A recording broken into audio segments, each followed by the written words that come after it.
International Food Policy Research Institute. Very warm welcome to the South Asia launch of the International Food Policy Research Institute's Global Food Policy Report 2024. It's Food Systems for Healthy Diets and Nutrition. Good morning to all, afternoon, evening, to some joining online since it's a hybrid event. Please be noted that this is being recorded, it is streamlined online, and I hope by being here you are consenting to that. So as we gather here for the GFPR launch on food systems for healthy diets and nutrition, I'm reminded of the famous saying in Ayurveda, which quotes, "When diet is wrong, medicine is of no use. When diet is correct, medicine is of no need." So Mark Twain famously said that the only way to keep your health is to eat what you don't want to, drink what you don't like, and do what you'd rather not do. Here, hopefully, we are looking for a food system that does not fit the extended adage in economics that there is no free lunch like there is no free diet. So we are very pleased to have the GFPR focus on healthy diets and nutrition, topics on which we are also very of keen interest. And we are very happy to have this event in the NAS complex, which will be hosting the Mega International Association of Agriculture Economics Conference here in a month's time. The GFPR event is on a small scale, though we feel it's like a dress rehearsal. So many of the people, in fact, who are attending or presenting will also be part of the ICE conference, where I'm sure there will be papers and presentations relating to healthy diets and nutrition. At IFPRI, it has been a pleasure and privilege for IFPRI-South Asia office to engage in GFPR-South Asia for a long time. While we continue to work on the issues of food security, markets, trade, and climate change, among others, IFPRI is heavily engaged in the area of diets. But probably it is the first time that health and nutrition have come together in GFPR, so many congratulations to us. So the GFPR launch in South Asia is very important because the region hosts a quarter of the world population and it's one of the most nutrition challenged areas. We have a very ambitious and elaborate agenda for this GFPR launch, hence let me get straight to the agenda. May I now invite the dignitaries on the dais. Our chief guest for the event, Dr. Himanshu Pathak, Secretary, Department of Agriculture Research and Education, Government of India, and Director General of the Indian Council of Agriculture Research. Dr. Himanshu Pathak, please. May I request Ms. Aarti Ahuja, former Secretary, Government of India, to please come on the dais.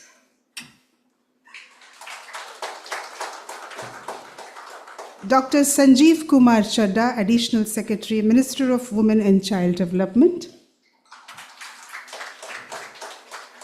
Srimati Meera Srivastav, Joint Secretary, Minister of Health and Family Welfare. Mr. Takayuki Hagiwara, who is the representative in India for Food and Agriculture Organization, that is FAO.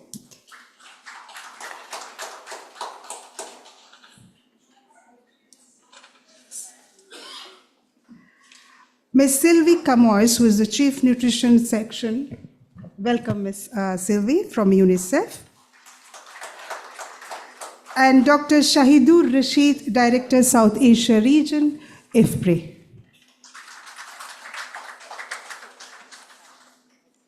Shahid.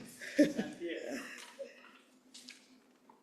a special chair for you. Yeah, I have a special chair. I'll first invite Dr. Shahidur Rashid, Director, South Asia Region, IFPRI, to please deliver his welcome remarks. Dr. Rashid is the Director for the South Asia International Food Policy Research Institute. He has worked on agriculture and food policies issues in Asia and Africa for more than a decade. Dr. Rashid has managed several large multi-country projects, fundraising, influencing policy-making and investment priorities in Ethiopia and Bangladesh. He carries a lot of vision, foresight for what is important for the region or likely to be important for the region. Coming from India, we know that we had heard of Green Revolution, we had heard of White Revolution, But when Dr. Shahid became the director, we got to know about the Blue Revolution. He has a phenomenal book on fisheries on Bangladesh. Over to you, Dr. Shahid, to deliver your welcome remarks. Oh, thank you so much, Mamta. That was what an introduction. Where to start? I have a couple of slides for this, but before I go there, thank you everyone on the dais. For some of you, it was a short notice. Thank you so much for fitting that into your schedule.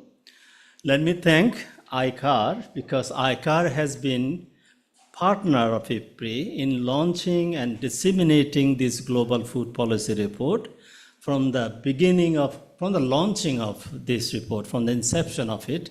Dr. P.K. Joshi, we are lucky to have him here. He's the one who started. Dr. Pathak, thank you so much for continuing that tradition. I hope we'll continue in the future as well. Dr. Sanjeev Chadda, thank you so much. Let me also mention that Mr. Chadda, Dr. Chadda was instrumental in facilitating IFPRI's partnership in engagement in Orissa, which was initiated also. Mr. T. Nandkumar is here. Thank you, Mr. Nandkumar. Madam Aarti Ahuja, recently superannuated. So congratulations on superannuation. Thank you. And I hope that your engagement in the food and agriculture policy space, particularly health and nutrition, will continue in the future. More engagement with the civil society organization.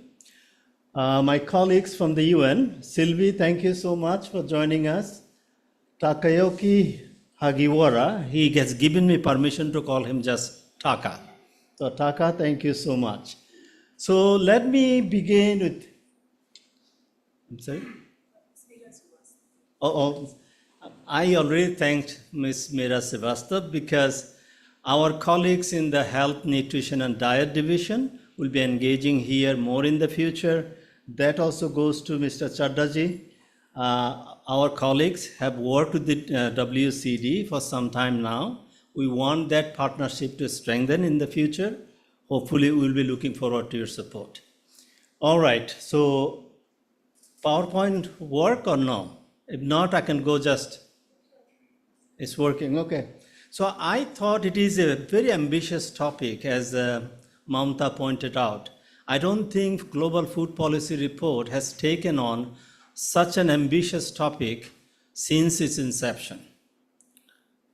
And I thank my colleague who had the audacity to take on this. And one of them is Dr. Purnima Menon, who is the lead editor of this report.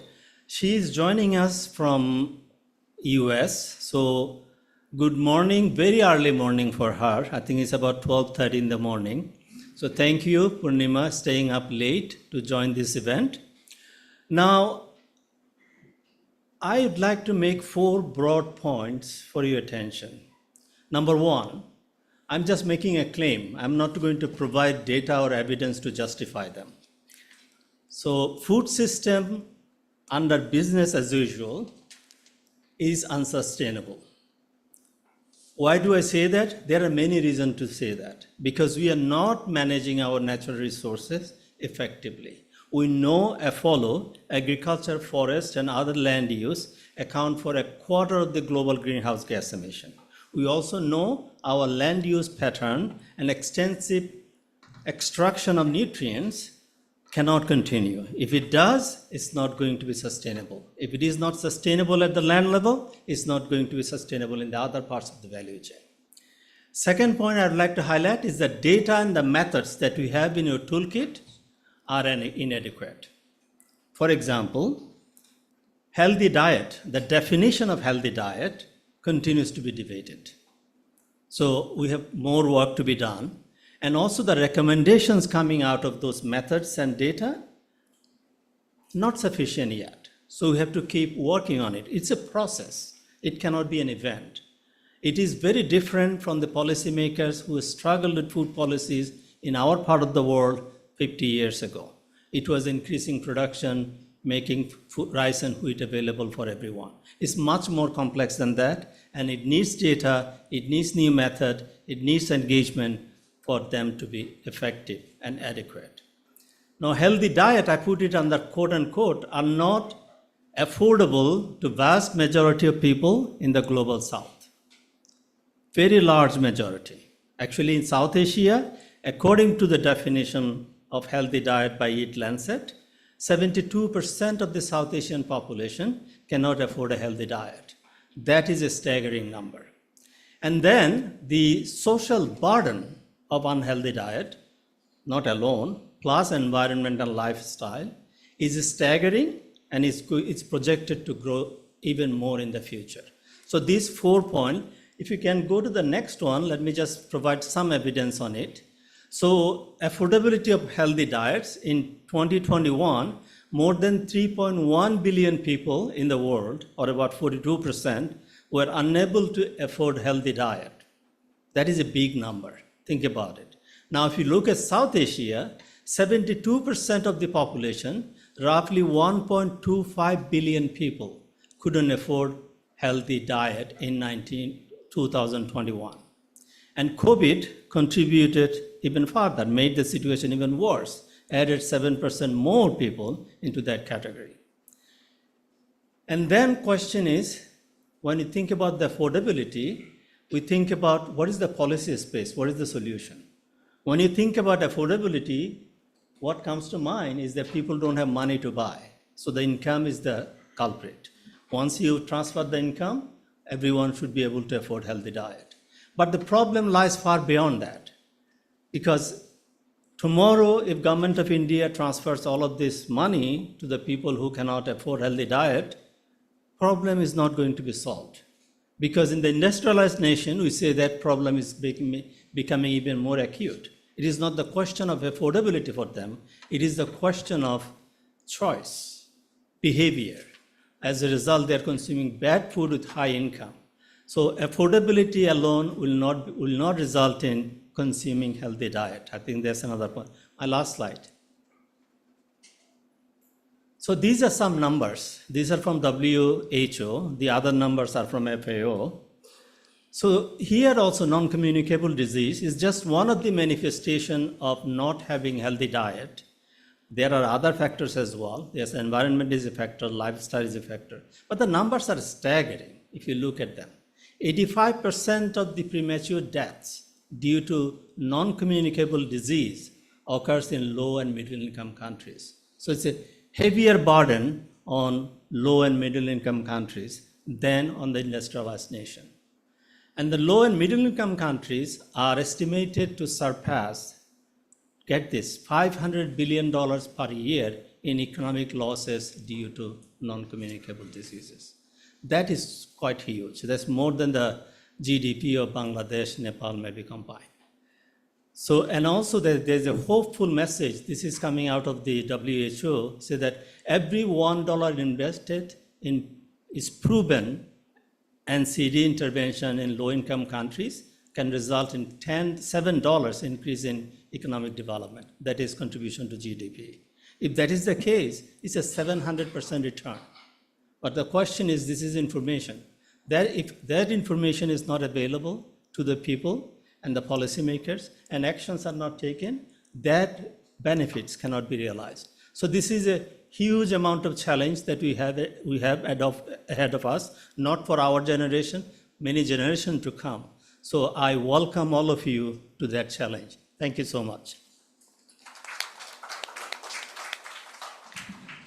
Thank you, Dr. Shahidur Rashid.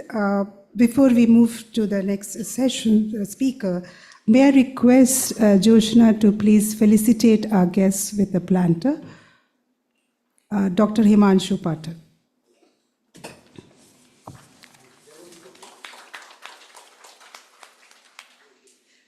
Ms. Aarti Ahuja.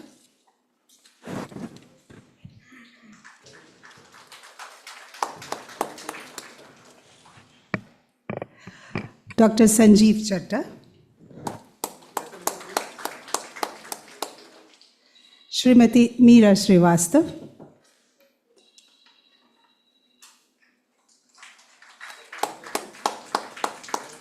Mr. Takayuki Hagiwara.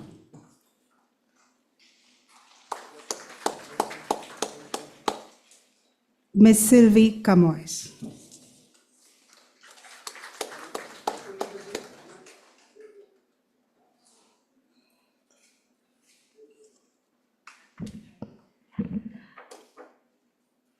Thank you so Dr. Shahidur. Oh, I get one Yes, too? please.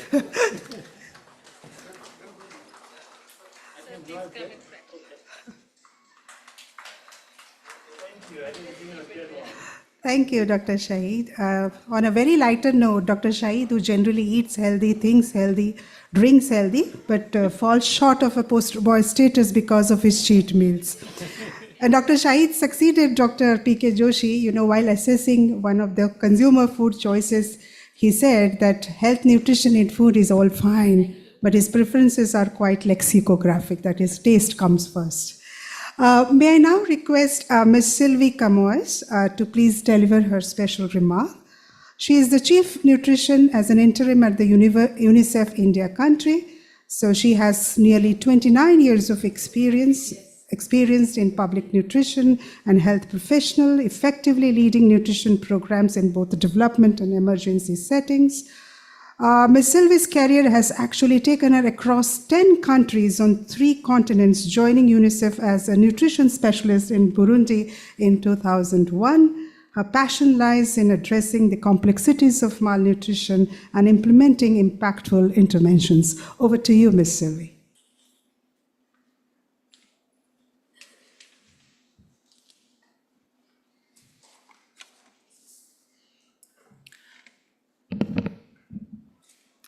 Ladies and gentlemen, distinguished guests, good morning. Today, I am honored to be here with you for the launch, to celebrate the launch of the Global Food Policy Report 2024 by IFPRI on food system for healthy diet. Food systems are the public policy decisions, the national and global systems and supply chains, and the individuals and groups, public and private. Food systems influence what we eat. Globalization, urbanization, pandemics, conflicts are gravely impacting food systems, increasing pressure on the scarce natural resources and increasing inequities. The climate crisis, the damage done to the water, air, and soil, and the loss of biodiversity pose critical challenges to feeding children sustainably today and for the generation to come. There is also a rapid growth in the consumption of junk food. Strict enforcement of policies that protect children and adolescents from being convinced by junk food marketing must be our common emergency priority. Children and their caregiver are at the center of all this crisis. Too often, driven by profit over purpose, decisions about what food is produced and how that food is processed, packaged, and promoted undermine the quality of what children eat. 2 in 3 children between the age of 6 months and 2 years are not getting the nutrients and food they need for healthy growth and development. The poor quality of young children's diets is the major driver for all forms of malnutrition: stunting, wasting, micronutrient deficiencies, overweight, and obesity. And one of the greatest obstacles to ensure children are not only surviving, but thriving. The UNICEF Nutrition Strategy sets for the strategic intent to support national governments and partners in upholding children's right to nutrition and ending child malnutrition in all its forms everywhere. The goal is to protect and promote healthy diets, quality services, and optimum practices. It aims to contribute to the goals of the 2030 Agenda for Sustainable Development to end poverty and hunger. Having said that, we are here today to affirm that all is not lost. Action on food systems can transform the current situation. Progress is possible. Discourse, discussions, and attention to food system has increased in recent years, including the launch of this important report today. India's transformation of its food system from a deficient one in the mid-60s to one that is self-reliant and marginally surplus is a success story. UN partners are committed to work at national and state levels to bring our work on food systems together. At UNICEF, we are focusing on the promotion of healthy diet across the continuum from infancy to early childhood to middle years, adolescence, and pregnancy through governments' community-based platforms. We are engaged in working with multiple stakeholders in creating an enabling environment for healthy diets. At the juncture where healthy diets are becoming more expensive, while unhealthy, non-nutritious diets are becoming cheaper, we believe in joining forces to transform food systems, and we believe that it is possible. Thank you very much.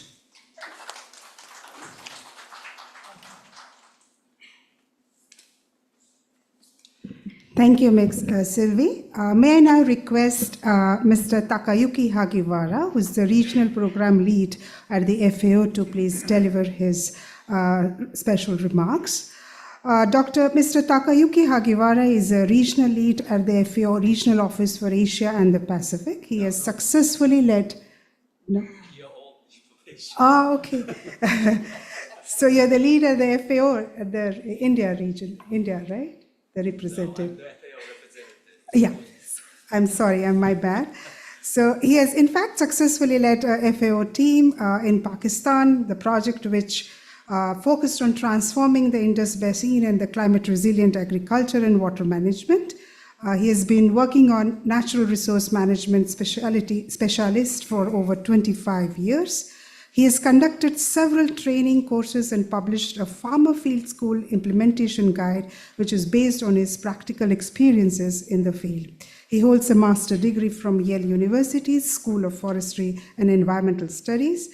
Over to you, Mr. Takayuki.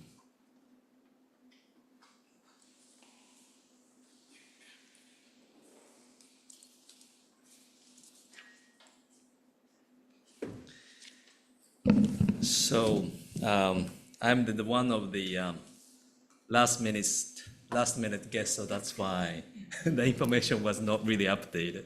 I'm FAO representative. My name is Takayuki Hagiwara. You just call me Taka, like Bangladesh currency Taka. So it's easy to remember. Distinguished guest speakers on the dais and ladies and gentlemen, good morning. First of all, thank you very much for the invitation to address this occasion. I would like to congratulate IFPRI on the launch of this new publication, the Food System for Healthy Diet and Nutrition.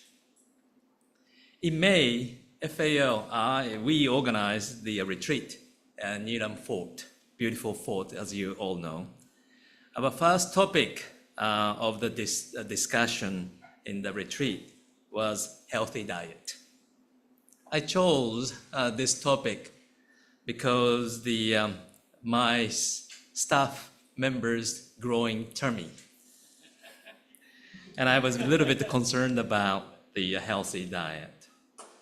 Traditionally, FAO has primarily dealt with issues related to the farmers and agriculture. The fundamental goal of agriculture is to produce the FAO food and we consume daily, and food security and elimination of the hunger has been at the core of our work. However, FAO, we now emphasize nutritious food and the diversification of diet because nutritious food leads to healthy life, which is essential for our daily lives, food production by farmers, and our social and economic activities. Under the agri-food system transformation in India and the change for the food production system, we need to do more on the demand side, especially among the urban population, as the economy of India grows and the logistics can support meeting this demand. The emphasis of our work at the FAO is gradually shifting to integrate nutrition into food security and by guiding the people toward healthy diets, which would, we hope, ultimately create a demand for diversified food rather than the mono-consumption of carbohydrate to fill the stomach. This shift in demand would encourage the farmers to produce a variety of range of the crops and moving away from a sole production system during the Kharif season. The government of India, with its 1.4 billion people, is providing free rice and wheat to about 800 million individuals. The effort of the government of India are commendable to reduce the risk of food insecurity. India, with the Green Revolution, not only feeds its population, but also exports rice and food. However, the cost of the food production, especially regarding the use of natural resources, is concerning. The government is aware of this issue, especially on the groundwater depletion, soil, and the biodiversity degradation, and the government is implementing programs to address these issues. Nevertheless, these problems cannot be solved solely through the technical interventions. The policy and economic measures are necessary, though we know that it's very challenging to implement. And about 1 month ago, I visited Japan, a home leave, and underwent a series of medical examination. While all results are very normal, and thanks God, the doctor pointed out I was a bit overweight, which I didn't expect. But compared to the average Japanese, it seems that I'm overweight. And he stressed that I should be mindful of my diet. And interestingly, he shared his story that he backpacked in India for a month and he understood the food habits of Indian citizens. And then he said, avoiding such rich food would be challenging in India. The point I'm trying to make is that we need the balanced diet by consuming vegetable and proteins rather than heavy consumption of carbohydrate and sugar and an oil to fill our stomach. It's important for all of us to understand the ingredients used in the food preparation. That's why I chose the first topic of the healthy diet in our FAO retreat, based on my daily observation of our staff tummies. India is in a stage of socioeconomic transition, and the people are becoming much more health conscious and seek healthy diet and healthy food. We anticipate that the urban middle class and upper class will demand more diverse food, and heavy chemical use is another concern. To meet the demand on health and safe food from urban and pre-urban centers, we need more programs and investment.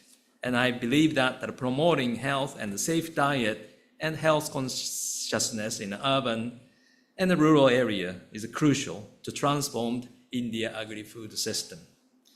If demands shift and the farmers' crop preference and their production system might shift.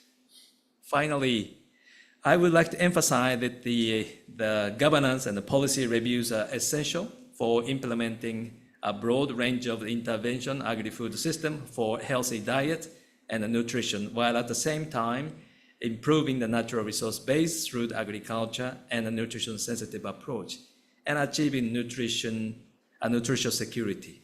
The long-term benefit of well-nourished population on health and economic productivities are crucial, and we hope this publication will help to propel these efforts forward. And FAO is delighted to have this opportunity to work with the IFPRI and the government of India on this important subject. And food security nutrition challenges are complex and require multidisciplinary solutions. This publication is effectively advocating this approach by following the agri-food system transformation strategy to address these issues. And then, sorry that please accept my apology that I have to leave early for attending another meeting. And thank you very much.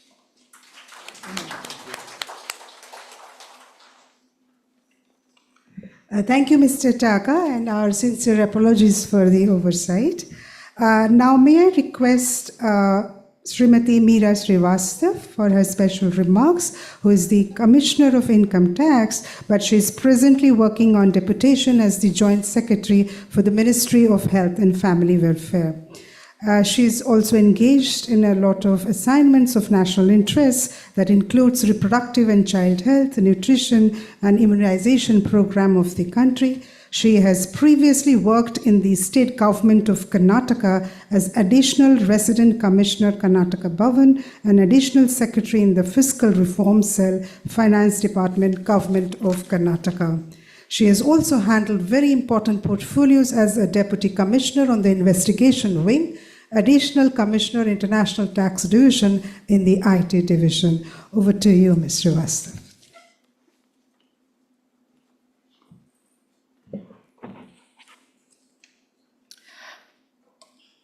Shri Himanshu Pathak ji, Dr. Shahudir Rashid ji, Ms. Sylvie, Mr. Takayuki Hakiwara, Mr. Sanjeev Kumar Chadha, Arthur Huja ma'am, all the respective participants, Namaskar. I first of all like to congratulate the IFPRI on the launch of its flagship annual publication, Global Food Policy Report, in collaboration with ICR, Food Systems to Healthy Diets and Nutrition. Nutrition is our major concern as survive and thrive become our endeavor to ensure good and a healthy nation, and to ensure that these issues are also addressed at the national as well as the international level.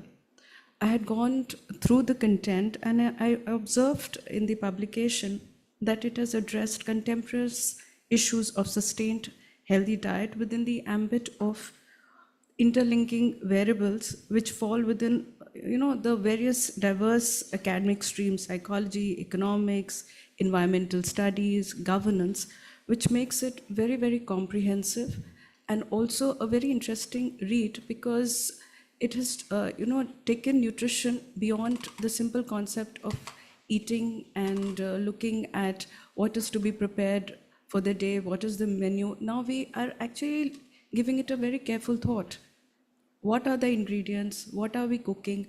What is at the end of the day, what is it that we have consumed? Whether our food is junk, whether it is non-junk. So it has given, the nutrition itself has gone simply beyond cooking a simple meal for the day or 3 meals a day, or whatever the diet plans which are being followed in different parts of the country.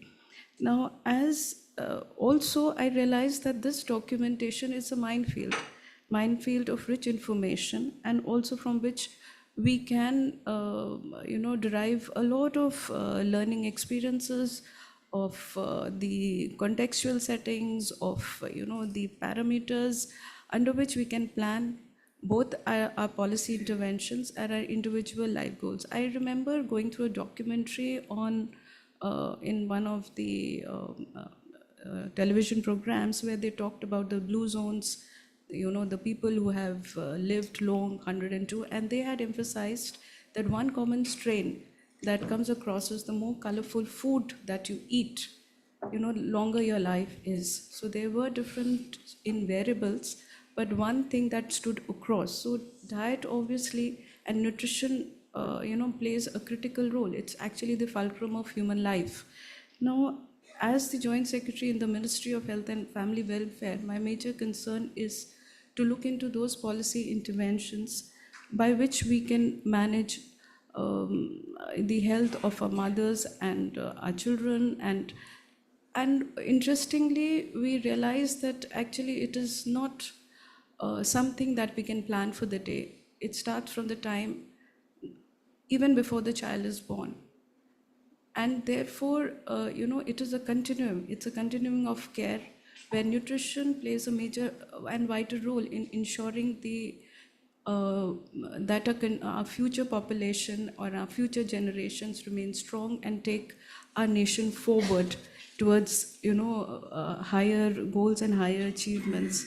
So as far as this flagship report is concerned, I think it is a great achievement, and it is very progressive and very contemporary. And having said so, I wish the institute and the people who are engaged, who have devoted hours to this report and have done immense research, all the best, and may they please continue to lead us and keep shining light on this very, very important aspect. Once again, I congratulate and thank you for the invitation. Thank you.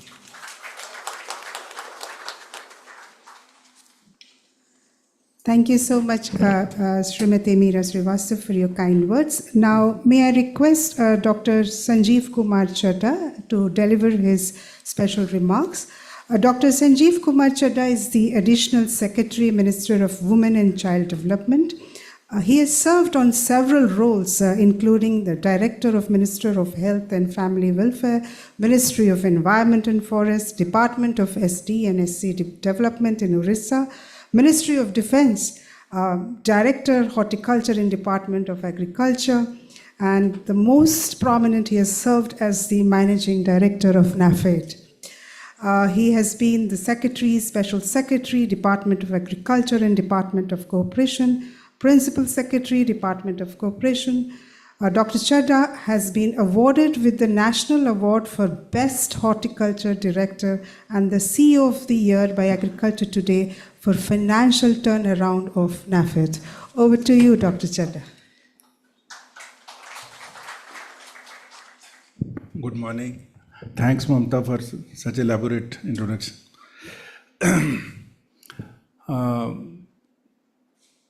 Dr. Pathak, distinguished guests on the dais, Nand Kumar sir, my senior colleagues and other participants in this event.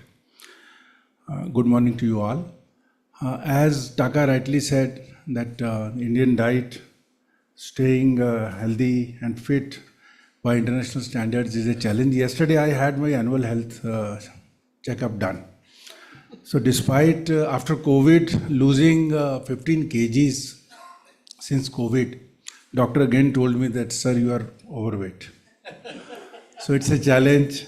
I have been away from sweets for over 5 years. Very reduced oil intake and all that. Tried to eat healthy, but still it's a challenge.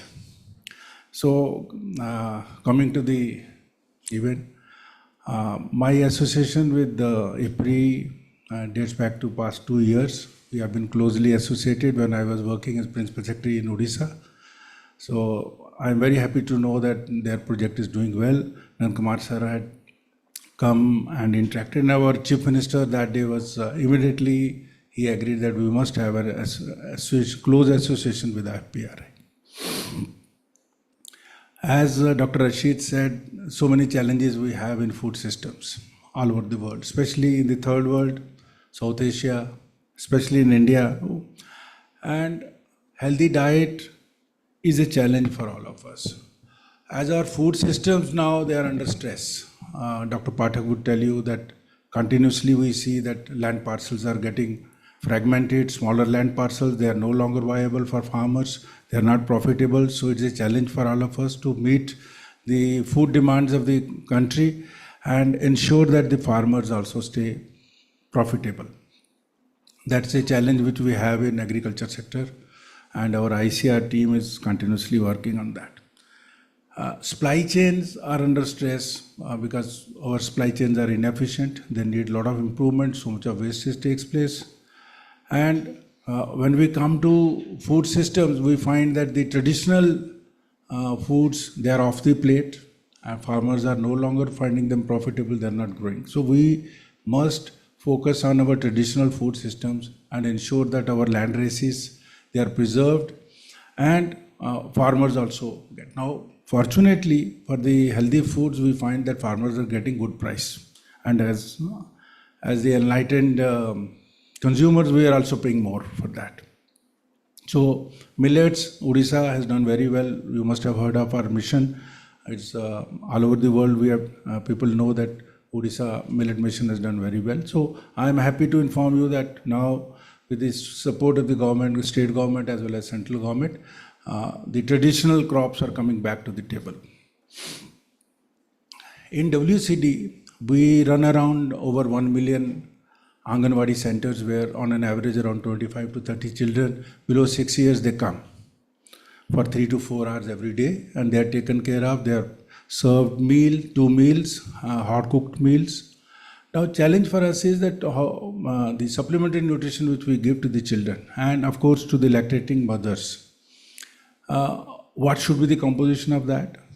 And we are spending over 20,000 crores every year on running of these Anganwadi centers. I'm also happy to inform you that this year we are adding around 20,000 creches free of cost in the urban centers close to the Anganwadi centers. They will be linked with the Anganwadis where women who are working, they can use the crèche services, they can leave their children there and work. So this is basically a step to see that more and more women participate in the workforce. So that has been a challenge. So this is a step which we have taken under the guidance of the Prime Minister. He has been guiding us that our development has to be women-led. So this is one of the steps which we are taking.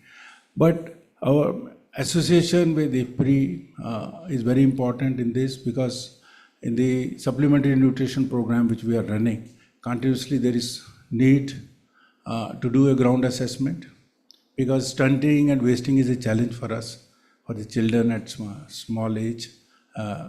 And I think our association will be very fruitful in coming years. I wish IFPRI all the best for their release, and definitely I hope that the report which they are going to release today will be very enlightening and very helpful for all of us. So once again, thank you very much.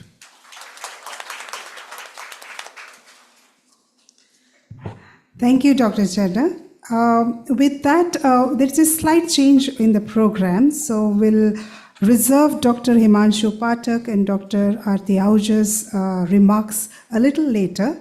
We'll first launch the report and then move on to the last two remarks. So now may I request the dignitaries on dais to please launch the report.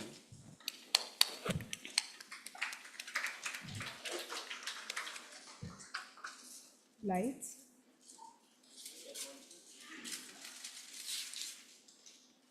Can we please switch on the lights, please?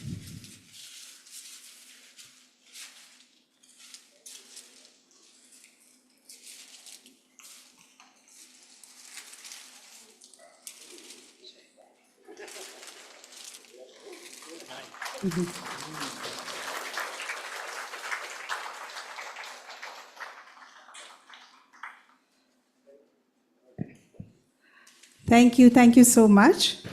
So with the launch of the report, we'll move to the first presentation, which will be by Dr. Purnima Menon, who is the Senior Director for IFPRI, to give a global perspective in relation to the GFPR, where along with Dr. Avinash Kishore and Dr. Kalyani Raghunathan, who is here, they have co-authored some of the chapters and contributed to GFPR 2024. Purnima, can you hear me? Yes. Welcome. Dr. Purnima is the Senior Director for Food and Nutrition, where she oversees 3 units within IFPRI CGIAR on nutrition, diets and health, poverty, gender and inclusion in markets, trade and institutions, MTI. Dr. Menon directs portion, which is partnerships and opportunities to strengthen and harmonize actions for nutrition in India.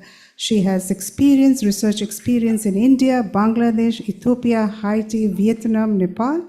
She serves on several national and global advisory groups, including the State of the World's Children, the Global Nutrition Report, and the Countdown to 2030. Dr. Menon, she has a PhD in International Nutrition from Cornell University and an MSc in Nutrition from the University of Delhi. Over to you, Purnima, and you have 7 minutes for your presentation. Thank you. Oh, I will absolutely need more than 7 minutes. I'm going to say thank you in advance for giving me at least double that time, Mamta. I'm sorry.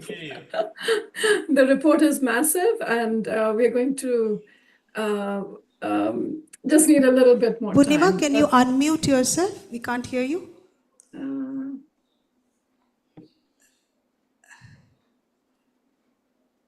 Can you speak something so that we hear you at least? Yeah, now unmute yourself. Yeah.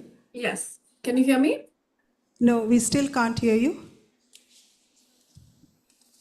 Maybe something at your end, because Yes. I am able to hear you. Resolved. Yeah, Resolved. over to you. Okay, great. Thank you. It's a great honor to be here, and I'm really sorry not to be there in person. I was actually supposed to be at the CGIAR Science Week in Nairobi and join you at 7 a.m. Instead, I get to join you at 1 a.m. from the US.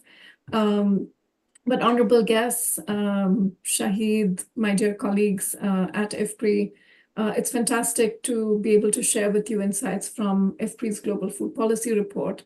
I will apologize in advance because I will need more than 7 minutes. The report is full of content, and I'm going to do my very best to go through it and just give you a flavor of some of the key insights and findings. Why are we worried about what's happening with food and diets? We are worried about this because the world today faces a massive burden of malnutrition of many different forms, whether it's micronutrient deficiencies, overweight and obesity, stunting, wasting, or non-communicable diseases. And what we've learned over the years is that poor quality diets are a primary contributor to all forms of malnutrition and a major cause of disease. We estimate that evidence suggests, that 1 in 5 lives could be saved each year by improving diets. Diet-related factors are really among the top risks that the world faces today in terms of diets, in terms of health, The 2020 GFPR itself comes on the back of massive global commitments around the world to improving nutrition, which have risen both in recognition of the potential of transformation of food systems to improve both human and planetary well-being. So not just diets, but also climate-related impacts and that come from the contributions of agri-food systems to global emissions. What the Global Food Policy Report in 2024 does, it was produced by numerous researchers across IFPRI, drawing on research done by them and their partners around the world. It really examines approaches to improving diets and nutrition, and aims to deliver evidence on policies and interventions which can then be tailored to specific contexts in ways that promote a shift towards sustainable, healthy diets.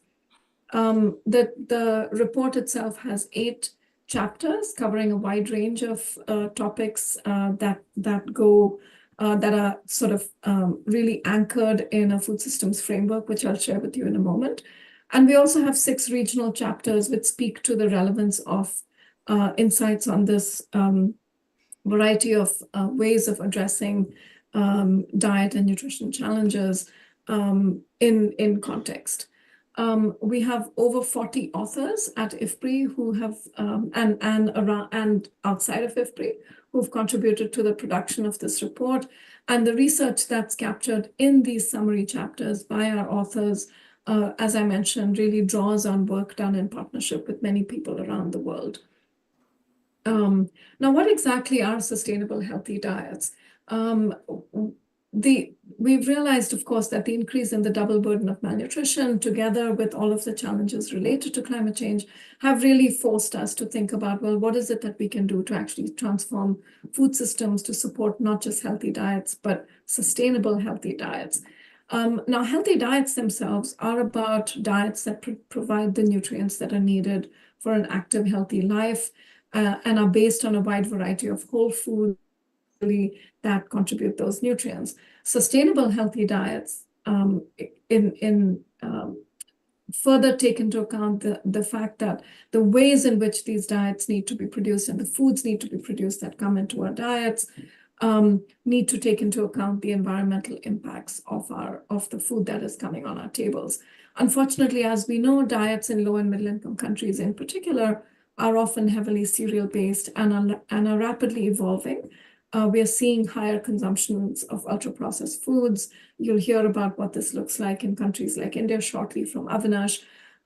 In some contexts, but not in South Asia, we're also seeing overconsumption of animal source foods. I think in much of South Asia, we see the opposite problem. Now, if you really think about the challenges to sustainable healthy diets, in the report, we make the point that we have to think about these 4 dimensions and then a wide variety of drivers that sit around these 4 dimensions: desirability, affordability, accessibility, and availability, and really recognize that policy and governance issues have a role to play around each of these. So firstly, on desirability, we know that food choices are driven by a really complex interplay of cognition, environment, behavior. We heard some of the opening speakers even make mention of some of these things. So we really have to think about, even when we make these diets available, accessible, and affordable, how do you actually work on issues of preferences? On accessibility, we know that often many consumers in many parts of the world, perhaps not as much in South Asia, but in many other parts of the world, are not close enough for the sources of these foods to be convenient or accessible to them on a regular basis. Affordability, I think, is one of the most central drivers of the potential consumption of healthy diets. The combination of low incomes together with the high costs of safe and diverse foods, especially the nutrient-rich foods that we want to see more of on people's plates. This is what makes healthy diets unaffordable. And there's plenty of emerging data now, as well as emerging evidence, at least, on solutions. And then last but not least, we need quite a bit of work on availability. And that's not just supply or production, but really looking at supply chains, storage, and all kinds of other things that make sure that these foods are available to people year-round. In the report, we put together, using the high-level panel of experts framework on food systems, which we adapted, we put together a more consumer-focused food systems framework, because we believe that if you're trying to improve diets and nutrition, you really have to take a people-centered focus and orientation to it. Focus in on those boxes that you see in purple and blue, right in the middle of that framework, on really understanding what's going on with consumers and what how they're engaging with the food system, and then really blow out to say what else is happening around those consumers that drives their consumption, their dietary patterns. And so, what we present in the report is a consumer-focused food systems framework that is very, very people-centered. We recognize in this, of course, that what people eat and then the impacts of what they eat on nutrition are driven not just by what's in the food system, but that other systems, including the health system, education systems, gender, and other social safety net systems, et cetera, have a huge role to play here. And it's really fantastic to see such representation from a cross-sectoral group of ministerial and other representatives in the room today to engage with us in this dialogue. And I'll just walk through just a few key takeaways from the chapters in the report. Firstly, on demand itself, which is where consumers fit. Approaches to increase demand must start with increased understanding of dietary patterns and drivers. Without data on diets, without insights on why people are eating what they're eating, we really are not going to be able to make progress on actually increasing demand for healthy foods. We must make use of food-based dietary guidelines, of social and behavior change communication, and as I mentioned earlier, of multi-sectoral programs that are linked to complementary systems that actually increase the chances that people can act on the information they have. In this context, actually addressing affordability is absolutely critical. It requires attention to food prices, but it also requires additional efforts, such as pro-poor economic growth strategies, investments in scaling up safety net programs, and investments in the things that actually make food more accessible and affordable. I'm going to skip past this and focus in on another area that we highlight in the report, which is that of food environments. Food environments are where consumers meet food. In South Asia in particular, people are buying most of their food from markets. And food environments connect supply and demand and play really critical roles in leveraging food systems for sustainable, healthy diets. Unfortunately, food systems are undergoing rapid and dramatic transformation. The picture on your right is from research that our colleagues are doing in Vietnam. I think the research that we're doing in South Asia, the photographs of what you see in shops around the country, doesn't matter where you are, do not look very different. We're really seeing retail environments increasingly populated by less healthy foods. And so urgent actions are really needed to support healthy food environments. This is the only way we really increase access to safe, diverse, healthy, and affordable foods. We need to address the increasing desire for convenience foods. It means thinking about regulations, thinking about policies, really thinking hard about what we do on ultra-processed foods. And that relates to leveraging retail, marketing, and other advertising strategies. So it requires quite a lot of policy work, actually, to think about the food environment and what to do there. On the supply side, we know that much work is needed. Many of the foods that should be on people's plates are not there because they're too expensive. They're often too expensive because there isn't enough of it reaching the markets and other places where people access these. There's quite a bit of work that's needed to diversify the production and the supply of the foods that come into our diets. This includes investments in crop diversity, includes the use of new crops. Again, was very happy to hear some dialogue around that this morning, as well as strategies to strengthen the nutrition content of staple crops using fortification and biofortification. Now, animal source foods are a tricky set of foods because, as we know, the sustainable production of animal source foods is particularly important because they are more linked to emissions, especially methane emissions and things like that. However, in most low and middle income countries, animal source food consumption actually needs to increase, especially among infants and young children and pregnant women, so among vulnerable populations. And in other regions, we know that excessive consumption needs to be addressed. In all regions of the world, considerations of food safety issues and the environmental impacts are really important for animal source foods. I'm coming to close, so thank you again for your patience. Also in the report on the issue of enabling environments. Enabling environments are not just policy environments. So enabling environments for food systems approaches for sustainable, healthy diets and nutrition need to address issues of capacity, to develop policies, to implement them, to finance them, to manage trade-offs, to really mobilize funds for investment, because the costs of transformation are very high, and this requires sort of all the championing that we can get of resources to move into food system transformations. The management of trade-offs across nutrition goals and other objectives is non-trivial. The animal source foods trade-offs that I just mentioned are just one among some of the other trade-offs that need to be managed. The other thing that we need to be doing in food systems is really finding ways to positively address corporate influence. I'll come to that in just a minute before I close, and actively think about how to support citizens' agency to play that transformative role in leveraging food systems. Now, in the report, we do highlight the importance of navigating corporate influence. As Sylvie mentioned in her opening remarks, the corporate system influence in food systems is recognized as a really critical challenge to better diets and nutrition.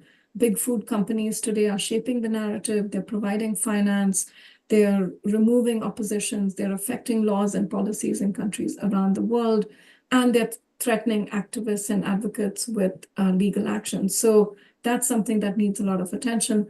And often there can be strong linkages between corporate influence and state institutions. This is not unheard of. And so it requires quite a lot of management of conflict of interest. At the same time, private sector is not all big food. Most of the food that we all consume comes from the private sector. So, there just needs to be quite a bit more work to really think about how we engage and navigate this space. And there are many different tools that are available. We reflect on some of those in the report. So as I come to conclusion, and again, with great thanks for, for the additional time to be able to present at least some of these key features of the report to you all, we really conclude that no single intervention approach or policy can accomplish the challenges that lie ahead of us.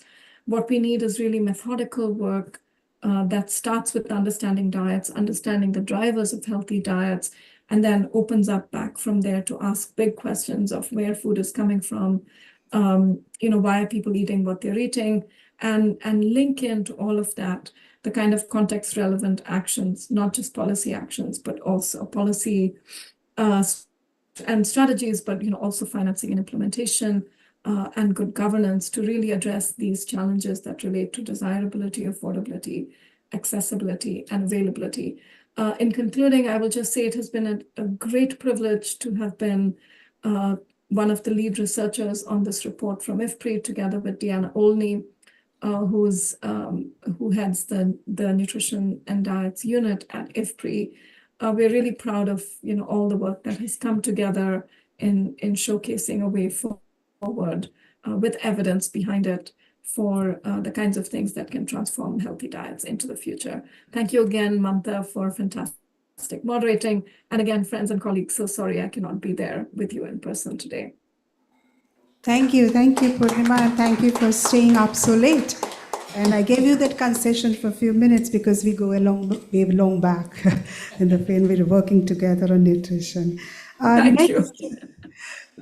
Next, may I request Dr. Avinash Kishore, who is a senior research, let me do my MC job, who is a senior research fellow with IFPRI, who will give a South Asia perspective in relation to GFPR, and he's also the lead author of that chapter. Dr. Kishore is a senior research fellow at the South Asia office. His research focuses on understanding how public policies and markets affect the adoption and non-adoption of sustainable technologies and practices in agriculture in South Asia. He leads research projects on understanding food systems in Bangladesh, India, and Nepal. Dr. Avinash also studies agriculture nutrition linkages in India and the rising consumption of highly processed foods and food away from home. He has a PhD from Harvard University and a master's from Princeton University. Over to you, Avinash. Thank you, Mamata. Can we go to the next slide? I'll talk about diet quality and nutrition in India. And my main job is to put numbers on some of the ideas that you heard about. I am a Bihari. For 4 months, I take leave of any ideas of healthy food because it's the mango season. So with that caveat, we all know that India is now facing double or triple burden. So we have still very high levels of stunting and wasting. It's coming down, but it still persists. At the same time, all the lifestyle diseases that we know about, their incidence is increasing, not just in rural, but also not just in urban areas and among the middle class and rich, but also the poor. So all these problems over time across NFHS rounds, blood pressure, diabetes, and other things are increasing. Next.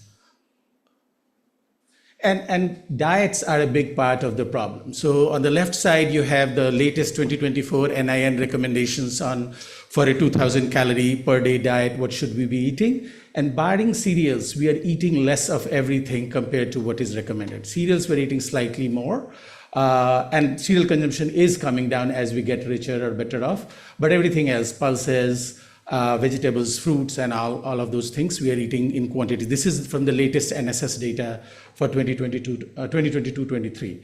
If you look at this, is the right side panel shows what did people report eating over the last 24 years, not the quantity, just the percentage of people who reported eating each of these different categories. And look at the bottom category, which is like, did you have at least one food from each of these 5 categories? The 5 categories are cereals, pulses, animal source food, one fruit, at least one vegetable. And only 1/4 of the people, this is from DQQ Gallup survey in India, said that they had eaten all 5 things in the past 24 hours. And this kind of imbalance in diet is still persistent across the country. Next slide, please. And all of this is happening, again, from the new NSS data. despite all households, this is the average numbers, that Indian households, rural as well as urban, still spend a big share, probably the biggest share of all their different categories of consumption expenditures on food. So it's close to 50% at the average. For the poorest people, it would be even higher. So they spend a big share of their household budget on food, and yet the diets that we see are not what we want them to be. Next slide, please. So what are some of the broader regions? So one region that stays is we have low per capita incomes. At $1.9, we are kind of eradicated that poverty, but 1.9 is extremely mean and stingy poverty line. We're still quite poor. The second problem that is even more in India than others is that the relative prices of healthier foods compared to just the calorie-rich foods are much higher. So the price ratios, I'll show some evidence. The third is preferences that people talked about, that it seems that there's a latent or a strong demand for processed salt, sugar-rich food compared to the healthier thing. And the food environment that Purnima just mentioned in her talk. So easy and ubiquitous access, attractive packaging, etc., are also changing, and aggressive promotion by role models and other people. So I'll just show some numbers for each of these to just bring it home. Next slide, please. Next, click again. So most Indians, like I said, even now, every sixth Indian household, the new NSS data is below the 3.2 PPP line, and 3.2 itself is quite poor. $3.2 per capita. 1.9 is, I don't know what it is, but 3.2 even is quite poor. And sixth, if you look at the upper one, the fifth, $5, about 80% of Indians are below it. And the second problem that I again mentioned, if you look at the chart, it shows the ratio of how much money you need to spend to have a nutrient adequate diet to the calorie adequate diet, and ratio in India, the arrow shows, is quite high. It's almost European levels high. Normally in poor countries, this ratio is higher. So cereals and sugar are cheaper here, and healthier foods tend to be expensive, and that affects what we eat. Next.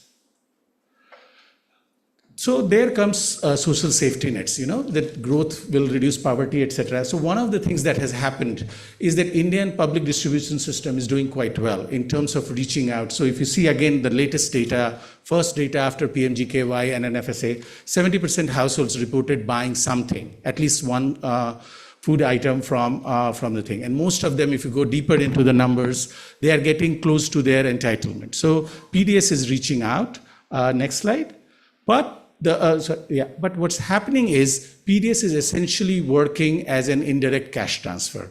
It's not that we are transferring rice or wheat to households, then they are eating more rice. It may be happening at the lowest levels of income, but most people are using the money saved to do other things. So on one thing, PDS transfer of rice and wheat is not necessarily making our diet worse. The evidence is mixed. On the opposite side, transferring, like giving pulses or coarse cereals, etc., also there is limited evidence that that's leading to diversification of diet. So PDS is a cash transfer of sorts. Its role in improving our diet quality, the evidence is mixed, and we need to do more research. We need to understand it better as to how it affects our plate, how does it affect our diet. My sense is the impact both ways is quite limited, and we should keep that in mind because we spend about 2% of our GDP on PDS MSP complex. Next slide. Apart from poverty, so one thing is food is hard to afford and social safety nets are not necessarily designed to increase diet diversity. There's a question of preference too. So NSS fact sheet reported 21 different categories of expenditure, and you'll see that consumption of processed or highly processed foods and paid meals is the biggest expenditure category. On average, an average household in India spends more money on this category than health, education, all the 21 categories that are there in that. And there is a little bit of preference and desire to do this. Next slide. And it increases. Next slide, please. So one thing that we need to worry about is that are these highly processed foods and packaged foods crowding out consumption, even within the budget constraints? Are they moving out? If you're consuming more of these things, are you consuming less of fruits and vegetables and other things that we should be eating? Next slide.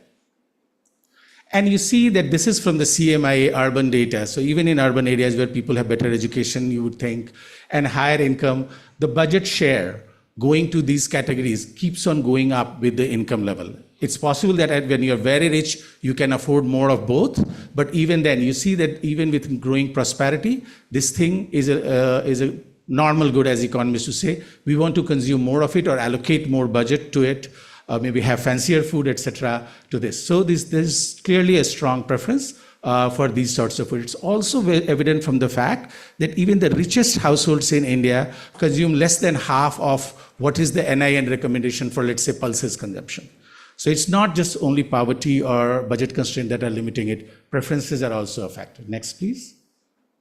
So what should be the agenda? This is my last slide to improve diet quality. Go on clicking, please.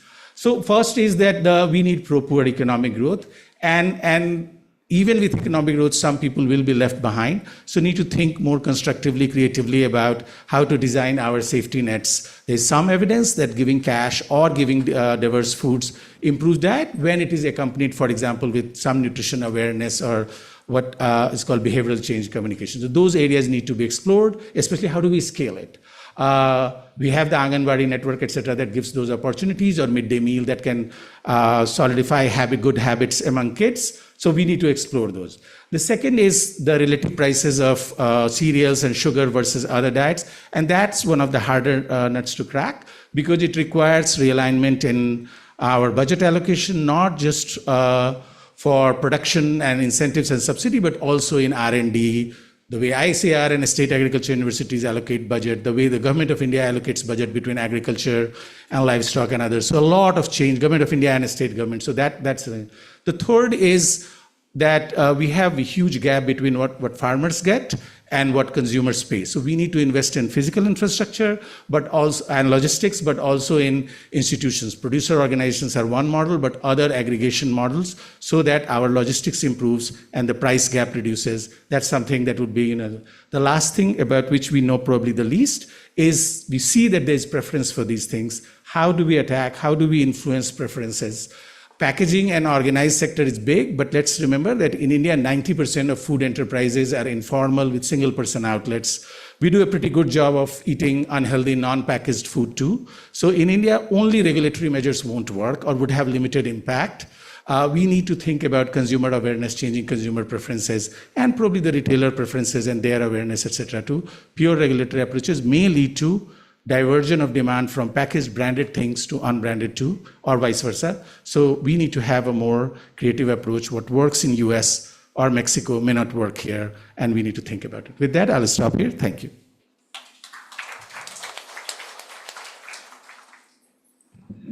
Thank you, Avinash. I think with both the presentations, we move to our last two presentation remarks. Because Ms. Aarti Ahuja and Dr. Himanshu Pathak wanted to contextualize their talks in terms of the report findings. May I have the privilege of inviting Srimati Aarti Ahuja. She's a former Secretary, Government of India. She has a career spanning over more than 30 years. And she has been the Secretary in various departments, including Health and Family Welfare, Government of India. Many of the system-level reforms brought in by her in nutrition and health sectors were recognized as the national best practices. I think I can tell that personally when I met her for the first time as the Secretary of Ministry of WCD in Department of WCD in Orissa. She has done her Master's in Public Policies and specialization in Health Policies from Princeton University and a Master's in Public Health from Harvard University. Over to you, Ms. Ahuja.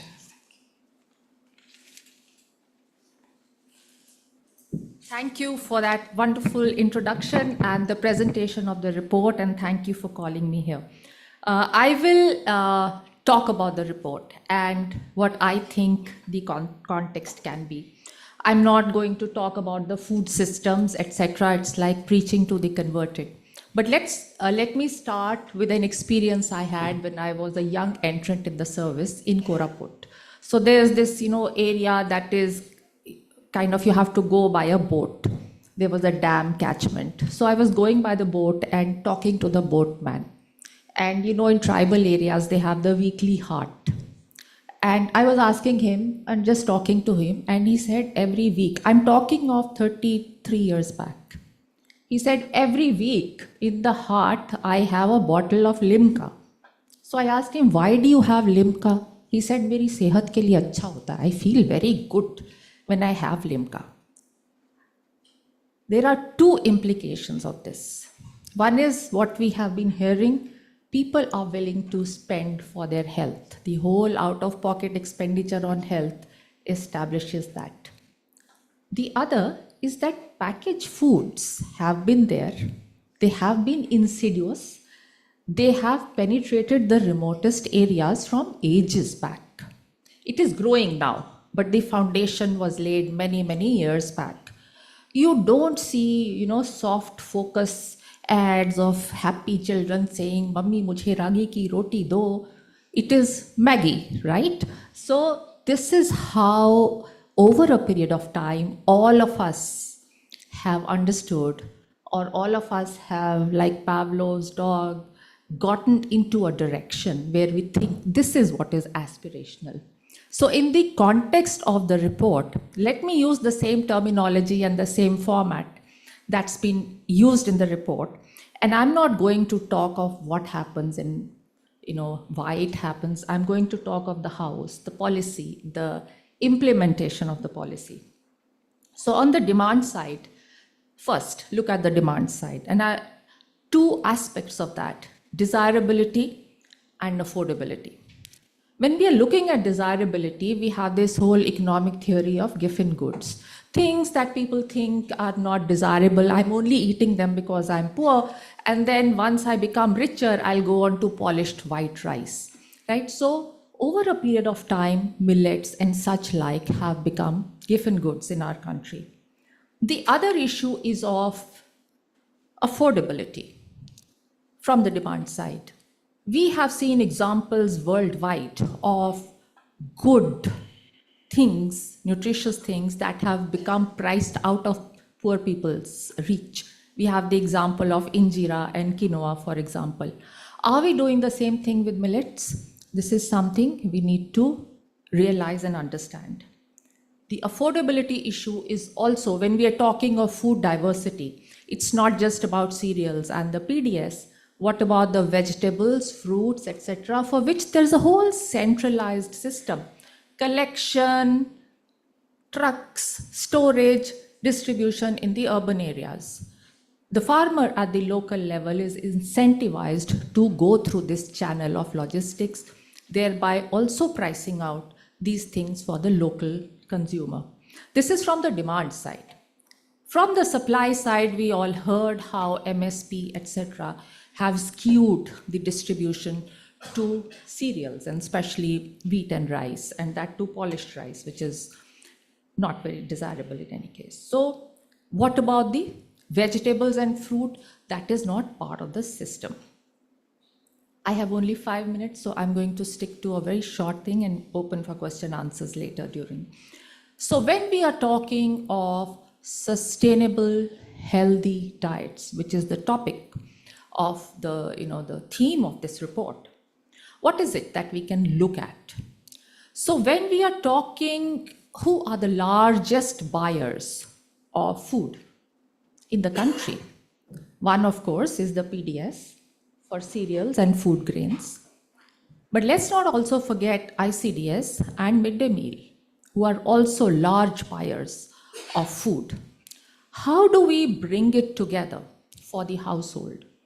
When I was talking the Limca story, it's not necessary that the guy took the Limca bottle home to his wife. There's the whole intra-household distribution issue as well. So when we're talking PDS, ICDS, and MDM, to some extent, we also address that, if not fully, but partially. So what is it that I feel we can do? PDS is a well-running system, mostly. It is also covering 80 crore people of our country, one of the largest in the world. It's a good social safety net by way of increasing real incomes, but to many families, it also provides the food grains that are required, the basic benchmark of food grains. So let's not discard that totally. How can we build upon it to ensure food diversity? And there, I would like to bring in the example of ICDS and midday meal, especially in Odisha, where the whole procurement of these things, vegetables, eggs, fruits, etc., is decentralized. the self-help groups grow or the local farmers grow, and it is procured in a very decentralized manner at the village level by the ICDS or the midday meal. Can we not have a similar system for the PDS shops? Can we not look at a nutrition-rich center that the PDS provides? We have the whole biometric, this, that, everything there. I think it is time that as the largest buyers, these entities converge and they start decentralized procurement for ensuring a diverse diet in our country to our people. This is for us, the accessibility and the affordability and the issue that was highlighted. The other issue, however, remains, and that is, what about the limca? I mean, people want limca, they don't want the ragi, the demand side. So how do we make sure that people start wanting that kind of a food? And that is a very difficult issue to unpack. There's a lot of behavioral economics that's been tried all over the world in different contexts, including the school meal programs, etc. But like Avinash rightly pointed out, that if ICDS and MDM inculcate that, and then if we add on the layer of PDS to that, I think that is one way of a huge nudge, a monetary nudge, so to speak, towards making sure that there are healthy diets on people's tables. So that was it. I will not exceed my time and keep you from deep fried stuff lying outside. Perfect day, rainy day for having that. So thank you.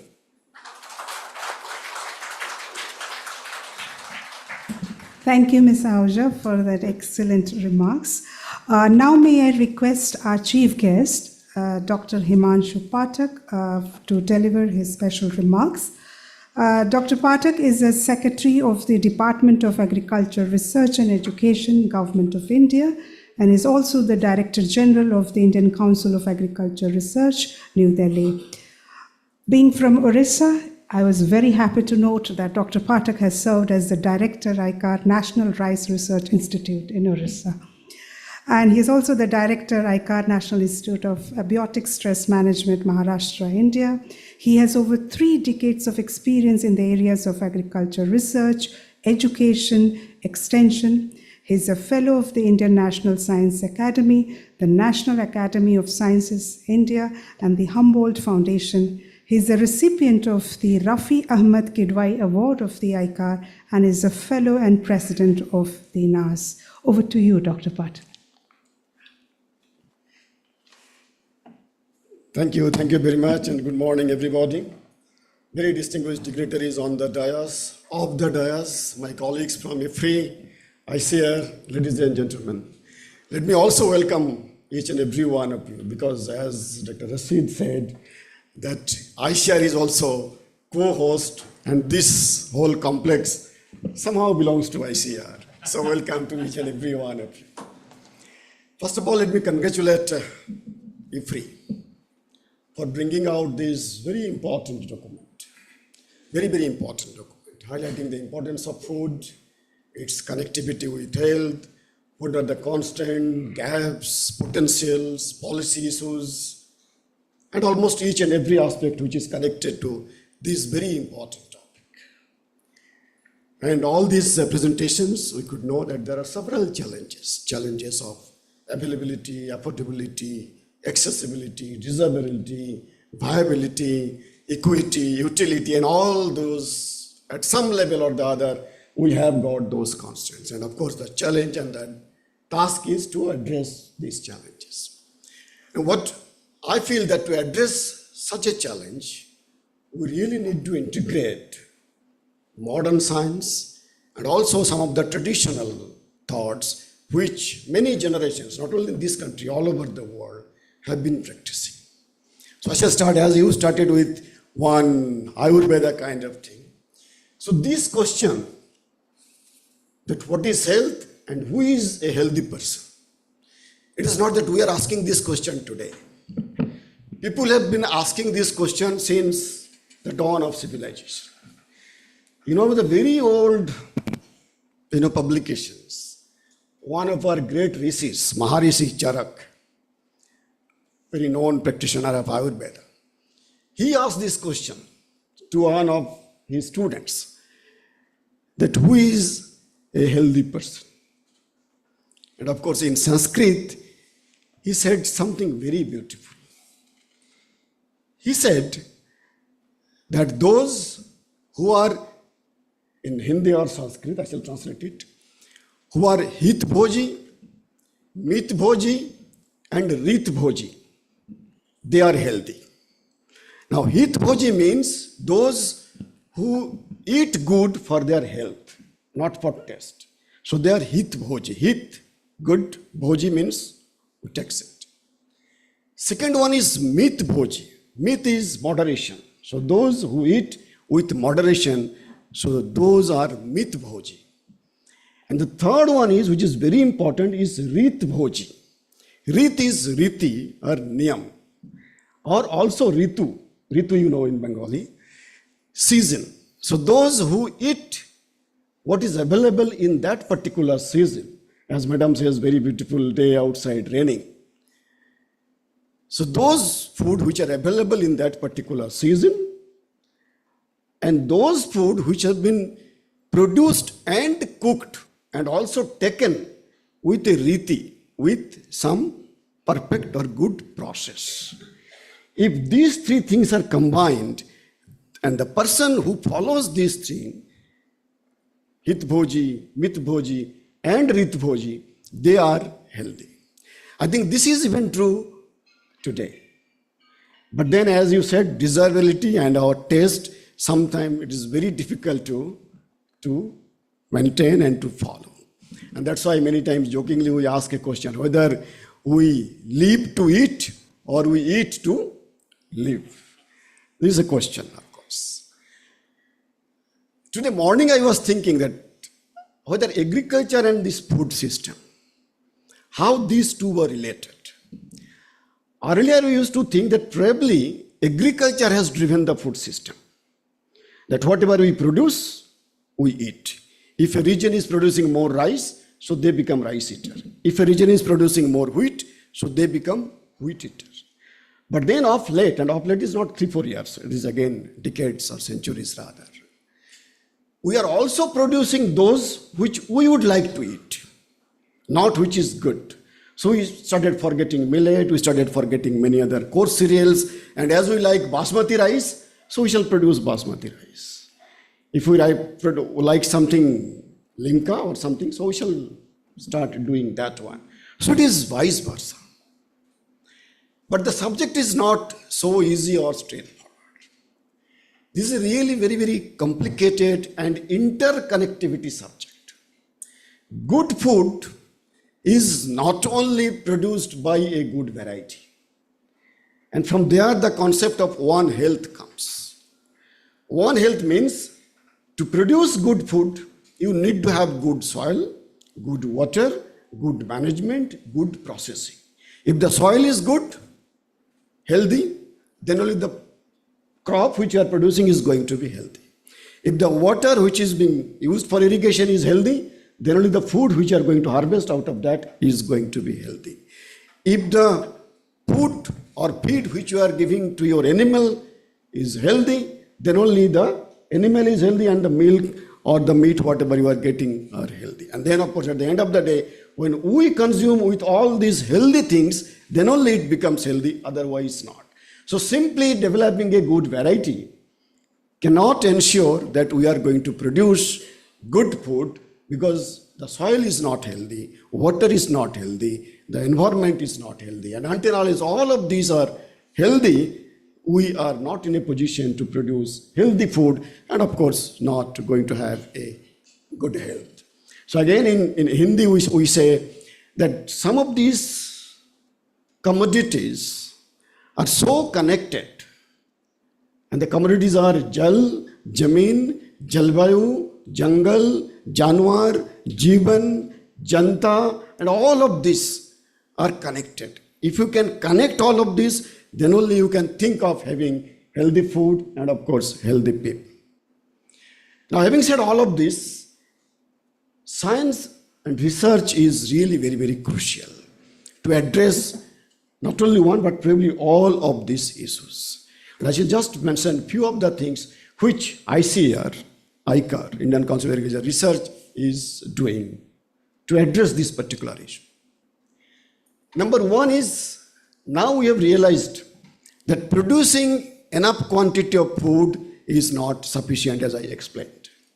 So we are slowly moving or channelizing our resources, including manpower, for the whole food system, not only production system, but the whole food system, including processing, packaging, marketing. So doing research on that. As you know, IFPRI is known for developing and releasing varieties. In last 5 years, we have released around 1,000 varieties which we call as climate resilient varieties.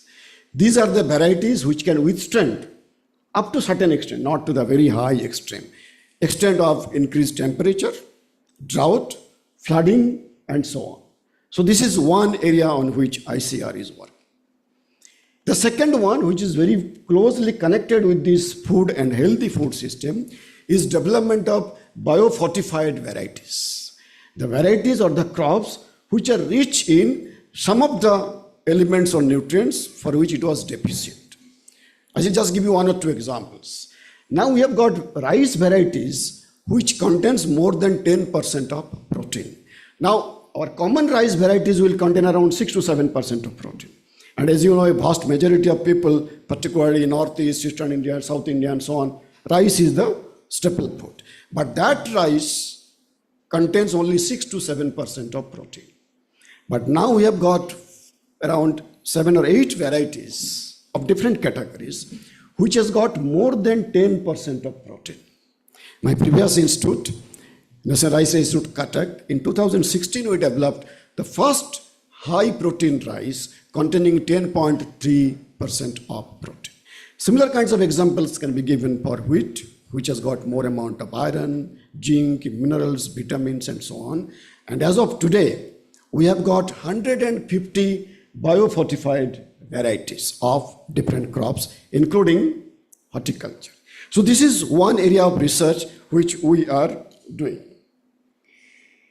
Then, of course, promotion of the seed of these varieties and also climate resilient varieties, and then making some process mechanism so that those seeds reach to the farmers. So this is, of course, still not sufficient. There are still lots of gaps, but we are working on this in this particular direction. Next one is diversification of agriculture. Of course, we have been talking this for quite some time, but I would say that in last few years, we are in a position to achieve something in this. Of course, millet we have been talking a lot. Last year, not only India, but whole world talked about millet. And of course, there are some good outputs coming. But not only millet, there are many other our alternate foods, traditional foods, indigenous foods, including horticulture, fruits. So not only cereals, but also fruits and vegetables. So this is another area on which we are working. Then, of course, as I think Avinash asked this question to people that how many of these 5 food items you have taken in last 24 hours, and you got, I think, 28% people said that. But unfortunately, you know, in India, the number will never cross more than 40% because many people do not take meat or fish ever in their life. So those two are not going to come anyway. But then livestock is another area, and fortunately, India is doing quite good in livestock, in dairy products. Of course, because of number and of course some technologies, we are number 1 in the world in terms of total production. But if you see the productivity of our animals for last around 2 or 3 decades, you will see it is continuously increasing, and there is lots of diversified products available in the market, which are again very good for health. Next one is, of course, fisheries, which is one of the sunrise sectors of this country. For last around 8 to 10 years, this particular sector is maintaining a growth rate of around 8 to 10%. And this is one of our priority areas. Government of India is also giving a lot of importance in Prime Minister Matsya Sampada Yojana and so on. So these are the areas on which we are working. And then, of course, we are trying to involve the whole ICR system, not only to develop these varieties, but also to take these technologies and varieties to the farmers. And those who are familiar with our KVK system, Krishi Vigyan Kendras, and in the country we have got 731 Krishi Vigyan Kendras, and there are several good programs they are running, like Nari, like Batika, like Poshan Abhijan, and of course, I think in subsequent presentation, many of my colleagues might be talking in details about all of this. So these are Government of India programs through which we are trying to impart healthy diet, healthy food to our people. But one area which still needs a lot of consideration is the gender issue of nutrition, which is very, very important. And again in ICR, though we have got one institute which is dedicated fully to work on women, so Central Institute of Women in Agriculture, which is located in Odisha again, Bhubaneswar, so they are working in this particular direction. But then, in spite of all of this, we really need policy interventions, which this particular report very correctly mentions. And there are several gaps, there are several barriers and constraints to overcome all of this. So friends, this is really a very important publication, and for me it is very important moment that I could join with all of you, could learn lots of things about food. And thank you very much for inviting, not because of being here, but your invitation gave me an inspiration to read more how agriculture and food is connected, and how ICR research should also be a little bit modified or transformed to address not only the productive history issue, not only to increase productivity of rice, wheat, or any other commodity, but also to make it more healthy, so that we at the end of the day become healthy. So congratulations again, IFPRI and all those who have been associated with this important publication, and I wish all success. Let us join hands together to take this message forward, and of course develop technologies and other policy dimensions which will be really helpful to take this mission forward. Thank you very much. Jai Hind. Thank you, Dr. Pathak, for that very informative and eloquent speech. He has always been a star supporter of IFPRI. We are a partnership that we really cherish, and pioneered by, of course, Dr. P.K. Joshi, who is sitting here, the former director of South Asia IFPRI. With that, we come to the end of the inaugural session. I think a big round of applause for all the dignitaries out here. We are running a bit late by 15 minutes, but we'll go for a break now, and we'll reconvene by around 12 o'clock. But before that, there is a group photo session organized by Joshna and her team. Joshna, could you please direct us to the place where we can have this group photo? Thank you. Yeah? So Shahid will do it here, that's what.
is on supporting healthier food choices.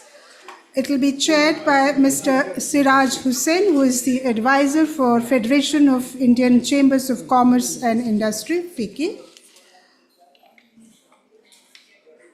Mr. Siraj Hussain, he is an advisor to FICCI for food processing sector and is currently a senior visiting fellow at the Indian Council for Research on International Economic Relations, that is IFPRI, where he is engaged in research on various aspects of Indian agriculture and food processing. He joined the Indian Administrative Services in 1979 and has served the government of Uttar Pradesh in various capacities, including the Secretary to the Chief Minister. In the Government of India, he has worked as a Joint Secretary, Department of Food and Public Distribution, and Chairman and Managing Director of Food Corporation of India, that is FCI. He was posted as a Union Secretary in the Ministries of Food Processing Industries and Agriculture. Over to you, Mr. Siraj, for the session on supporting healthier food choices. Thank you. Thank you, IFPRI, for inviting me. Yeah, thank you. So, in this session, which is titled Supporting Healthier Food Choices, we have some very eminent people. It seems Dr. Hemlata, who just retired as director of NIN, is not able to join. She has not joined yet. So we will request the other speakers to take a little more time, maybe about 10 minutes each. We have Professor Bharat Ramaswamy. I have known him for several years when he was in Indian Statistical Institute. He also wrote a very comprehensive chapter for the previous Finance Commission. And I hope his advice will again be taken for the present Finance Commission. Dr. Devesh Roy is also a very well-known economist from IFPRI, and I'm told he's back in India. So we'll look forward to more engaging interactions with you. Dr. Kalyani Raghunathan, I am meeting her for the first time, but I have been following her writings, especially on affordability of diets, etc. And of course, Sudha, I have known for several years. Recently, she was the lead author for a report we did for Bangladesh to use the electronic negotiable warehousing receipt, which in India has not achieved the desired level of success for a variety of reasons. So, to begin with, I request Dr. Sudha Narayanan to please set the context.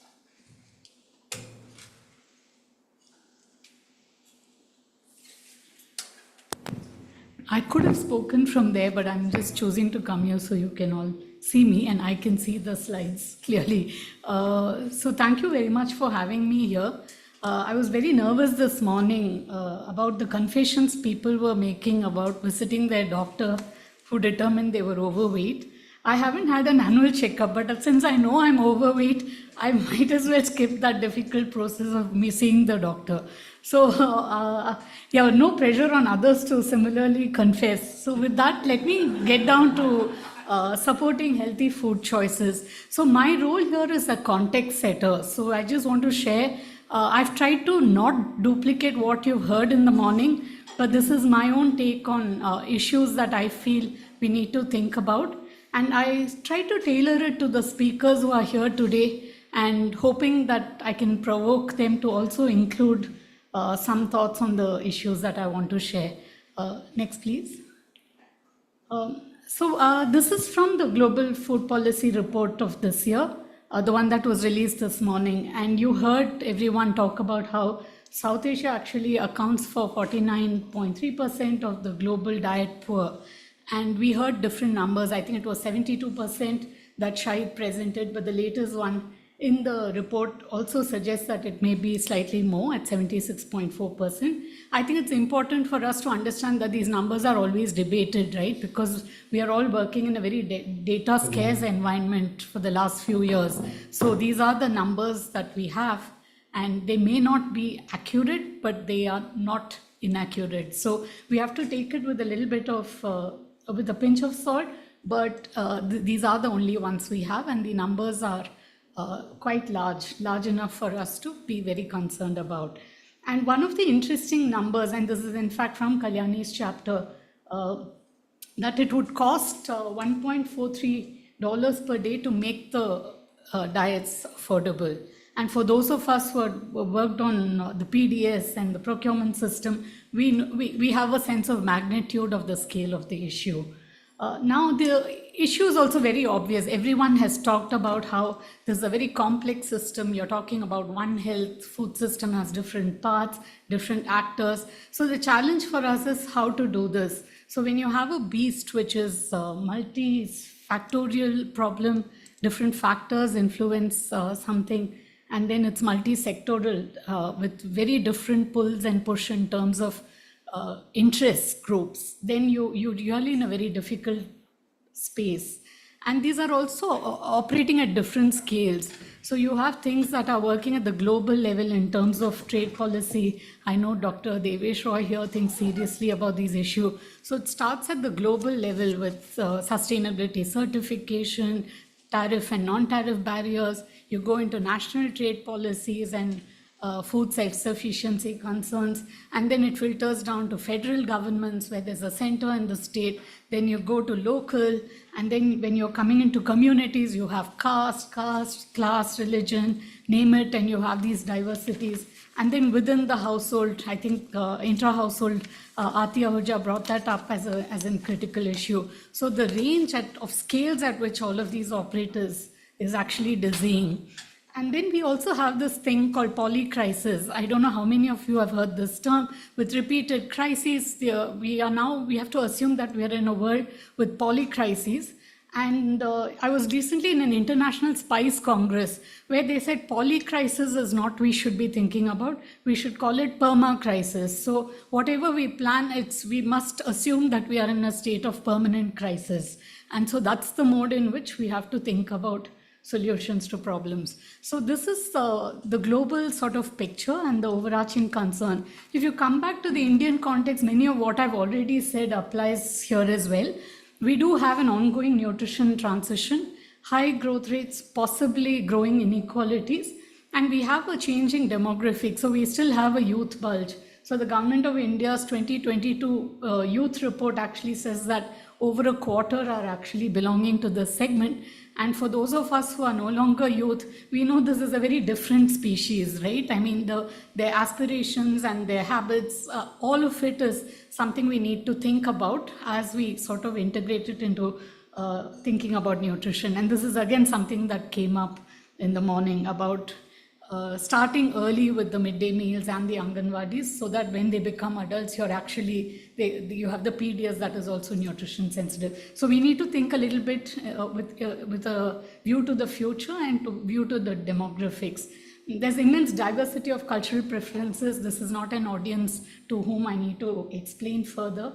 But one of the other interesting things is the changing dynamics of what's happening in the corporate sector, logistics. So I remember Tom Reardon and Bart Minton were all writing within IFPRI 10, 15 years ago about the retail revolution that was about to come in the food and grocery segment in India.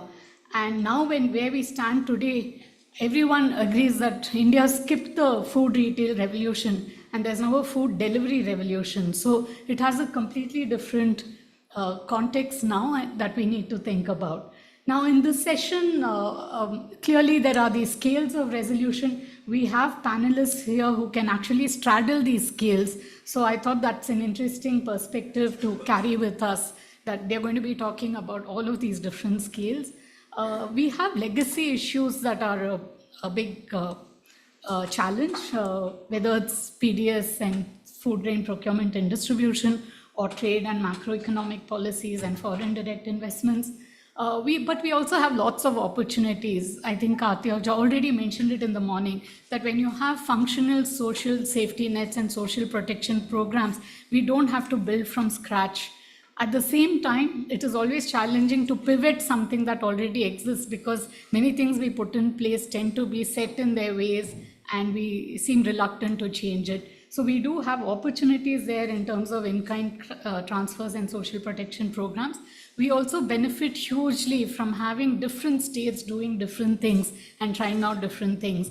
And many of us actually, I always feel that there's not adequate interstate learning within India, and there are not enough platforms that enable that learning. So that's again an opportunity. And thirdly, as somebody who has sort of watched civil society actors and also had a foot in civil society action for a while, I think India's strength is also in what the civil society actors can galvanize and accomplish, often being the referees and calling out problems, but also finding creative solutions that is independent of the state but linked to the state. So that's also the interesting quality about civil society action in India. So I think what we would want to come towards is not just state policies that the states should implement, and whether it's regulation. Avinash said it can't all be regulation. So regulation versus incentives, but also civil society and corporate action. And it's not just corporate social responsibility, but it's responsible corporate activities. So, and finally, I just want to say that as researchers, we're all struggling a bit in this space. There's only that much scraping of the bottom you can do, and there's no data to do research. So some guidance and comments on your experiences on research would really be nice to hear. So with this, I'll hand over the stage back to Sirajji. Thank you, Sudha. Thanks a lot. I hope someone in the panel will pick up the social protection policies which are being followed by the center and the states, and if no one picks up, then I will say something about that. So may I now request Dr. Bharat Ramaswamy to please come to the podium and speak.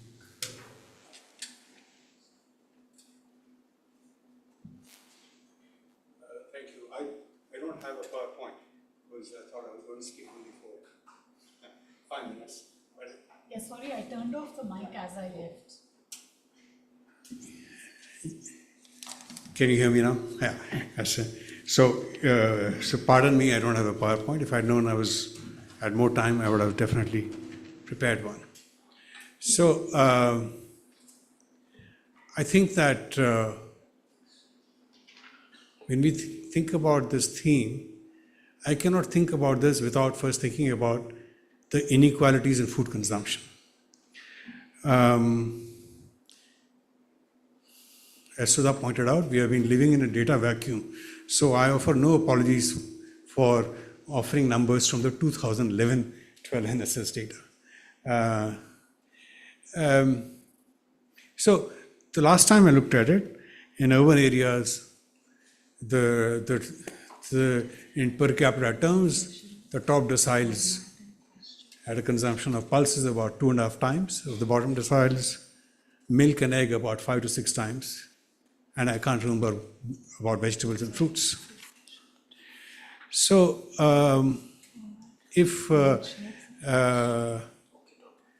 at the very least, even it's a very complicated topic, but at the very least, we have to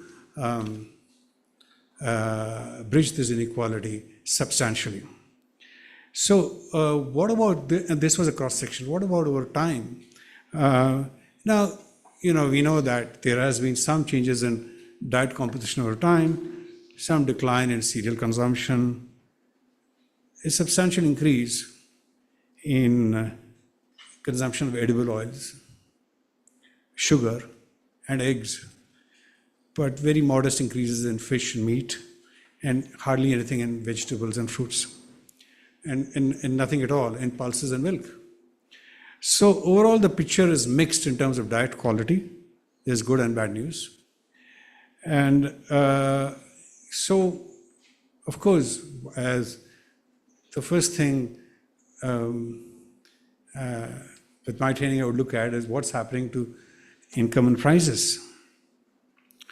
So now it's really, it's really sad, but I'm going to, but because of this lack of data, these are things that are known for about 5 to 10 years. So just looking at unit values, if you look at it, if you deflate them with respect to some overall consumer price index, what you find is from 93 to 2011, the prices of cereals, edible oils, and sugar have fallen. So it fits in very well with their increase in consumption. There is a modest price fall here I'm talking about unit values. I'm not looking at the prices data, but just the prices paid by consumers.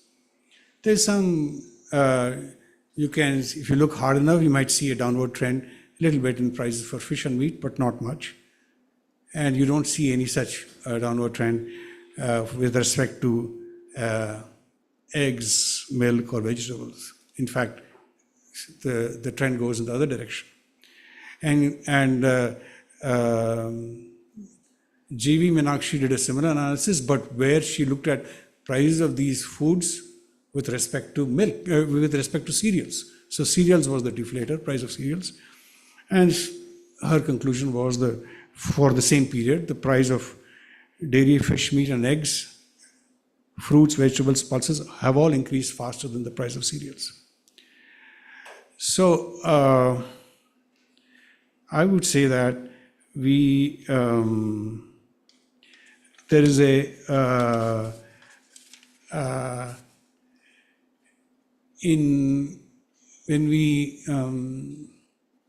there are, of course, prices are not the only thing that matter here, but they matter substantially.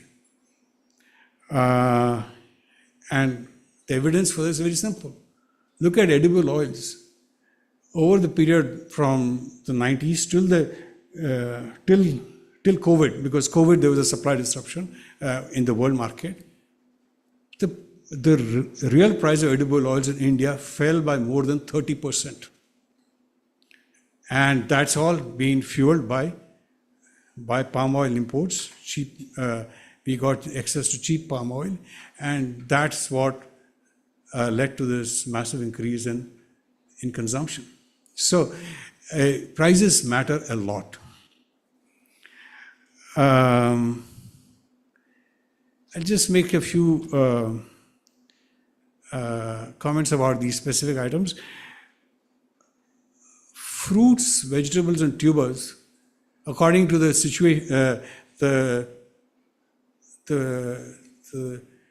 farmer survey of NSS in 2019, I forget the exact name of it, but we see that fruits, vegetables, and tubers, they account for about 2.5% of cultivated area, whether you do in Kharif or Rabi, not more than that.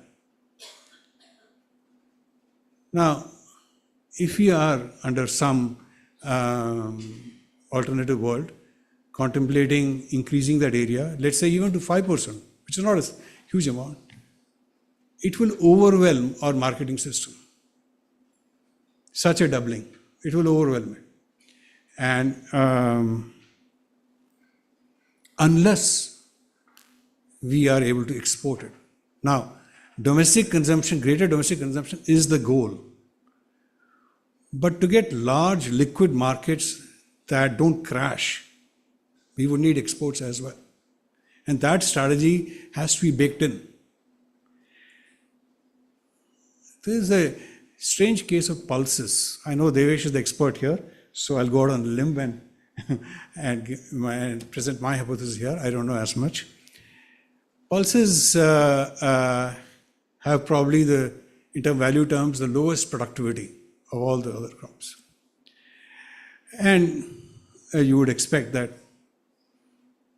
they would have the lowest incomes as well, a combination of prices and yields.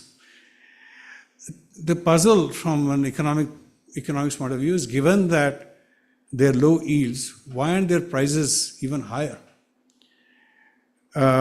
One can only speculate that it's because they're very different from cereals. They are actually price elastic. So there is demand resistance. So if demand is so low at existing prices, any attempt to increase farmers' incomes through higher prices will depress demand even further. So increasing prices may not be cannot be the only solution to low farm incomes in the case of pulses. But given the low consumption of pulses, especially at the bottom deciles, there is a great opportunity to actually do extra marginal transfers of pulses. So in a way that is not present in cereals. In cereals, the transfers that we do, they are no different than a cash transfer. The impact they have, no different. But in pulses, it's possible to have an extra impact on nutrition by through subsidies directed at pulses. There's been some talk about millets. Now, millets, now that most farmers grow it as a safety crop, as an insurance crop for their food security. There is, though, a lot of scope for increasing their productivity, not just in terms of providing them better varieties, but also in terms of extension. A lot of scope. But if there is no large revival in demand, the rational response of farmers to this increase in productivity will be to reduce the area to this crop. And farmers will continue to grow the safety crop, so their nutrition needs will be can be taken, they could take care of that, but you will not get these larger impacts for others. Even within pulses, even within millets, even for farmers growing millets, there is a generational divide. The older farmers like to grow millets, while the new generation is preferring to move away simply because of all the inconvenience of cooking millets. So that I think that's the point that came up earlier as well, and that needs to be taken into account. Finally, I'll just say that I think that there is I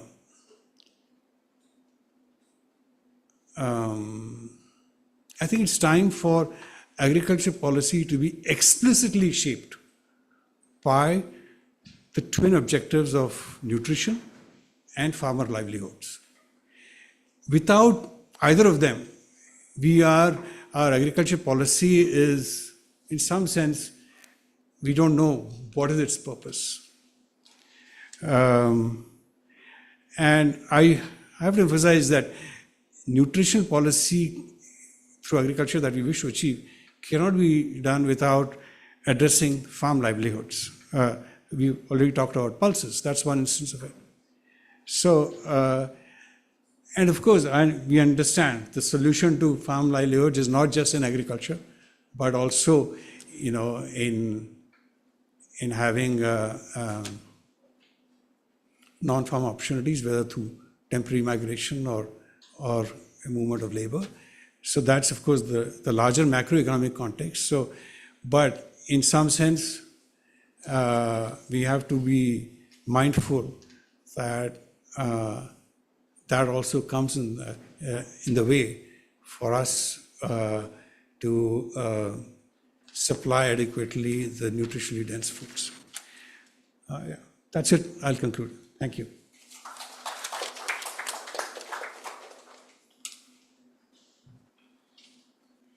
Thank you, Dr. Ramaswamy. We now have Dr. Hemlata, who has joined us in the online mode from Hyderabad. Connectivity is bad. Okay, so inform me when you can get her online. So may I now request Dr. Kalyani Raghunathan, who is quite familiar to all of us because she is the one whose paper is quoted all the time about the affordability of diets. So please say something about the data challenges, because recently the NSO data has come, even though it is after a long gap. Have you had a look at that data, and what is it showing? What are your preliminary observations from the current data?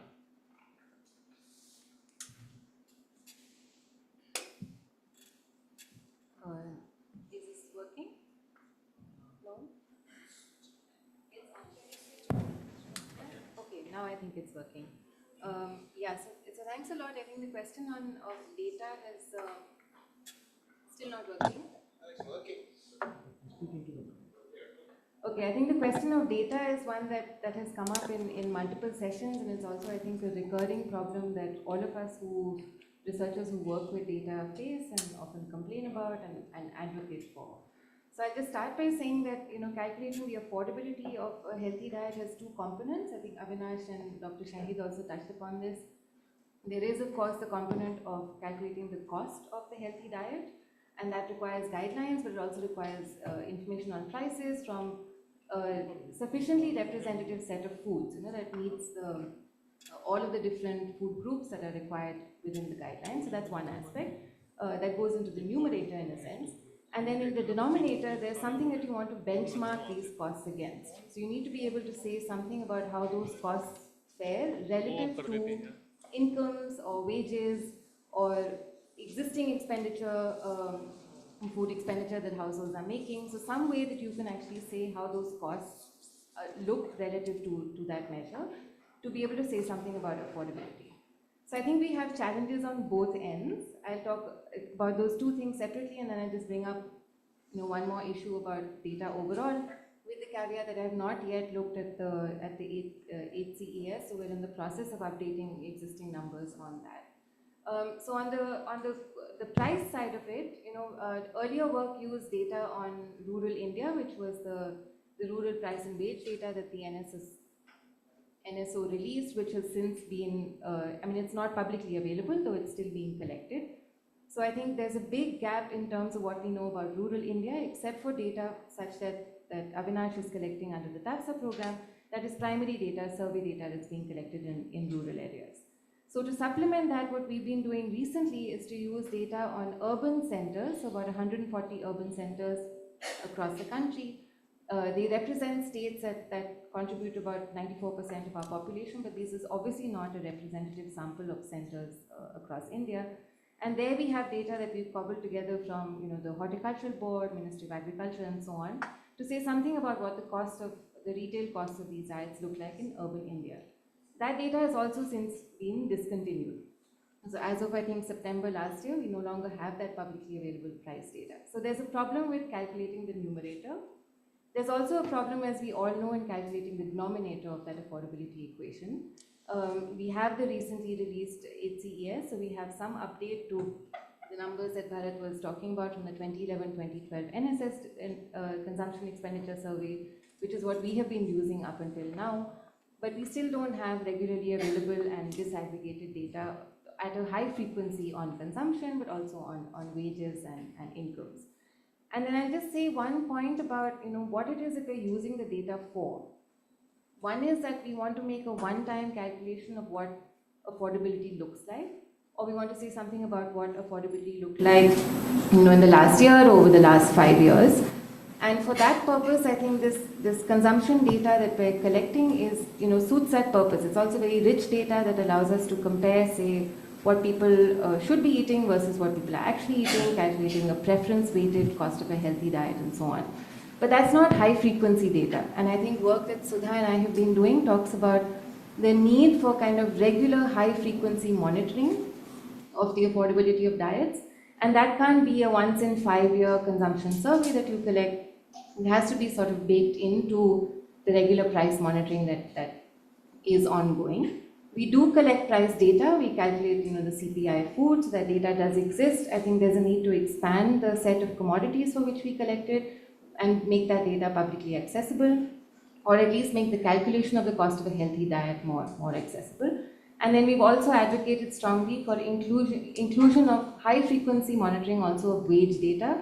And in particular, we've made the point about using, unskilled labor wages as a proxy of poor wages, so that we can say something at least about the most vulnerable population. So that's also another data gap that I would say needs to be filled.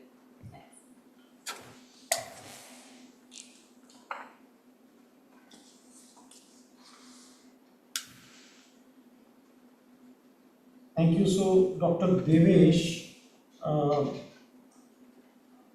the formal and informal markets have both been very important as far as the food sector is concerned, because we have seen entry of formal retail chains, at least in big cities.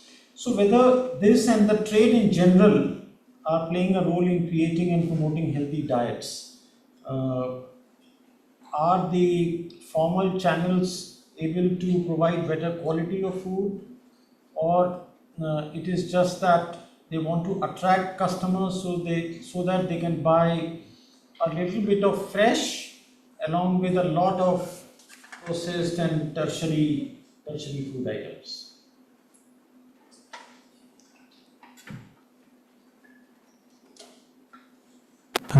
Yeah. So thanks for this. I'm also like Bharat, I don't have PowerPoint. So the point is in this one is when you work on this food system for healthier diets or nutrition, there's a bit of an occupational hazard here. You know, the people working in food system, because I was part of where Professor Mahendra Dev was a member of the steering committee or the group that I was working for agriculture for nutrition and health.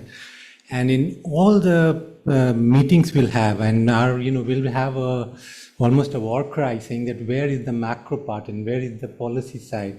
So if you are doing this kind of little communication, telling people that you should change your consumption and so on, so-called behavioral change communication, those are like considered as food system interventions. But you need some bit of a thought experiment to think about how the food systems work. I mean, just think about the questions that, would the Indian food system be the same if edible oil imports were not liberalized?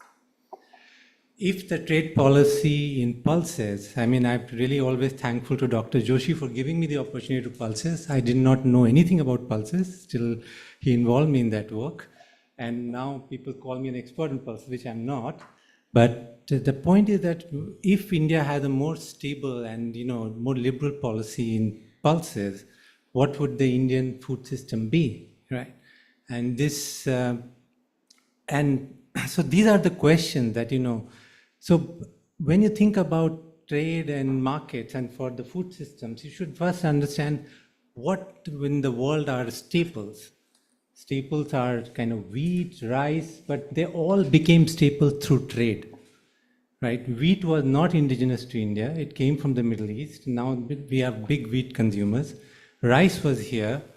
Right? So this is something that, the food that, or the preferences or the diets anywhere in the world, in human history, that has always been such because of trade. So that's the one thing that we need to carry when we think about the food system for healthier, nutritious diets, that, and the second, big problem that we've always faced as trade economists, and I say that's why it's hazardous, whenever you say trade becomes international trade. Trade is about exchange, right? So it happens at all levels and they're all interconnected. So you are through a whole matrix of trade relationships, whole matrix of trade costs, that determines all the exchanges. So what you are trading locally, what you are exchanging locally, it's also dependent on what the whole matrix of trade costs. As a seller, you have to decide whether I want to sell here or I want to sell abroad, I want to sell in the other region. As a buyer, you still have that choice whether I buy locally, regionally, globally, whichever way. And so, one of the things that when you will know, those who are like RCT bound, then they will think that you will not find a lot of papers in trade. Because trade is essentially a general equilibrium concept, right? And then that's why you will never find, you'd work with a lot of natural experiments, and you will not find a lot of papers that, will do RCTs in trade, right? And this is the way that, we are so bound on looking at the food system stuff by doing those evaluation methods and all, that we sometimes miss the big picture, right? And so this is something that, if you look at the edible oil story, the pulses story, these are the stories that you need to understand in order to understand the effect of food system on healthier and diets and nutrition, right? And Professor Manjev there, I mean, if he recalls, I mean, for each of the meetings we had in different parts of the world, our steering committee meetings, and I was probably the only one who was saying all the time that, where is trade in this? Where is macro in this? And I think, not to say this, but, Professor Mahendradev and the other person was Robert Palberg, who were the only two people who were sympathetic to the idea that, you probably need to take a different view of the food systems. And and the other thing that, I said that is really important, that this is about, we trade about, it's not about international trade. They're all connected. That, we look at, Mamta, Sunil and all, we have done a lot of work here looking at the, urban, peri-urban, local food systems.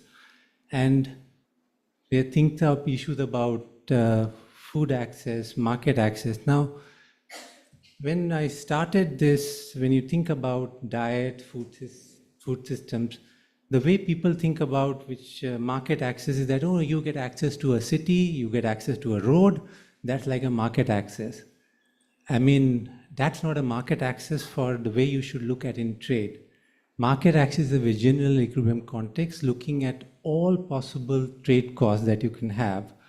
And so the whole matrix that really determines your market access. So, and that really brings me the point is to that when you think about food system and diet, one of the big elements that you need to take into account is the risk.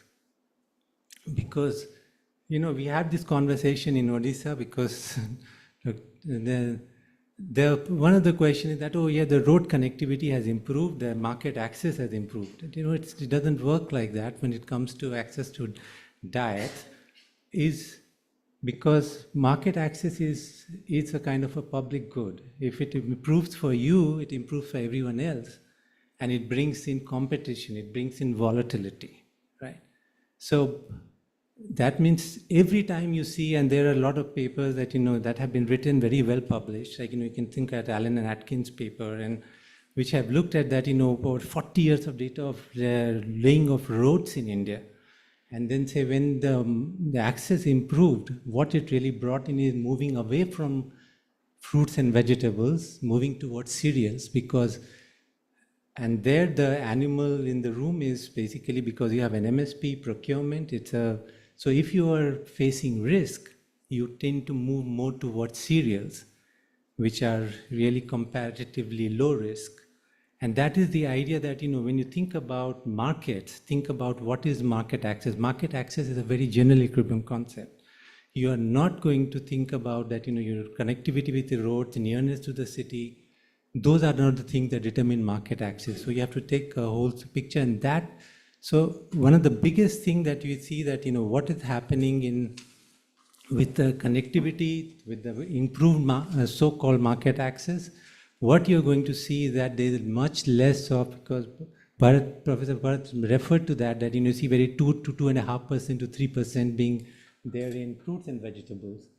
Now, one of the big things that, I would think that when the road connectivity, and the same thing that we are facing the issue when you're working in Odisha, that, if you see at the millet mission data and post-millet mission, and you look at the price volatility, the price volatility has gone up so much, and because of the increased connectivity, so you would see, even after the millet mission in Odisha, you will see a decreasing acreage of millet. Because it's a general equilibrium concept, you are doing things for millet, you are also doing things for rice, paddy, decentralized procurement, much more aggressive procurement, and MSP is happening in Odisha. So this kind of a partial approach that you take is you have to think about markets, think about what it does to diet, what it did to your production choices in a much more involved way in order to think about what it means for diet and nutrition. So this is something which I really want to say, and the point is that two things basically that you have to look at, trade at all levels. Don't look at only international trade because that gets emotions running high, which I don't want. And then the point is that there is a trade happening at all levels. And, Nand Kumar, when we had met in the food system dialogue, so we were almost physically assaulted for the reason that we said food system is nothing but trade, exchange at all levels, right? You say it's processor, then it goes to retailer and so on. So at each level, there's an exchange happening. And in current line of thinking, there are trade and value chains are not different. Trade happens through value chain. So you would have heard these globalized value chains. That's happening the same thing in food. So these are the idea that we want to bring in when you think about the effect of trade and markets. Think of all trade together, right? And then you can really think about what it does for, your diet and nutrition. Thank you. Thank you for touching upon the importance of trade and how it impacts the food systems. So before I invite the audience to intervene and ask questions, I'll say a few words. Now, the presentation in the morning highlighted that the consumption of proteins and other nutritious items is much below the recommended level. So in the early years after independence, we had this myth of protein gap, and the NIM itself recommended that it can be made up by consumption of cereals and pulses in the ratio of 4:1. And so we have now reached a situation where the cereal consumption is much higher than what is necessary, and protein consumption and consumption of other nutritious items is much lower. Now, Mr. Nand Kumar was Food Secretary when National Food Securities Act was being enacted. I was a Joint Secretary, so we have seen the years of discussion. Niti Aayog had a view not very sympathetic to covering 67% of population and so on, but it has been implemented now for 10 years, and we do not have any recent study of leakages from the public distribution system. So he pointed out that it seems to be working very well, but really speaking, we do not know. My interactions in Lucknow tell me that, because in 2022, this heat wave came in February, so wheat procurement was lower than what the government would have liked. So in wheat eating states like UP, the government is now giving 3 kilograms of rice and 2 kilograms of wheat. So the people I interact with, they tell me that they do not consume 3 kilograms of rice, and therefore they sort of sell that rice in the open market, and that is how we saw rice exports touching 21 million tons. And at times, Indian traders quoted a price in the international market which was less than the cost of procuring rice at MSP. So having said this, my view is that the activists keep talking to me, the media channels keep asking me why the government cannot include pulses in PDS, fruits in PDS and so on. But my view is that it is neither desirable nor feasible, because the infrastructural constraints are such that pulses are not produced across India. They are produced in certain rain-fed regions, and then they are not consumed in raw form. So they have to be milled, the government will have to get it milled, and then we will not have rate load of pulses in the district. So administratively it is not desirable and not possible to include pulses in PDS. That is my view. Now, having said this, there are certain other things where it is possible to provide nutritious diet, especially to children, because children are most affected by poor diets as compared to adults. They are affected more, and even their brains are affected. So what are we doing with children as far as nutritious diet is concerned? And we know that the Poshan scheme, the earlier midday meal scheme, now renamed as Poshan, covers some 12 crore children from class 1 to class 8 in about 11 lakh government schools. So the easiest thing to add to the protein consumption of children is to give them eggs. And what are we doing? So in Bihar, which would be very poor as far as nutrition, incomes, etc. are concerned. Eggs are given once a day in a week. Jharkhand, again a very poor state, twice a day. Sorry, once a week, twice a week. Twice a week. Odisha, twice a week. Now this is when more than a quarter of our children are stunted and 30% are overweight, and of course their households would not be able to afford diets which are rich in protein and other nutrients. Now, Tamil Nadu is the only state which provides it every day. All other states either do not provide at all, Madhya Pradesh for example, or they give very little. And it is not only a nutritious diet, but also it adds to farmers' income. Because if the state governments procure eggs from farmers, it also adds to farmers' incomes. So in that sense, it is better for both. Now, we can ask, I have been writing about it, that the policy making generally, in the central government, not in the states, is influenced very largely by people who are vegetarians. And therefore, a lot of it is reflected in the policies we make at the central level. At the state level, of course, things are different, but even there we see a lot of demands by people. In Karnataka, recently a survey was done which found that people are demanding eggs in the midday meal scheme. So whether IFPRI and other influential people sitting here can say this in their writings, that we need to really do something rather than only expecting that someone will provide more nutritious food to children. We can demand from our governments that this is what can be done. Now, as far as coarse grains are concerned, in a budget speech they were called Shri Anna and all that. But the area has been going down. This year it went up a little bit, but otherwise if you see 5 years data, the area and production has gone down. And the reason is that the farmers did not realize a fair price even for maize. Even Punjab farmers in 2020-21 grew maize, they did not get a fair price. Now, of course, situation has changed and the government is now encouraging maize for ethanol. I have written about it. We have published a paper with Shweta Saini. We have written several articles that it is a wrong policy choice. I hope that someone sitting here will also study that question. Maybe you can do that. How it will impact the poultry industry. Sir, we are already importing some 500,000 tons of maize this year. So we are already importing maize because now maize prices will make poultry unaffordable, for many poor people.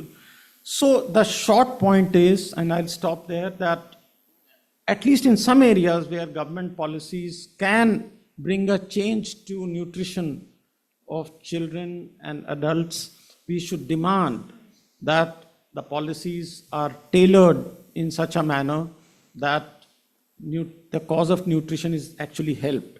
So, Dr. Rashid, I'm hoping that you will give me a copy of the report. Yes, thank you so much. Unfortunately, I'll have to go because I have an appointment with Secretary Department of Financial Services, which was fixed long back. So I will miss a part of it, but I do look forward to reading that report and then writing about it. And I hope that very influential people sitting in this room, Devesh, Kalyani, Dr. Ramaswamy, and of course, my friend Sudhanaran will say something about how the governments can help. You see, we cannot expect the center to include millets, include this and that, because we have seen, Mr. Nandkumar has seen that, every year, whenever the budget of food department is discussed, Ministry of Finance will say this efficiency in transport, there is this efficiency in loading, etc., etc.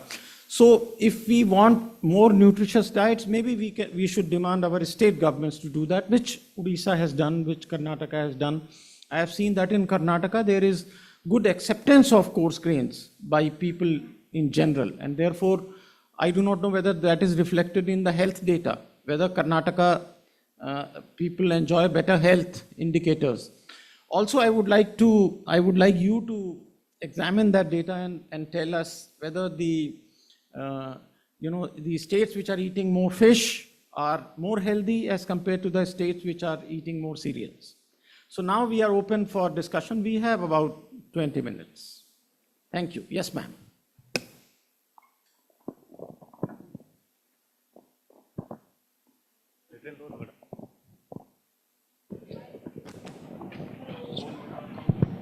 Hello.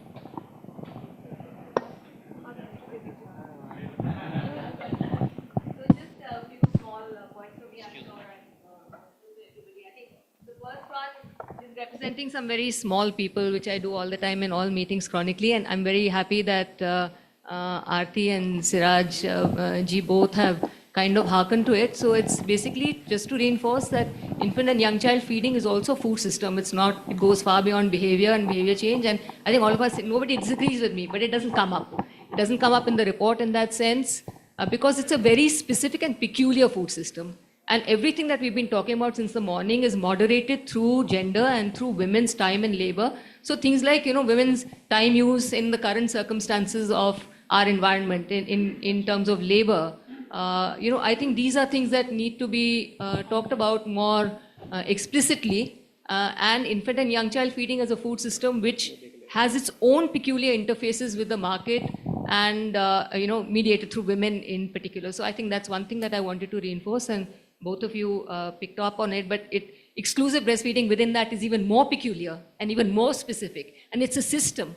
It's a system that encounters all those four elements that have been discussed in terms of social protection, demand, and so on and so forth. So that's the one point that I wanted to make. The second point is on toxicity, which, I'm glad that Purnima did mention this, but I don't think, even now in the conversation since the morning, we've not really engaged with the organics movement.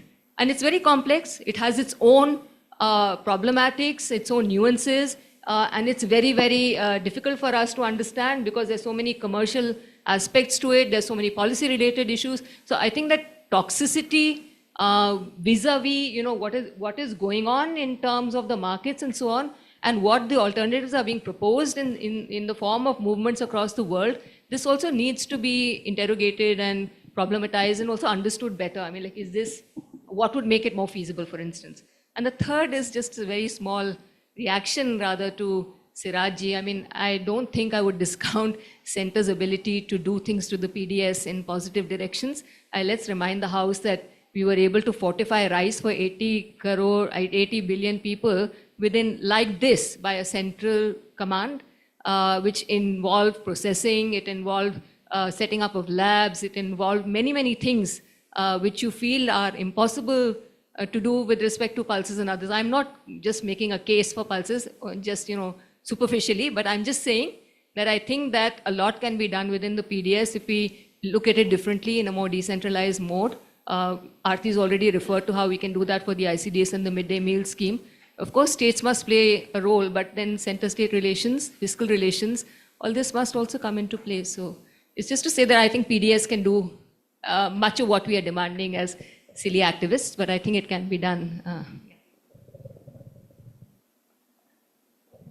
So just quickly answering your question on fish and other things. So even before that, if you look at the NSS data on food, quite like consumption data, the disparity between macro data and what you collect from survey data is growing.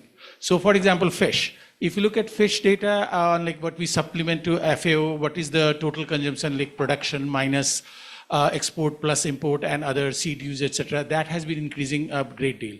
NSS data or NNMB data, if you look at NNMB data of actual consumption or purchase, there is no positive trend, very small positive trend. And if you do it over for other food items too, especially the nutrient, we have a decent or half decent data on cereals. Anything that has multiple procurement or multiple pluckings, both production and consumption data are very poor. And they're not just poor in terms of magnitude mein thoda bahut fark hai, it's the direction. It's true for overall GDP calculation to world over, but now it's we are estimating, if you compare the two, the survey estimates are about 60% or 50%, in certain commodities even less, of what the macro level data of net availability are. So we do not know, and since we look at this data to understand what people are consuming, we are seriously wrong on that. So that's one part.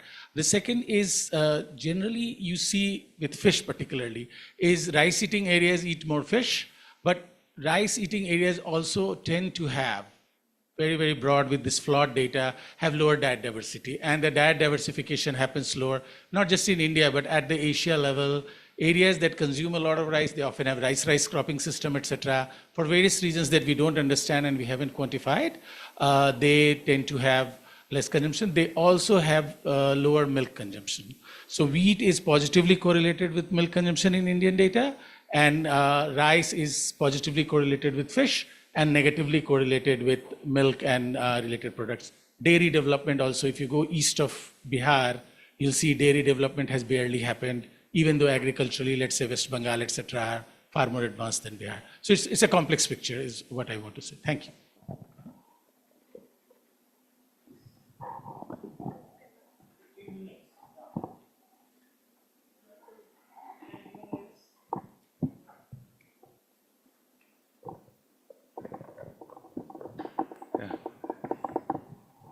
Yeah, thank you. I think I want to reflect on what Devesh, you said about the general equilibrium view or the big picture. So this is not a question per se. I would rather reflect upon the agri-food value chain that is a part of the food system. So according to development economics theory, that once country develops, your agri-food value chain transforms. So we are moving more on the secondary process-based system than the primary agriculture or primary production-based. And India also experienced that its share of primary agriculture has been falling. Having said that, if we compare agri-food value chain between cereals and horticulture, cereals we cannot consume directly, as Dr. Siraj Hussain said. So there's a lot of value chain activities involved before it goes to the consumer's plate. But if you look at the horticulture, this is primary and then trade, then it goes to the consumer's plate. So recently we have done some kind of an assessment on agri-food value chain, its contribution. It's basically cereals is coming as a priority because it's the off-farm activities are contributing more value addition in terms of generating more employment and others. So in that case, if we focus more on the healthy diet things and focusing more on the non-cereal based consumption, say horticulture and all, then that kind of issue I think we should look at, and that's the challenge is facing, that if we miss that kind of value addition activities, then there will a lot of equity issue will come, and that's number one. Number two is that even if we include that, then it will add cost to the consumers, because if we add more on the value addition activities, then we don't know whether we will lose the diet or healthy nutrition component of the food in terms of rising equities. That's a kind of a reflection I wanted to share with you.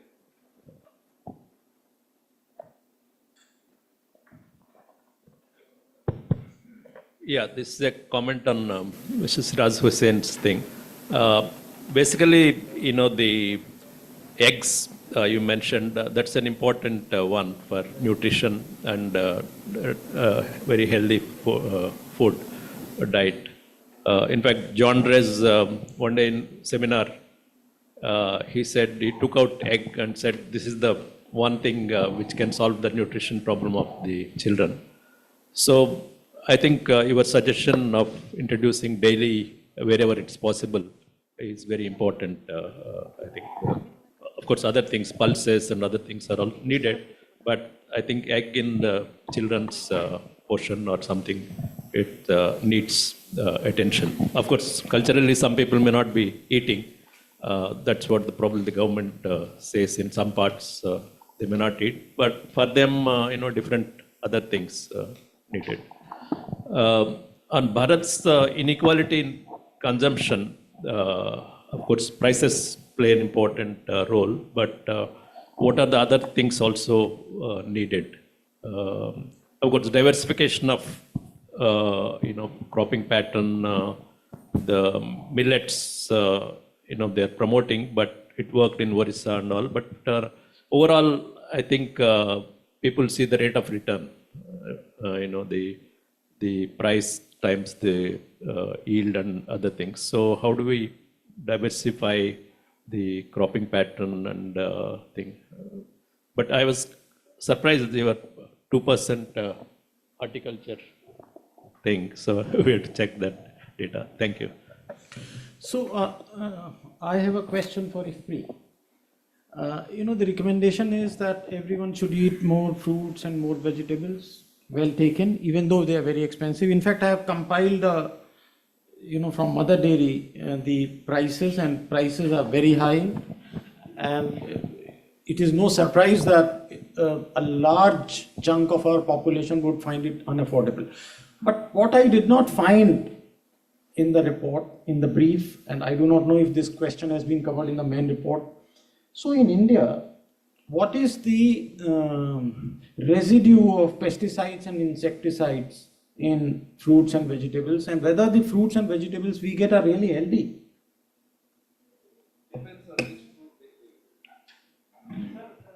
Grapes, for example, it will vary, but there is an institute of ICAR which tracks the residues, and according to their data, it is less than 2% beyond the MRL. But I do not know. What do you think about it?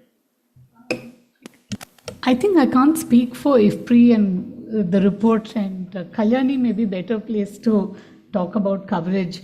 But my understanding is there are very segmented markets. For example, and this is something we were talking, when you go to a commercial eggplant grower in Maharashtra, they never eat the crop they grow. Eggplants. Eggplants, cauliflower, cabbage, these are all high pesticide. And they grow their own patch of vegetables because they don't put pesticides on it. So if the ICAR organization took from there, they would find close to 0% pesticides. But what goes into the commercial market, it's really complex evaluation of costs and benefits. On the one hand, pesticide costs are going up. They're actually galloping. Within 2 years of fieldwork in the same location, I found a 70% increase in the retail price of pests. And recently in Orissa, when we came, so all these pesticide shops are not supposed to, they're supposed to sell whole products. But because farmers may want smaller quantities, they're actually opening up the bottle, and there are small grocery stores selling, and their markups are about 10 rupees for that 10 milliliters or something. So the costs are really high. So farmers are really getting squeezed. And so one is the market price risk. And then you have these input costs going up. And so the answer is, I think there will come a time when these pesticides are too high. Either they'll get out of horticulture or go for organic. And we are seeing huge numbers of farmers actually switching to organic. So what they grow on a small patch of land for themselves, they're going to try and grow on for the market, but that scale will never be large enough. So I think the answer to this question is I don't know precisely what the pesticide residues are. They're clearly way higher. I met a farmer who had sprayed about 16 times on brinjal and more for cabbage. So I'm sure that if you took a representative sample, you would find these differences. And the ones with higher pesticide residues are serving what Tom Reardon would call geographically long value chains. So if you're shipping, in Orissa, we saw tomatoes coming from Kolar, and they were traveling really long distances. And the ones with pesticides are actually servicing these really long markets. And the ones that are safer, more prone to damage, are serving local markets and are much cheaper actually. There's a market, it's so segmented that actually you can get very affordable food through local markets for fruits and vegetables with very different quality and production practices. So it's hard to say.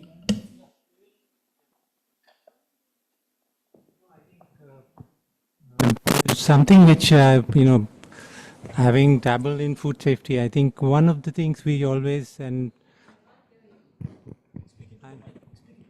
I think I'm loud enough, no? Okay, I'll just, this has gone off. So, yeah.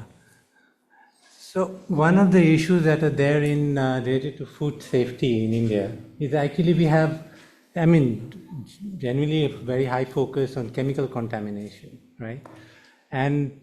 But we always miss the picture when it comes to microbial contamination, and that's a very big part of the story in India.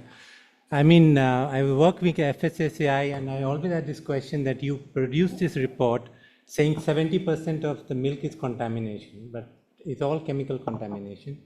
It's not a problem for me coming from Bihar because they find 100% is contaminated, so I don't have to make a choice. But the point is, it still is chemical contamination. And, working in food safety, organic is definitely not the highest standard. It's only an on-farm standard. So you have to think about what happens off-farm, right? And off-farm is a big part of microbial load in the food system. And that's something which, if you take food safety as part of your nutrition, healthy diet, and so on. So, I mean, we still don't have an India gap, which is for fresh products, right?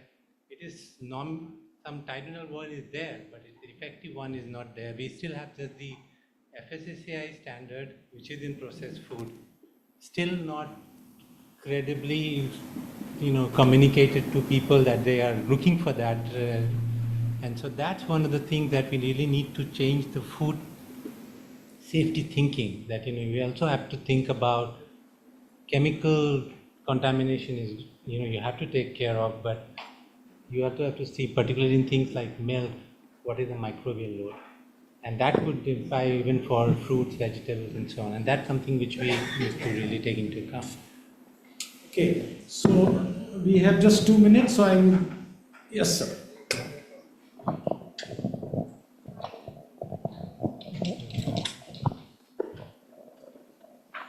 Sorry, sir, just a few quick comments. One is the egg story, because I was part of that conversation when it got introduced in the Jharkhand midday meal program. What we suggested at that time was buy eggs at a fixed price from backyard poultry. That had a economic social value added to it. But in some states, they floated a tender and they buy from these 50,000 bird units. That's a different story. Leave it at that.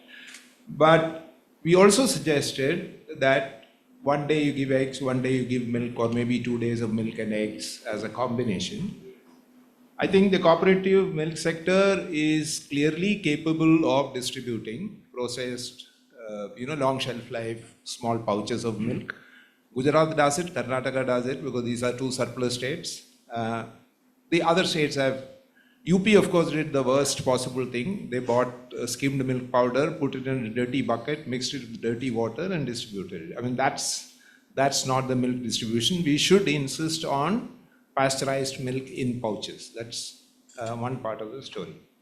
The second part you said we can't do pulses is, I would disagree, because we are not looking at short value chains. If you look at short value chains specific to regions, I think we can do that. I don't know whether you recall this big fight I had with the primary education department, that you shouldn't depend on the Food Corporation of India for your purchase. Why don't you do it locally? I'm glad that Aarti said that they can do it now. I think the solution is de-link this and make it much more local. Buy whatever, millets, wheat, rice, whatever. And FCI should not shy away from giving it, but it should not be solely dependent on this central big large system. So if you're able to decentralize this, at least at the ICDS MDM level to begin with, I would even argue PDS at a later stage, but it's possible, and it's not necessary to mill all pulses. I think chana and moong can be given in whole. It doesn't matter. In fact, I always eat chana as a whole chana, not as chana dal. So I think, why do we lose value by giving into the miller's demands? So there are possibilities. It's workable, but the first decision, therefore, is a very serious decision to decentralize and look at short value chains. Thank you very much. So we have come to the end of the session. I will end by highlighting just one point. So we read about PDS, millets, pulses, etc. in the media all the time. IFPRI, Kalyani, they keep writing about it. What is not written about is the residue, chemical residue in the supply chain. And one reason is slab. So those of you who have not heard this term, SLAPP, please read about it.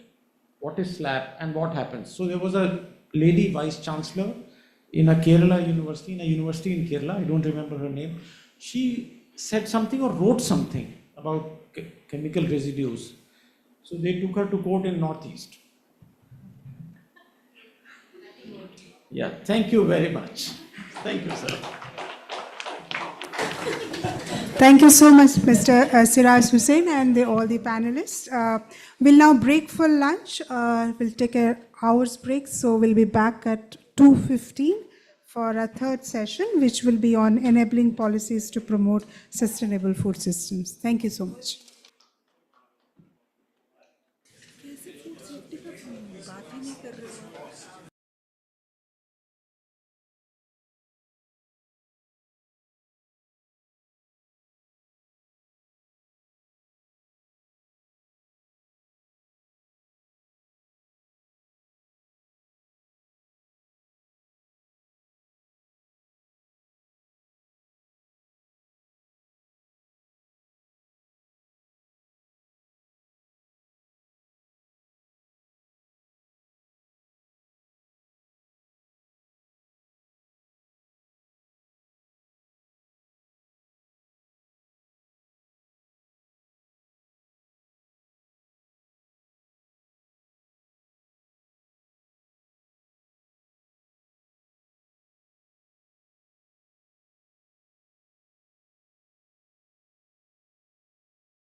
which is on enabling policies to promote sustainable food systems. It will be chaired by Dr. Pramod Kumar Joshi, who is currently is the President, Agriculture Economics Research Associations, that's the ERA. Dr. P.K. Joshi is the president of ERA, as I said. He has served as a scientist, principal scientist and head of divisions with various ICAR institutes. He has also served as the director for IFPRI-South Asia Regional Office in New Delhi and the chairman governing body of SARC Agriculture Center, Dhaka. His areas of research include technology policy, market, and institutional economics. Dr. Joshi is a recipient of many awards and has been honored as a fellow of National Academy of Agricultural Sciences, that is NAS, Indian Society of Agriculture Economics, India Society of Agriculture Engineering, and International Society of Non-Science. May I request Dr. P.K. Joshi to please come on the dais.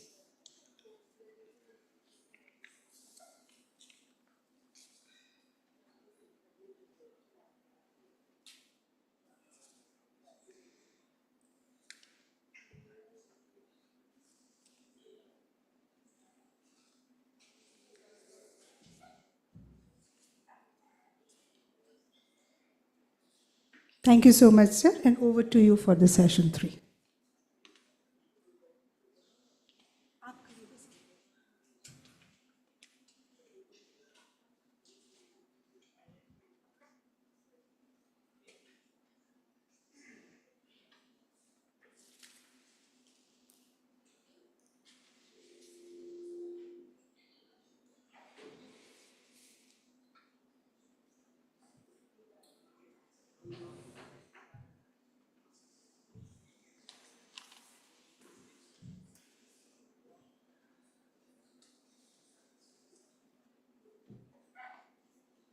So good afternoon, friends. I welcome all of you in this post-lunch session. After very healthy and nutritive food, I think we will take this session, a very important session, enabling policies to promote sustainable food systems. We have an excellent panelist. So I will invite our panelist here, Dr. Meghla Krishnamurthy, Dr. Krishna, Dr. Pratap Bithal, Dr. Ravinder Grover, and Mr. Ajay Mirjakar.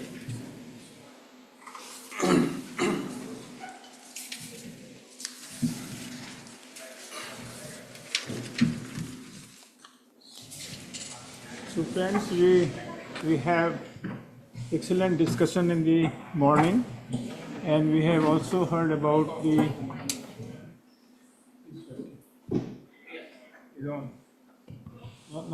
not able to hear. वो तो चल ही नहीं रहा है. Is working? Is working? Yeah, this one is working. So many mics.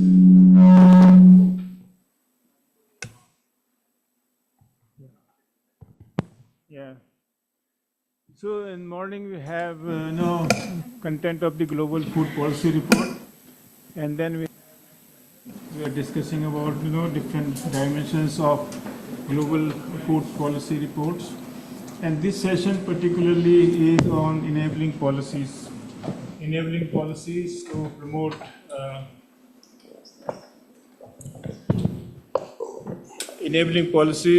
promote sustainable food systems.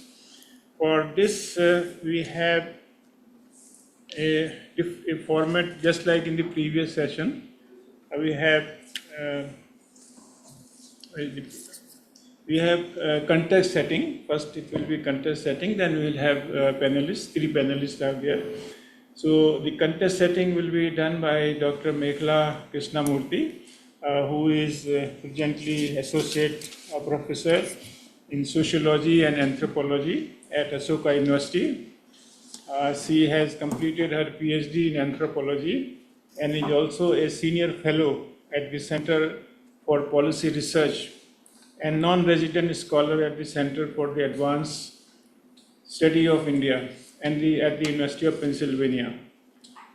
She has experience at the several dimensions, including women's court and dispute resolution, community health workers and public health systems, agriculture and agriculture markets, and land, water, and livelihood security.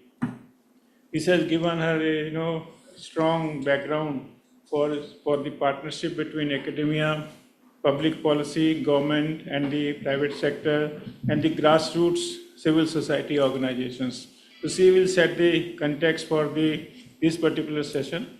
And we have three very distinguished panelists. And my right is Dr. Pratap Birthal. Dr. Pratap is, you all know, is the director of the National Institute of Agriculture Economics and Policy Research.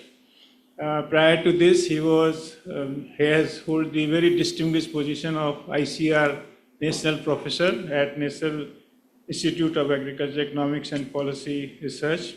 He has done remarkable contribution in various aspects of Indian policy making processes, including agriculture diversification, climate change, income inequalities, agriculture growth, rural poverty, market linkages, institutional innovations. So several dimensions he has worked. Recently, he also chaired the committee constituted by the Niti Aayog on estimating demand and supply projections for different food commodities by 2047. So that report gives a stage, what should be the future policies on food system for India. So he's also a fellow of the National Academy of Agricultural Sciences and fellow of Indian Society of Agriculture Economics. He has also received very prestigious Dr. Rafi Ahmed Kidwai Award. So welcome, Dr. Pratap. We have another friend, distinguished colleague, Dr. Ravindra Grover, who has over 2 decades of experience in agriculture and food domain. He serves as the Global Business Manager at Harvest Plus Solutions. So we will be talking about biofortification and all those aspects will be covered by him. He excels in leading projects across public, private, and developmental sector, focusing on commercialization, supply chain optimization, policy advocacy, and digital transformation. He has a very distinguished career, which includes notable roles at Unilever, Spencer's Retail, Coromandel International, PricewaterhouseCoopers, Asian Development Bank, and now with IFPRI, which is providing him, a diverse kind of experience in various, especially in the private sector. So we welcome you, Dr. Ravindra. We have Ajay Veer Jakar, a very good friend for 2 decades or so. Is a citrus farmer, but more I feel that he is a academician with all of us, doing a lot of research on, at the ground level. He works to advocate for farmers' prosperity and a healthy, sustainable, inclusive, and equitable food systems. He frequently writes in different, publications. If you are reading Indian Express or many other, newspapers, you will find his articles and basically giving how the farmers should be protected under different kind of adverse situations. He also served as the chairman, Punjab State Farmers and Farm Workers Commission. It was equivalent to the Cabinet Minister's rank, and it was constituted by the government of Punjab. And he was also vice chair, Action Track 2 on Shift to Sustainable Consumption Patterns of the United Nations Food Systems Summit 2021. And he graduated degree in the geography. So I welcome Dr. Ajay to you also. So friends, now we'll start with the context setting. Dr. Meghla Krishnamurthy, I'll request you to give the context. Yes. I think I might just stand here because then I'll see people on this side. Thank you so much, and it's a great privilege to be here. Congratulations to all our friends and colleagues at IFPRI for the report, and the opportunity to set the context for this session. I note it's the Global Food Policy Report, so that's the P in there, and the P in IFPRI is also policy. So this is kind of like the crux of what we're talking about, which is policy. And I thought this word is one of those things that people take far too seriously and then don't take seriously at all. So maybe this session is a good opportunity to put policy in its place and actually take its power a little seriously, but also understand the limitations of having a policy-centric view of the world rather than actually understanding what lived realities are and the political economy within which everything is also embedded. Like Sudha, I'm going to take the opportunity to take the 5 minutes to share a little bit of, not so much to pick up 3 key points from the report, but to kind of turn them back or frame them back to everyone to think through, and particularly to have the panelists consider some of these questions in their remarks. So I think the first thing that comes out very much, particularly when you look at the, Avinash's chapter on India, but repeatedly through the report, but particular problem for South Asia is the serial centricity of policy, right, at all levels: production, exchange and markets, distribution, consumption, processing. There's a strong emphasis on cereals, and this is something that's emphasized. And then the words we usually follow this with is diversification, both of diets and of production. And I think then there's this huge question which came up in the morning, which is, does production drive changes in diets? Do diets drive changes in production? The truth is, if you look at the history of agricultural commodities, sometimes it's integration that drives the fate of a commodity market. So it actually could come from processing, from distribution, from production or consumption. The point is, all of these are deeply interlinked. And sometimes it's quite hard to see where one hands off to the other in these very complex food systems. So clearly, we are looking at a long-term stasis, a sort of inertia in policy, where no matter how much we talk about diversification, the serial centricity still remains so deeply part of the reality. Which made me think, and I think this is the question for the panelists, is, do we have policy frameworks that can actually move us towards transition, right? Do we have policy frameworks for transition? Does policy react to transition? So there's a transition in incomes, there's a transition in poverty, there's transition in diet, and policy reacts to it? Or do you need different kinds of frameworks in place? I think Sudha mentioned polycrisis, permacrisis. In India, we say the time we take bold policy action is only in crisis. But clearly, neither in polycrisis nor permacrisis have we been able to think about these frameworks of actually how do you shift. And I think, Mr. Nandkumar, you've often said that when we write policy or law, we don't have an exit clause, we don't have a horizon, we don't think about when you have to actually exit out. So when we are thinking about the MSP procurement, distribution, stuck, we haven't actually figured out how at scale to think through decentralized procurement and distribution. Do we have the systems? I think it's come up a number of times already in the conversation that the states are where we can do this. But as you do more federalism and more decentralization, you also need coordination.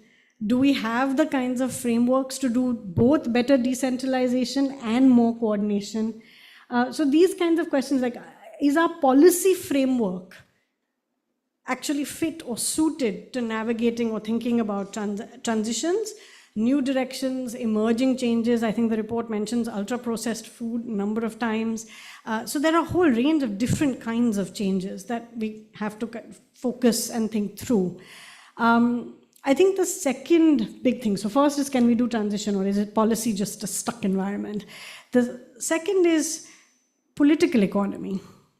Because again, this is the second big question, that whenever policy comes up, we say there's no political will or it's all vested interests.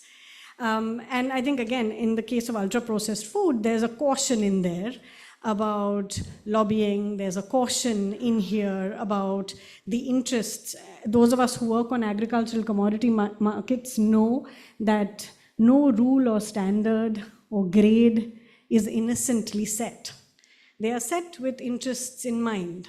There's a famous book called Squeezed on orange juice, which begins with how the debate around what you can call fresh actually happens, and what are the kinds of interests that come to bear on regulators to say that something that can be put in the fridge for 10 days can be called fresh, right? And we all also know, and Devesh, in the world of trade, that a great non-tariff trade barrier is phytosanitary conditions, which keeps all kinds of different types of producers out and in a system.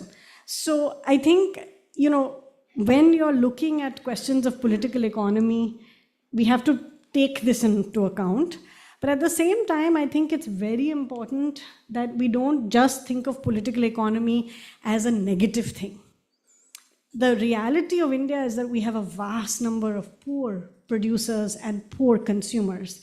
And we've been talking about where to start, demand or supply side. But you mind, in a country of farmers where it is still the largest employer, farmers are consumers. So to think about consumers and then producers without taking attention to the fact that all our producers are also consumers, right? And so the political economy here is something that we have also as an opportunity.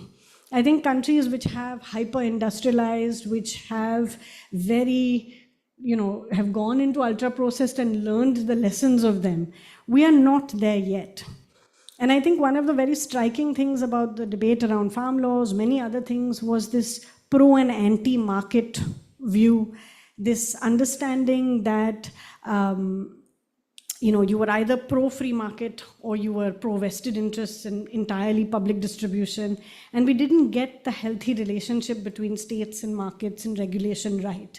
So I think we have to think about the fact that this is a country, and agriculture and the food sector, I think Avinash, you mentioned this, 90% of food enterprises are informal, private enterprises. It's not just a problem for regulation, but we need to have an imagination for this sector. We need to have an imagination for small scale. And we need to have an imagination which is not just one of aggregation and integration, but also understands what accumulation looks like at this level, and what kinds of collectives, what kinds of institutions and organizations that we can have. So can we have a vision when we think about enabling policies for policies that work for the actually existing Indian economy, that don't assume we are going to have a structural transformation like every other country, or doesn't assume, not to say that I don't think we need to have a very vibrant non-farm economy, we do, but we don't have precedent. And we have to think for our regions and our states, and that's, I think, another very, very important challenge. So is it possible to have a policy imagination for that? And then the final point, I was really happy to see this in the report, but there's a chapter on governance, and it talks about state capacity. And I think this is really important. Professor Barbara Harris-White often says, policy is what it does. The idea that you can have a good policy and bad implementation is not possible. If a policy can't be implemented, it's bad policy, right? So we have to understand that implementation and administration and financing and resource allocation and institutions have to be built into policy. I think for too long we separated these two elements out, and I think the report makes a really important move towards trying to understand institutional capacity. And this is not just the capacity of the state, it's also the capacity of civil society organizations, different types of resource centers, different kinds of features and forces and stakeholders who come together. So I think that's the other, like the overall capacity of the system to implement policy is again critical. So I would say these three things: transition, political economy, and state capacity, and overall food system capacity would be great to hear everyone's comments on. Thank you. Thank you very much. Well set the tone for this session. You have raised policy transition from cereal-centric to diversification of food commodities. Then second is the political will to change for this change of this environment, and vision for policy, imagining a policy to agriculture to meet the future demand and supply. And then, which is very important, implementation of the policies, especially the governance, institutions, infrastructure, and so on.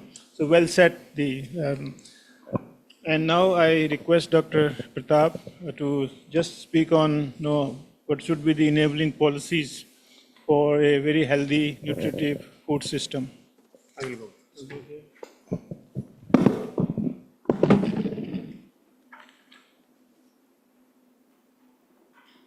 Good afternoon.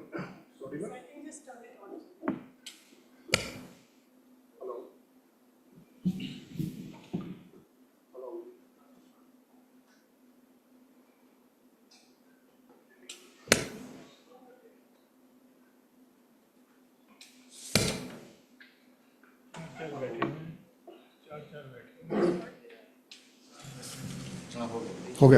Okay. Thank you. Good afternoon, friends. Mekla has raised really very pertinent questions, particularly in the context of policy transition. And we have a seasoned policy maker with us. So whether it will happen or not, it all depends on the bureaucracy, whether it will be done. Why I am saying is that some time back I invited one of a very seasoned bureaucrat, very intellectual people to deliver a lecture at my institute. Then he said, Dr. Saab, किस पे बोलूं? मैं sir आप अपनी policy making experiences हैं, you share those experiences with it. कैसे policy? Doctor साहब policy सिर्फ 3 लोग ही बनाते हैं. सिर्फ 3 लोग ही बनाते हैं. Minister, Secretary and Joint Secretary. So I don't know to what extent there is a truth in that. But the questions really are very pertinent when we talk about this one. Now, the cereal-centric policy as a question you have raised, I will come slowly in that. But I don't know, I was given a different set of questions. The questions raised by that, I will come to that later on, but first let me see. Now, see, if you look at the food system as a whole, it is a continuum from back end to consumers, from producers to consumers. And any policy for the food system transformation, it should be shaped based on the requirements of the stakeholders involved, whether it's a producer, consumers, or manufacturers, processors, and all that. But as I said, that most of the time, this policy decisions, they are from top down. And sometimes, they are very ambitious. Say, for example, doubling farmers' income. Because there was a lack of, evidence-based input to the policymakers, whether we can really double the income or not. There are so many other instances like that also. Now, if you just historically, if you look at, you can double income in 14 years, farmers' income, not in 5 years. So that kind of missing information to the policymakers or even to the politicians who give this kind of slogans, they should be really should be based on stakeholders consultations. Now another is, of course, there are three goals for any policy making or the food system transformation. You can say it is basically the efficiency, equity, or inclusiveness of the sustainability. And it is not necessary that one policy which aims at improving the efficiency, it will not adversely affect the other two objectives, whether it's the sustainability or the inclusiveness. Now, a simple case, if you take the case of Punjab, from where our panelist Javeer Jakhar comes, free electricity. It might have improved the efficiency in production in the beginning when the free electricity or it was given to the farmers, but now you see it has damaged the entire sustainability of the agricultural systems. And to my apprehension, maybe another 15-20 years, both Punjab and Haryana as well, they will just turn like in a drought-like conditions if this kind of situations prevails. My colleague, they are sitting here, Dr. Devesh Roy and Prabhat Kishore, along with myself, we did a piece of work. The Punjab and Haryana government, they brought out a legislation for subsurface water acts to prevent groundwater depletion just by adjusting the sowing dates of paddy. But when we see even otherwise also, even after the implementation of these acts in both the states, the groundwater went by 4.5 meters. So this kind of policies, there are always trade-offs. So the question is that this kind of policies, be it related to the free electricity or the another kind of subsidies or MSP, they should be revisited time to time, taking into consideration the emerging challenges and the opportunities and take the mid-course actions. This is another lesson, of course, when we are talking about the policy transitions. Then again, of course, there are several, there is a lack of coherence in the policies. As I said, that there are several other policy offshoots, particularly when we talk about that groundwater depletion, what are the policy offshoots there? It's basically the subsidies and the MSP. MSP, it is a kind of, risk-free markets for the farmers. So all these kind of things, this has to be already taken into consideration. One, of course, the farmers' behavioral response to this kind of policies, and then the policy offshoots. Now, then diversification, as we have been talking about. So we have been talking a lot about diversification for long, but it is not happening. And again, to this, there are policy offshoots, as I mentioned here. But for this, crop planning is the need of the hour today. Crop planning, but generally what happens, the bureaucrats and the scientists, they go for crop planning based on a region's resource and domains. Now, if you ask any Punjabi farmer to cultivate any other crop in place of rice, he will never cultivate, because his main aim is the profitability. So how to induce farmers to switch over from, say, this kind of, water guzzling crops like rice to other crops? So here the question arises that we are providing a lot of subsidies to the farmers. For rice alone, we estimated for the Ministry of Agriculture, there is a subsidy of rupees 30,000 per hectare for rice crop alone. Now, can we convert that subsidy into some kind of, incentives for the farmers as a compensation for the farmers, or link this, subsidy to the adoption of resource conserving technology? The question is that the resource and domains-based crop planning, is not sufficient. It is a, essential but not a sufficient condition for the diversification to happen. Likewise, in case of the livestock, also if you look at the figures. Now, our livestock sector growth, particularly in the dairy sector, it is mostly driven by the numbers. And there are a number of policy, contradictions also here. The basic contradiction is that the utility of the draft animals. Earlier, we used to rear cattle, farmers used to rear cattle for what? For draft and the milk, for dual purpose. But the draft purpose has totally, the utility as a draft animal has, cattle slaughtering is banned. Where those cattle will go? Do we have any kind of policy for optimization of the livestock population, taking into consideration of the likely demand or so? So here there is an option to diversify towards animal husbandry by using the sex-sorted semen technologies, provide farmers a choice of offspring. So it will also, meet the growing milk demand of the country. By 2047, the milk demand in the country is likely to be around 520 million tons.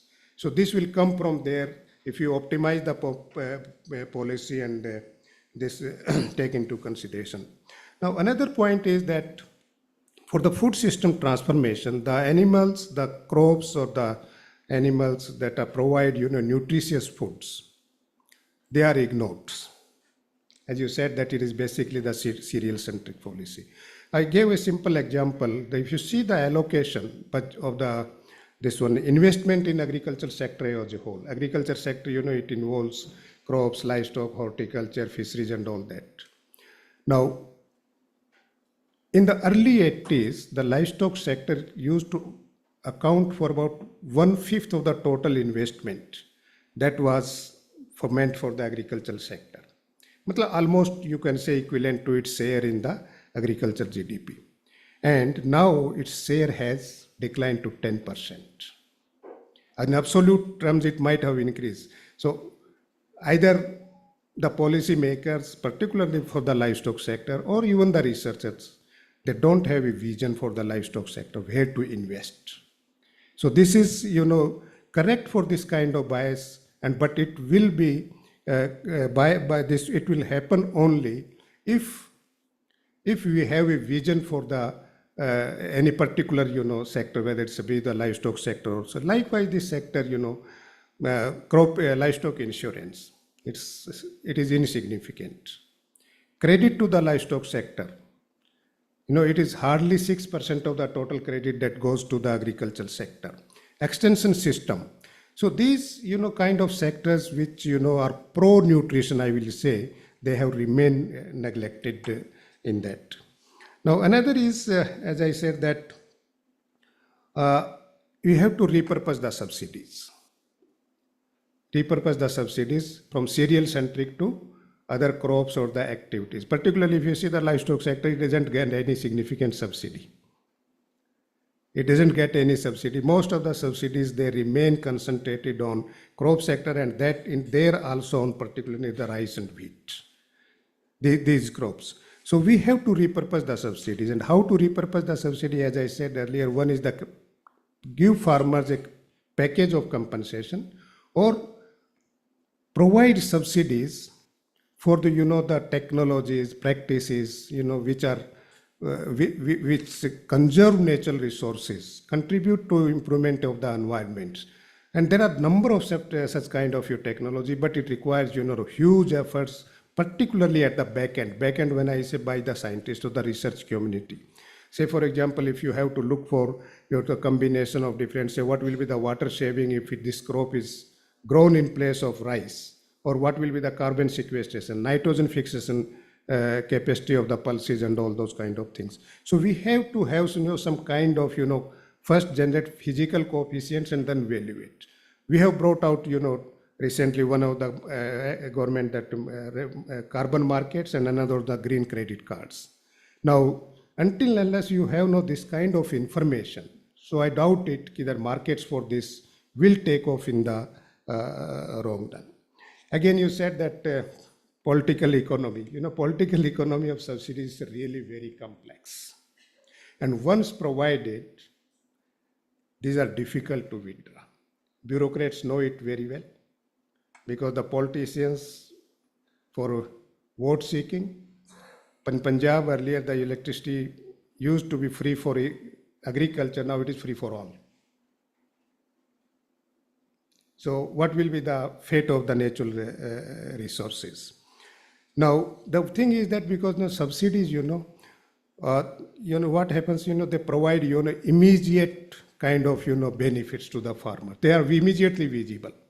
Now, if you look at subsidy versus investment, the subsidies that crowd out the investment, and the benefits of the investment, they are realized in the long run. So we have to look for, some kind of, this recently a paper from Niti Aayog, Professor Ramesh Chandra, you might have read it. He did some analysis and came out that crops or the commodities which receive highest support, subsidy and the price supports, in the last 10 years, they have grown at the lowest rate. So this is again, a matter of consideration, how to repurpose the subsidies and all that kind of things. Then, of course, that climate change, it is becoming a big threat to agriculture. We all talk about climate smart agriculture, but what climate smart agriculture includes? Farmer is always a climate smart person. He takes decision instantly. What happens before sowing, after sowing. So what we are going to give him new. Now, can we combine, the scientific knowledge with the traditional knowledge which the farmer has? So a kind of, bundling of, kind of practices that will be more useful for the farmers. Again, we have, some institutional mechanism like a crop insurance scheme. But still, its target was that within 2 years we will cover 50% of the land area, but still I think only 35% or so. Some states, they have withdrawn from it, some have done this one, not opted for that. So what are the reasons for that? Generally, we say from the demand side, farmers don't have the capacity to buy insurance. That's true, but there are other factors also. What are the alternatives of the crop insurance? Irrigation is the most important alternative provides the most important alternative for crop insurance. We did a study and found that benefits of irrigation in terms of productivity enhancement as well as the risk reduction, they outweigh the benefits of crop insurance. So this is one of the reasons. The reason is that where you are targeting the crop insurance, whether it is the irrigated region like Punjab and Haryana, or you are targeting the rain-fed regions. And for that, you must have, differentiated kind of strategy in terms of premium, etc., for all these crops. Then two more points I would like to say here. When we talk about the food system transformation, research is critical to food system transformation. And what India invests today, it is only 0.5% of its agriculture GDP on agriculture research. And let me tell you, the level of investment in agriculture research in developed countries was 0.7% in 1961. We have not achieved that target yet. Still, our investment level in research is less than the global average of around 1% or something like that. Now, this is really, but again, the returns to investment are quite attractive. Those who might have read our recent policy paper, we found that 1 rupee invested in agriculture research, it pays off more than 14 rupees. That's a huge. I was somewhat apprehensive when I saw this. It's 14 rupees or something. Then I compared some literature from the CGIR institutions. So here, it was around 10 or 11 rupees. And again, Dr. Gulati's paper, he came, I think, 11.5 or something like that. Interestingly, we did this analysis for the crop sector and the livestock sector separately. And the returns to investment in animal science research are almost twice of the returns in the crop science research. So that clearly indicates an improvement of the research agenda. And this is the requirement, as I said, the demand for animal source foods, it will grow much faster in the times to come. Sometime back, Professor Hans Binswanger, late Professor Hans Binswanger, he did some study for the India. And he said that by 2040 or 42, dairy products will account for 40% of the total food expenditure in India. Now it is around 20% or something like that. So these were some of the issues on the policy transition. It's really difficult. Political economy is really difficult. But something, of course, should I speak something on what they gave it to me or? Because that after Q, okay, thank you. Thank you, sir. Thank you, Dr. Pratap. Thank you so much.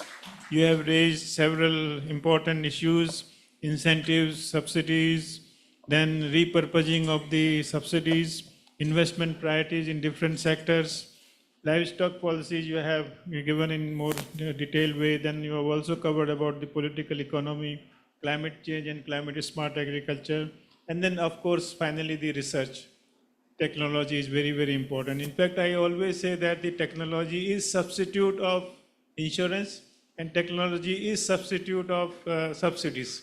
So if you have better technology, you can reduce subsidies. If you have good technology, you can have insured crops. So now we move next panelist, Mr.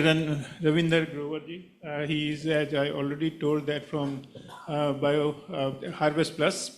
Lot of work is being done under fortification. Morning, our chief guest was also referring that lots of varieties are there which are rich in protein, zinc, magnesium, and many other nutrition. So I think it will be good to hear from you. Thank you, Dr. Joshi. Dr. Mekla mentioned about the 2 Ps. I'll add another P, the practice. I'm not a researcher, although Dr. P.K. Joshi was very kind to refer me as Dr. Ravindra Grover. I didn't get my time to complete my PhD. So what I'll be speaking more from a practitioner's lens. And so excuse me if it doesn't fit within the ambit of the research outline, because my lens is how a farmer or a consumer or a market looks at what we are trying to do. And before I move forward, I think it'll be apt if the subtitle of this report, probably going forward, and I know the report talks about it in detail, in depth, is food system for healthy and affordable diets and nutrition. And that's very important from a perspective that we really can't separate healthy and affordable. As we all know, 3 billion people can't afford healthy diets, and that is the problem. I was traveling in a train. I love to travel in trains. I was traveling in a train, and I was speaking to someone who was from Western UP, and I just switched on my phone and was looking at her, and then this guy, in a very fluent English, initiated the conversation. And we started talking, what do you do? And I said, I work, at that time, I was part of international food policy research, and I said I work there. And then we started talking about diets and things, and he was very knowledgeable to my surprise. And he told me, do you think I don't know apple a day keeps doctor away? I know that very well. It's just that whoever said that didn't know the price of the apple. The problem is affordability. Everyone knows apple a day keeps the doctor away, but if the price of the apple is more than a daily income of the whole family, even if I want, I cannot have that apple in my diet. To your point, Dr. Mekla, cereal centricity, and I think the argument I'm trying to make is that yes, there is a cereal centricity probably around staple, but there is a reason for it. And the reason for it is affordability is a big lens that comes into picture. Still 50% of the total food being consumed is wheat and rice. I mean, at the end of the day, if a poor farmer or a poor consumer doesn't get anything, what he does is he takes some pickle, takes the plate full of rice and sleeps. And so we can talk about diversification, but we have to also accept the fact that staples are here and they make an important part of everyone's life and economy. So the other important piece here is also the behavioral change. We love to talk about nutrition, but during the lunch break, when we go for a lunch, you can see how much of white is there in your plate, because let's accept it, food is not only a psychological, physiological need. It's also something that gives us a lot of psychological satisfaction. You know, people do stress eat. People want to eat what they love to eat. So it's difficult, even if we want with all our efforts, to bring that behavioral change, and there is a cost to bringing that behavioral change. So, you know, probably these 2 points have been the large contributor that despite our best efforts, our policy have been cereal-centric. I believe we shouldn't be much worried about cereal centricity of our policy. That should be one of the parameters, but we should be worried about one other aspect, that even the policy around cereals is lopsided. We have been talking about the quantity of cereals to a larger extent. And if you look at what we have done in last 5 decades, and there's a wonderful report by ICR which talks about 33% decrease in zinc level, 27% decrease in iron levels in our rice varieties, 30% decrease in zinc level in wheat, 17% decrease in the iron levels in wheat, which means what we are trying to achieve in certain other area, we are offsetting that by deteriorating nutrition levels in our key staples. So that's something that we should be probably focusing on, again, from a practitioner's perspective. nutrition is very important, probably to people sitting here in the room. It's very important to an urban consumer. When it comes to farmer, I guess our policy lens also have to identify farmer not only as a producer, but as a key consuming class. Because, and Dr. Mekla mentioned about it, 70% of our consuming class is farmers, which means they are eating what they are growing. 50% of whatever they are producing is still being consumed at the farmer's house. So if I do not converge the food policy with the agricultural policies, probably that disconnect could be very, very expensive for the country like us, which has a strong agrarian focus. So when we go to the farmers, we try to educate them about nutrition, about biofortified crops in particular. The key question that we come across is, the farmers say, for me, the prime most thing is the income and not the nutrition. So on a Maslow's hierarchy of needs, for farmers, nutrition is a third or fourth priority. So unless I create something which is taking care of the livelihood and the income first, I cannot promote nutrition to that consumer base. So that's the point that I like to keep it in front of the house, that when we are designing these policy, we need to identify that farmer is a consuming class and they have a huge dependent on agriculture. So our agriculture and food policies have to be very closely knit. I'll stop here. Thank you, Mr. Grover. I'm now saying Mr. Thank you so much. You have also raised very, very pertinent points. One is the affordability, and you mentioned that cereals are the highly affordable. And this is for debate. I think we always say the cereal-centric policies. It is my personal view that the cereal-centric policies should continue. Besides, we should have diversification and for other commodities.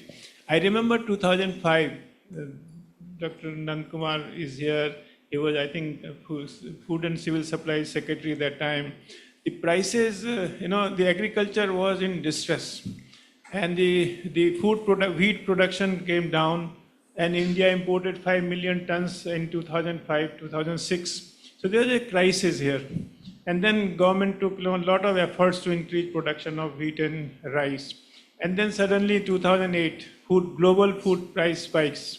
And then 2011, the food price spikes. So now when these kinds of situation comes, if we do not have the cereal-centric policies, especially for rice and wheat, we will be under serious threat. India will be serious threat. If you go to the global market for having rice and wheat, global prices shoot up. And we are in a very adverse situation. So we have to have a central cereal-centric policies, plus we should have policies for other commodities as well. So we should not ignore our cereal-centric policies. So this is for discussion. We can have discussion on this point when we have question-answer session.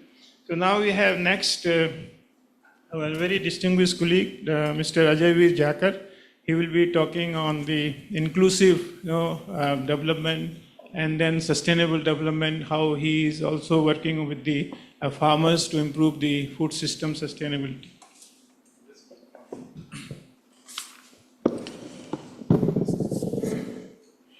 Thank you for this opportunity of to come and discuss the views of a farmers organization in this gathering of all intelligent people who know about science, who know about policy, but I'll just try and give the farmer's perspective. So first, I want to comment on something that's been said earlier, and I was making some notes. So first of all, I want to tell everyone that Bharat Krishak Samaj, the organization that I'm with, is digitalizing its records from 1956 to 1980. We had a monthly magazine. So that records are being digitalized under the leadership of Nandkumar ji. It's going to go public on 28th of August. We will have a program. Aapko bulayenge. But we are putting that records of 26 years into public domain, free for all to register and see what it is. And the surprising part, Joshi Saab, is that nothing has changed. You could go through that record and you will find 56, 57, 58, we are discussing the same issues that we are discussing today. I think somebody needs to do research on what are the narratives that are changing, but same recommendations are coming, decade after decade, and we are talking about now 70 years or 60 years. The other observation is that something that Mekla talked about, governance. Just want to talk from my experience. When we did the Punjab State Farmers policy, draft policy we made, so we wrote the first chapter on governance because I personally went to every office that impacted farmers. We spent 6 months going office to office. We didn't ask anyone to come to us, even though we had a rank of a cabinet minister. After 6 months, we realized and validated that governance was the main issue in the state, not water subsidy, not electricity subsidy. You got to go to the heart of the issue was governance. Then one professor from IIM Ahmedabad actually wrote an editorial, a policy opinion piece, and he said, what use has governance got to do in a farmer's policy? And I had to revert and I said that without the governance policy, the policy is not even worth the weight of paper it's written on, because governance is the core of the issues that we are dealing with. On agriculture research, I just want to say that everyone talks about agriculture research mein funding increase hona chahiye. I think as farmers, we are very disappointed with what ICR has done, what the whole agriculture system has done. They have not delivered. And we've asked for doubling of, like everyone is asking for increasing in agriculture research development funding. But Shaiji, we are saying that the ministry must, and we told this to the finance minister, Vittal Saab was there, we very clearly said that we want a segregation between research and education. कि जो budget allocate हो रहा है research के लिए, how much of it is going for agriculture, how much little is left for research, that needs to be allocated. And why should the government only be funding ICR for agriculture research? There's private sector which needs funding, there's civil society which needs funding. That money should be available. So we are saying, we're not saying paisa kam kar do, we are saying increase the money, but allow the private sector to tap into that, allow civil society to tap into that kind of things. The other thing is Ramesh Chandji ka observation aapne diya Vittal Saab कि higher subsidy hai, lower growth hai. You know, this is a great problem when, I'm not telling you personally, but when economists talk about correlation को causation बना देते हैं कि ये correlate हो रहा है तो we find it as reason. I don't think so. That should work. It's like sunset होता है तो we could say stars आते हैं इसलिए sun बैठ जाता है. It doesn't work like that. And same way you have articles coming that Shivraj Chauhan as minister has done wonders as agriculture growth in Madhya Pradesh. Like 7% growth आया 10 years के लिए. But it has not come because you changed the food systems in Madhya Pradesh. You just increased the area under irrigation for 10 years and that growth has come. So till you don't go into the depth of every statement we give, we actually find wrong reasons to work with. One of the things about this report is that when you look at the heading, food systems, there's nothing on agriculture in the report. Maybe the heading should have been different, but it only has about diets and it has nutrition. It's got only, and which is the easier part to do. The moment you link production to diets, the complexity of the report becomes 1,000 times worse, and you cannot relate it, and that's where we fail. So the general tendency with academics is that they pick up silos within the policy in a system, and we come up with recommendations that cannot be followed. So I'm not trying to say anything nice because I'm not here to say something nice. I'm not at a wedding, so I'm going to say what I think as a farmers organization should be saying, because we want to get our point across. And like we disagree with a lot of things, I think so everybody has an equal thing to, in the Q&A tell me I've been wrong about it. A food systems transformation will hurt stakeholders. Some will hurt more, some will hurt less. A transformation must begin on the farm because that's where production is happening. Consumption is not going to drive production because consumption, jo consumers hain, they are pampered a lot by the government, not just in India, it's a global policy. Which is the gist of what I'm going to be talking about, is cheap food is not only inhibiting a food systems transformation, but is killing the planet. Till we don't talk about how farmers are not going to receive the true cost of food, we're not going to have a transformation. All this cereal centricity, irrigation, everything comes down at the end to cheap food. And so this is something that policy must address. Because farmers do not grow out of choice, they only grow out of two factors. One is there's market signals, and the other is government policy. If the government policy is saying we're going to give you MSP for 2 crops which have low risk, then farmers will grow those 2 crops. If government is going to give you urea which is 1/4 or 1/3 the price of which is in Pakistan, then farmers are going to use urea. Then let's not talk about soil health and soil health cards. So let's be very clear that farmers don't grow out of choice, and till they don't get better farm gate prices, they are not going to shift into a food systems approach. The other factor that we've learned as a farmers organization, which we find the government narrative wrong, which we find the narrative of people wrong, is about targeting self-sufficiency. I think this whole idea of self-sufficiency is self-defeating because it's not practical. We think we should be talking about strategic autonomy, that what can we grow best, and we try and create an autonomy for those things, but we should be not, because policies will be completely different when you look at autonomy, which means that you may have to import stuff in times of need, but basically you will meet your requirements. Other problem is the federal structure of how agricultural landscape is structured here. You know, like Shivraj Chauhan ji has taken charge as the Minister of Agriculture. As Chief Minister, he was all powerful. He could decide anything in the state. He was the top man. But when he comes to a Minister of Agriculture, I think when he pulls a lever, he'll soon realize that nothing moves in the ministry. I mean, that's what I have seen. Like, it's not that the bureaucracy won't allow him to do, but if you look at it, agriculture and land is a state subject. RBI controls inflation targeting, and animal husbandry and fisheries is a different department. Allocation of funds are going to come from the Ministry of Finance. Unlike as a chief minister, he could control things and actually deliver. So this federal structure also inhibits systems transformation, trying to get food systems out.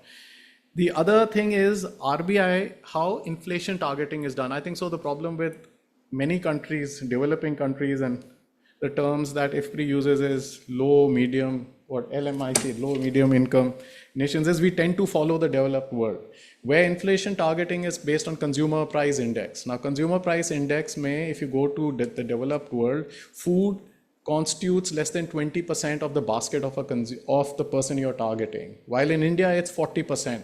So when RBI keeps implicitly it keeps saying ki food inflation, I mean inflation ko target karo, which means ki farm gate prices ko kam karo. So my suggestion is that we need to change the methodology on how inflation targeting is done. Till we don't do that point, we will not have a food systems transformation, which means we have inflation without factoring in food into it, which obviously is impractical. So you have, like, kahin pe bhi chale jao. We went to Nirmala Sitharaman ji, Vittal Saab was there. We had this discussion on direct benefit transfer of subsidies. So you had Bharatiya Kisan Sangh, which is an RSS offshoot. You had Ashok Gulati ji. You had others, you know, different people from different paradigms. Everyone said finish subsidies and give direct benefit transfer of all subsidies. यही बोला ना, सबने बोला. मतलब I was surprised कि एक तरफ RSS भी वही कह रहा है, अशोक गुलाटी जी भी वही कह रहे हैं. So Swadeshi and market oriented, everybody wanted that thing. But nobody tells this. They say for farmers. Why can't you say that for consumers? Like, why can't inflation targeting be for everything else, and food is compensated by, you know, coupons for consumers or not? Till the point you don't allow food prices to rise, farmers are not going to change practices. It's not about farm gate prices. You can never, and this doubling farmers income, jo Bittal Saab ne discuss kiya, government ka, I think so 2000 page ka report hai on doubling farmers income. I don't know how many people have read it, Bittal Saab. I don't know if everybody raises hands here, how many people have read the doubling farmers income report? The whole report? So that's the thing. I mean, who's read the whole report? It's like MS Swaminathan Saab ka wo policy. Who's read the report? Who's read the whole report? You hardly find anyone who's read the whole thing. Now, the two factors, you know, principally galt hai wo. Idea of incomes doesn't work in Indian circumstances. You have 85% of India is cultivating less than 2 acres of land. Half of that could be rain-fed. You'll have better figures.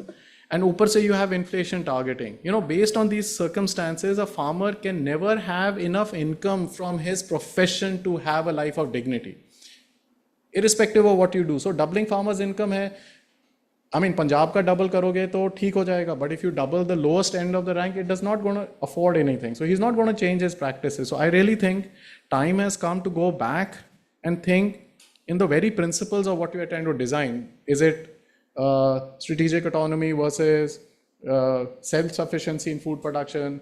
Is it income driven? Is it services driven? Jaise, I think so when India became independent, the whole idea was that it should be a welfare state driven by services. I really think as far as farmers are concerned, government is never going to be able to give them sufficient incomes to lead a life of dignity from their profession, irrespective of what happens in the circumstances that we are living in, and which is going to get worse actually with climate change. So my suggestion is, for a food systems transformation, we got to think differently. We got to think of giving farmers, not even farmers, generally which would include all the people who don't have enough income, poor people, is that we give them good health care, we give them good education, we give them good services, public transport, we give them the basic essentials that this country can afford, and not focus on production and income, because this is never going to be met. And we can have discussion on this. And I'll give you, just before I end, I'll just give you an example. For example, abhi onion ka export ban hua hua hai. So a family of 4 consumes around 15 kgs of onions, let's presume, in a month. So agar 2 rupees कीमत बढ़ जाएगा, so if the price increases by 20 rupees a kg, जैसे अभी 20 rupees का price बढ़ जाता है, तो 300 rupees per month it will cost every family 300 rupees. But that same 20 rupees a price that is subdued for every farmer, for even if he makes 100 quintals of onions, is 2 lakh rupees per 2 acre, for per acre, it's a 2 lakh rupee cost. So I'm saying onion का price एक consumer के लिए 300 रुपए कम करने के लिए महीने में, on the other side you're giving a loss to the farmer of 2 lakh rupees per acre. So if he has 2 acres of land, he's making a 4 lakh rupee loss.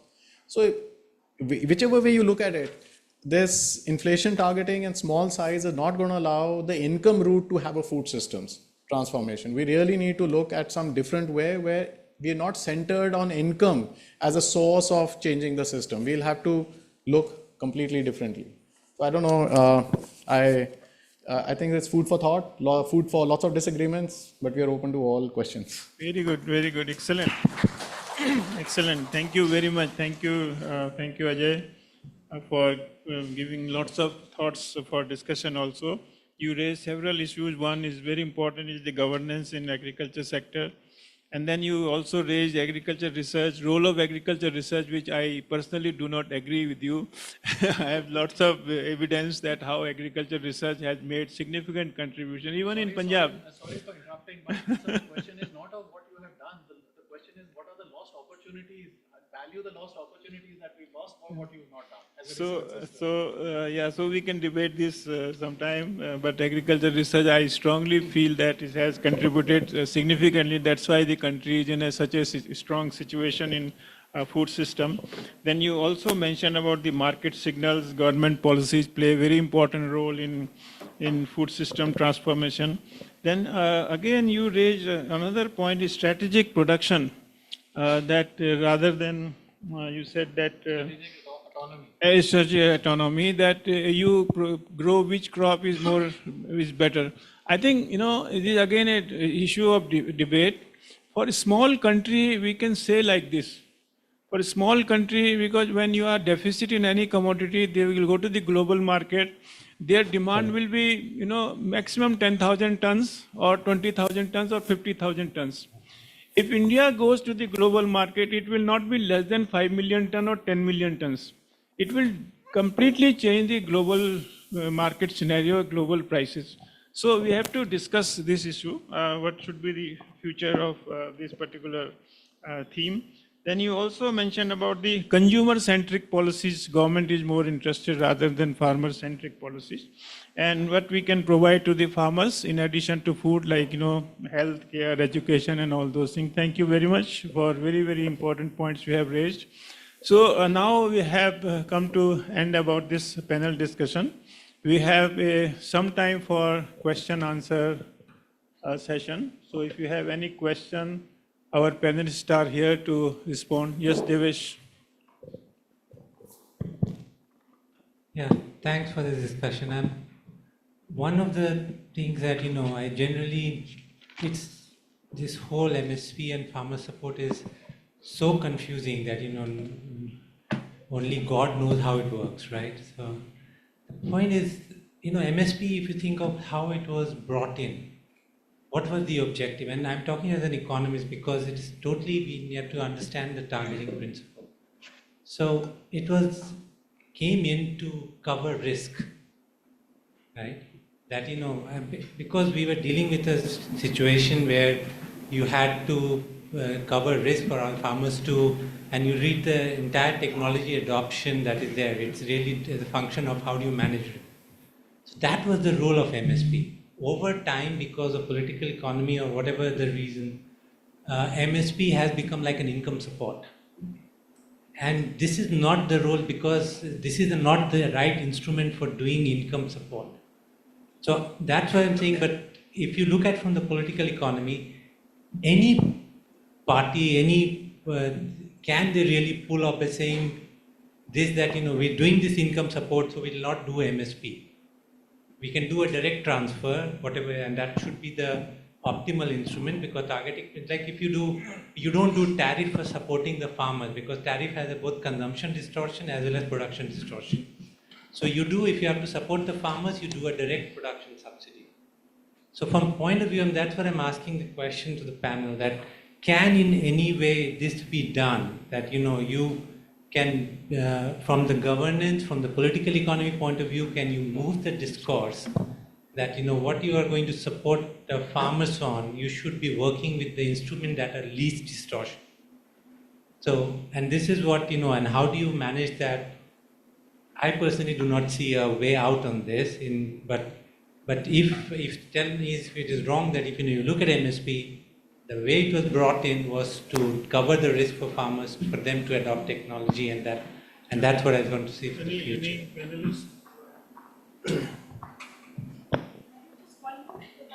Thought just to add to that, I mean, there is your question whether you in other crops, right? So one of the arguments that's being made is that you don't need to cover the risk of wheat and paddy, right? Certainly in Punjab and Haryana, where a large part, but even in other states, in some states it may still make sense. But do you need to do that in other crops, right? So if MSP works well, where you want to incentivize a transition to a new cropping pattern, that is its role, can it play its role, right, in other crops? And that's why when it came up to pulses or others, the questions are where we need to increase production and actually incentivize, especially crops which are risky.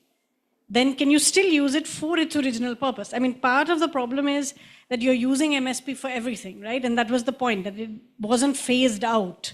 But it's not that there's no point for MSP itself, especially if you're also trying to diversify the PDS, MDM, ICDS food basket, then you can actually use it, but for its original purpose, right? Like for the purpose that it's good for.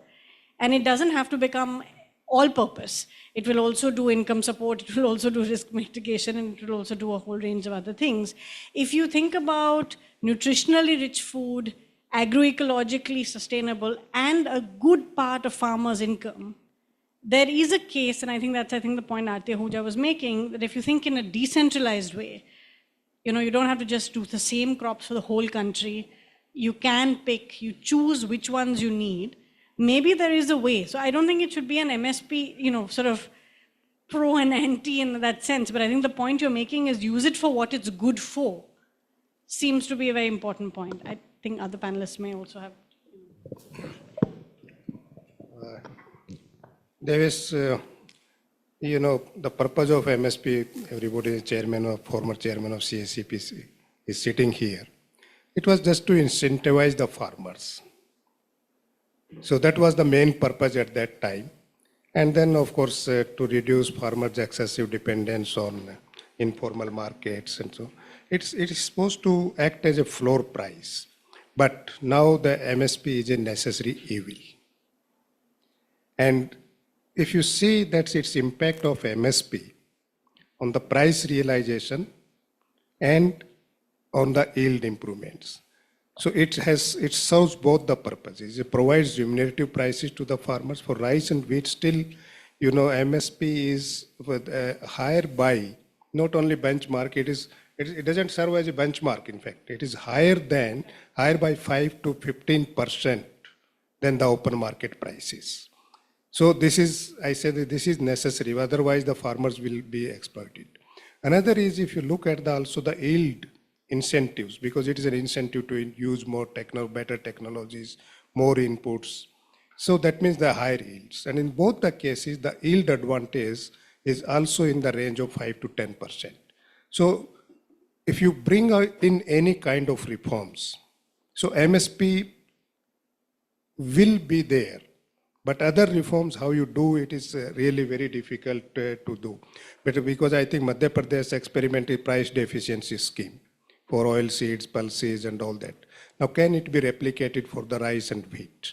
Now this our NCDX, you might be knowing it, it experimented with the put options for some commodities involving the FPOs, and it has worked well. So can we think of, but only thing is that a farmer to lock in the price, the MSP can serve as a lock-in price, but farmer has to pay a premium of 5 to 6% to the option writers. If the prices are higher, he can withdraw it, but he has to forego the premium. The question is that the incidental charges, all those which are incurred in acquiring the grains or any other commodities. Now, if there's a part of that, it can be utilized to subsidize the premium for, in futures trading for the farmers. But here, the policy should be a kind of stable policy. It is not that once you do it, next year you withdraw it. Thank you, sir.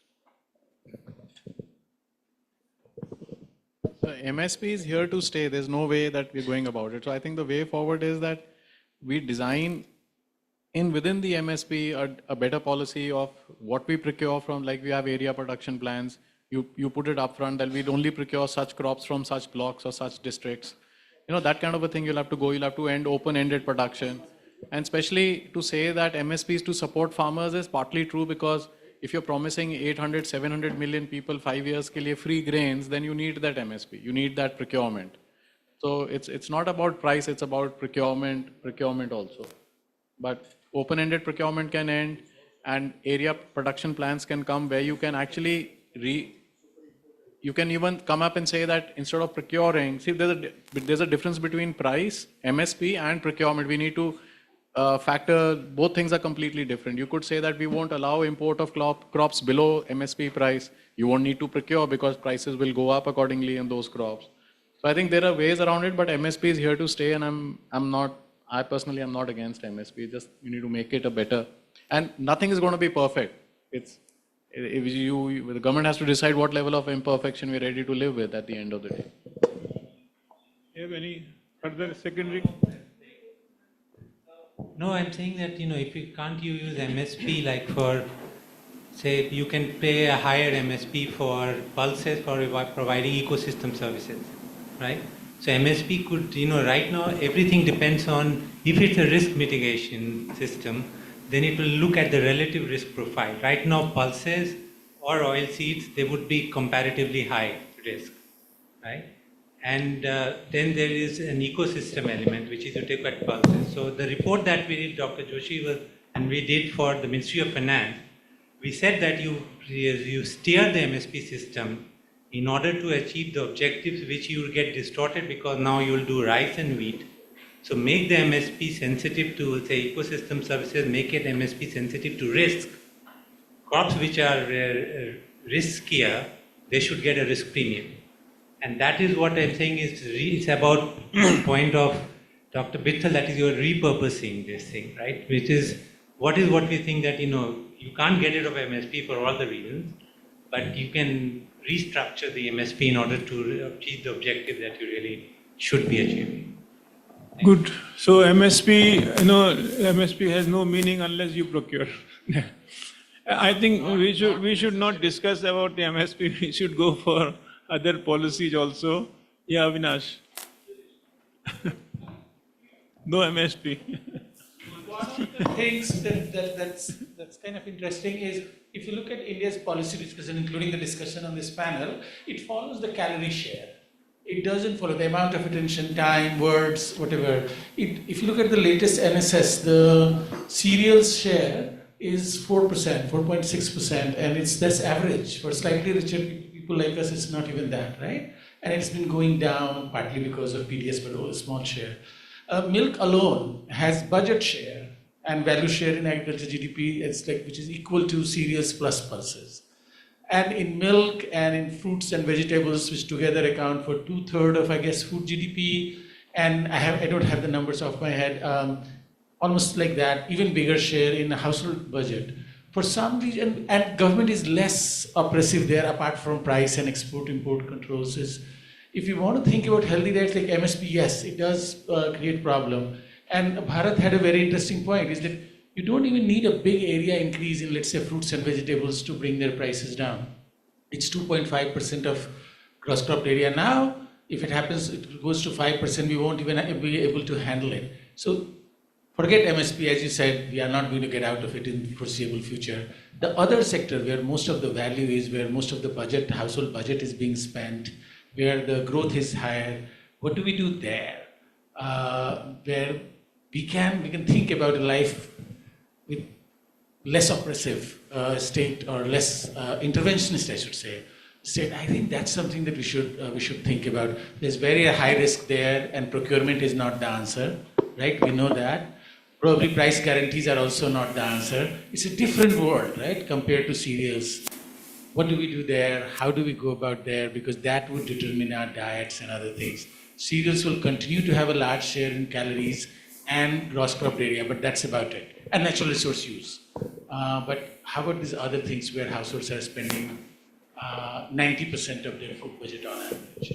That's something that we think about, including in R&D and animal husbandry and fisheries have what? Like a fraction of the ag ministry's budget? And it's the same then if we did a research on ICR's budget, every time we have ICR meeting, DDG horticulture always complains, right? That I don't get any money, I generate all the value, etc. So I think that we should forget about cereals for the moment and go elsewhere. Sorry to ED and Civic colleagues. Side.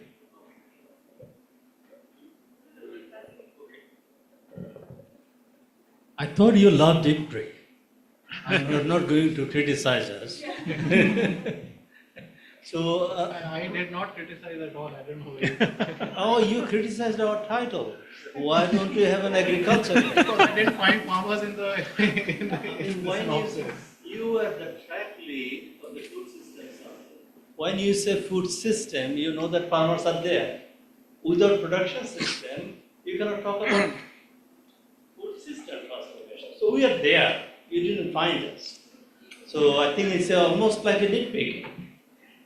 Now, let me come back to some of your points. One of them is inflation targeting. What do you mean by that? Do we have to do the math going back to Milton Friedman and be equal to PQ, generate all those coefficients and determine prices? Or are there easier ways to implement it? Let me share with you some examples. When I was in Ethiopia in 2007-8, they had a wild inflation. So their social safety net program, procurement program, all it was a disaster. So simple formula that we followed at that time, that okay, your transfer is amount Y. So make sure that they can buy 3 kilograms of maize. That's enough, because that's what they used to get. That is in a sense, you are using targeting the inflation. So their value of transfer cannot go down. So why can't you do something similar to that? Why do we have to do inflation targeting by commodities, by geography and all of those? Because if you have geography-wise, location-wise, wage data and the commodity price data, you can use those instruments to determine this inflation target. What you want is a real terms, right? Real income should not be distorted. That's what you want, right? So that can be done. Even it can be done, I know Makla talked about it. If we want to move out of it, can that be a way forward? Let's target some of those indicators, put them in, try to track it along with the farmers' organization. I'll be happy to join hands with you to track some of those indicators over time and see if we can make a transition in the long run. I think that would be really, really helpful if we can achieve that. MSP here to stay, let's take it at that pace value right now, but not necessarily. I also disagree with you on that. Deficiency payment system, when it was introduced in the Europe or North America, people thought they were not going to work. That did work. It has a cost. So our question for our region is that cost going to be bigger than what we are spending now? We have not done that kind of exercises. So that we have better insight in terms of how we transition and what are the indicators that we can follow so that there is an objective measurement of the progress towards the target. Thank you. Thank you very much. Thank you. Now, you want to answer? I think we do not have time now. We do not have time. So, one last question. Okay. I don't have a question, but I just have a comment. I mean, you're talking about a situation which involves great degree of responsiveness to daily market fluctuations, perhaps, and lots of economics, right? But we are living in a country where a fixed wage of a narega is not given for 8 months at a time. Let's not forget, I'm speaking as a practitioner, ground realities. So when we talk of this, for people to earn from, to be able to buy in open markets and so on, linking to inflation, with all its complexities which people like me also don't understand, like think of how this is going to affect billions of people on a daily basis for their wages. I mean, I'm sorry, it just sounds bizarre to me. Thank you. On inflation target. So my limited point is that when government targets inflation, it artificially subdues farm gate prices. It's been happening. Export bans, stock limits, and that impacts the farmer income. And at the same time, we are saying we will increase your income, and because the topic was food systems transformation, and we are saying that we'll give you a better income so you can transform. So I'm saying that circumstances in India, the policy that we have, with the kind of inflation targeting we have, is to subdue farm gate prices. So as a farmers organization, we are saying we are not ready to become scapegoats for the rest of the 60% of India, that you subdue prices at our cost. There are other methods, there are other targeting, there are other research that we can do, but I still stick to my point that the way we are targeting food inflation today is not in interests of those who are growing the food, and that was my limited submission. And that's all I have to say. Thank you. Eh? Yeah, IFPRI love. He loves IFPRI. Everyone. I never said I love IFPRI. In fact, just when we were sitting, before we started, I told Nand Kumarji the amount of resource pool and data and information that comes out of IFPRI. I was just telling him that it was my observation to him before I came on the stage that IFPRI is fantastic. But definitely this report does not talk about the production side of the food systems. That's all I was saying. Everyone loves IFPRI, Dr. Said. Everyone loves IFPRI. So, yeah. So there are two, 3 points I will just share with you. One is that was mentioned that we should have affordable food. So affordable food, we have to produce first food in a very cost-effective way. So when we have to improve efficiency of that particular commodity. So technology is very, very important. So I will just say that more investment in agri-food system research should be one priority area. The second should be, policies, both sides. It should not be only on production side, because this is a food system and sustainable food system, which we mentioned that production, consumption and delivery of safe food, nutritive food, healthy food, affordable food, without compromising natural resources and the environment. So this is, sustainable food system.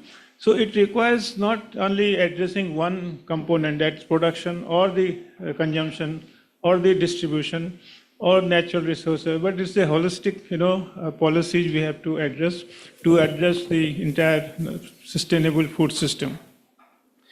Second, we also, morning it was mentioned that we need to, I think, revisit social safety net programs. We have lots of social safety net programs, especially on the consumption side. And we have a PDS system, we have midday meal scheme, we have Anganwadi.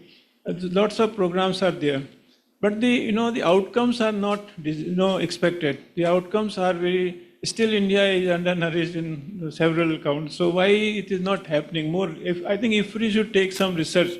Is it only the food or it is water, sanitation, hygiene, all what wash is being said? So which component is contributing significantly on? Therefore, the policy dimensions will be accordingly. Then definitely this session has mentioned about the role of policies, price policies, tax policies, trade policies towards healthy diets. And then the corporate sector. Role of corporate sector is very, very important. And we need to see that what policies will attract the corporate sector to invest in food system transformation. Another important thing, many times people say we should go back to the traditional thali. We have the thali, which is very diversified thali. And today's lifestyle does not allow the thali system where we have 10 dishes or 20, 15 dishes. So today's, lifestyle is completely different. I don't think that today, 21st century child is not going to have that diet. Neither it tastes, not the preference. So you have to develop new products. We have to develop new products. Once you develop new products, they are quickly disseminated among the consumers. Just imagine that the pizza which came to India, it quickly adopted because the taste was completely different. It was a new product for us. Maggi came, so they were new products. So once there's a new product, so it will be quickly adopted by or consumed by the consumers. So what I feel that we use traditional wisdom is that we should have a thali. So using the traditional system, we should make a modern food. Modern food may be the burger. So using the entire traditional foods maybe inside the burger or something like that. It should not be that, when this millet mission came, people started just substituting wheat by millet. It will not serve the purpose. The taste is not good. I don't like millet. So if you have a good new product of millet, something new, they will make idli of millet. So but there is nothing new in this one. So they will make dosa of millet. So nothing new. So you have to have a new product, something new, which is, just like momos came. Momos are now in every corner. It was a new product for India.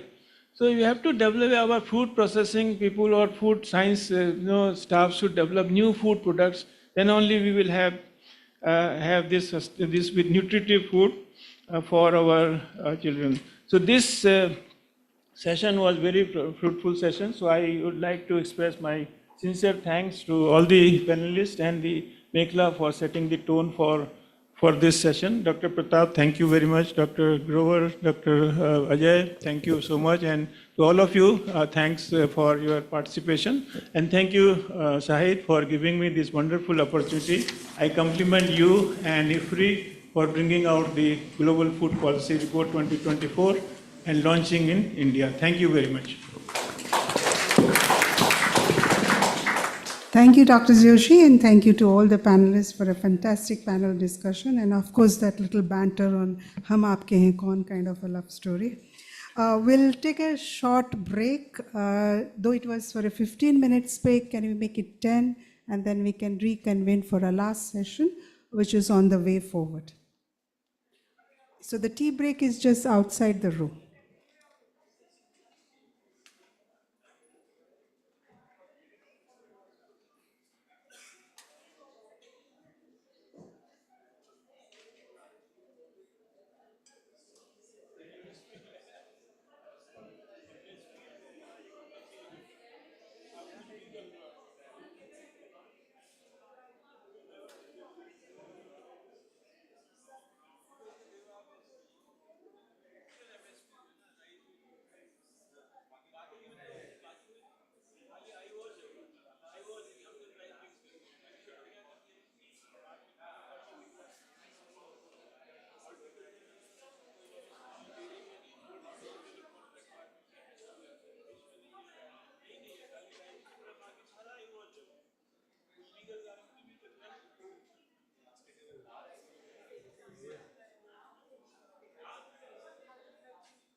चल रहे हैं सब बंद कर दे mic जगह पे चल रही है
सोच रहे हैं इसे चालू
see that, man. What is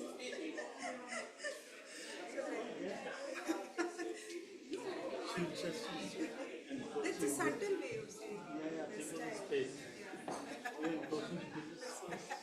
Let's subtly say this time. We can discuss later. Not everything we can solve. So it's kind of okay.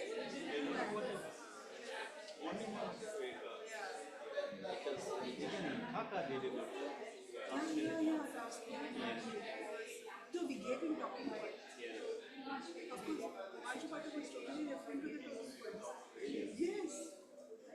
Totally who he was talking. he did? He was good. Point. This guy is so and wants to do the work. The music to all you. Talks about. Sir, start.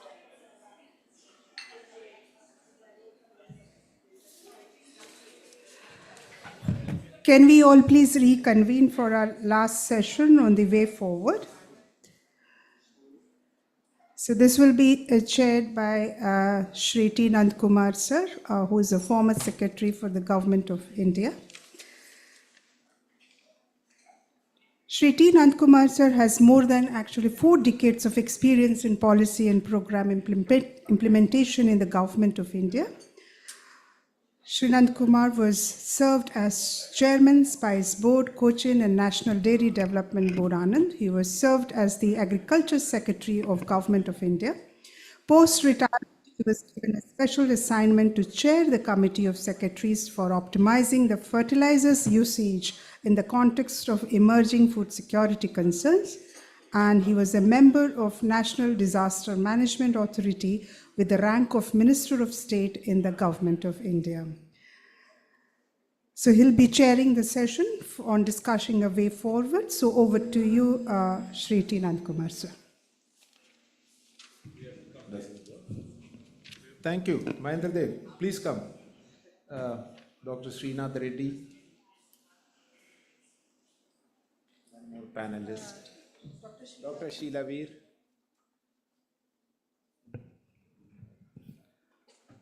Thank you. I think Kalyani has already been introduced, so I'll skip your introduction.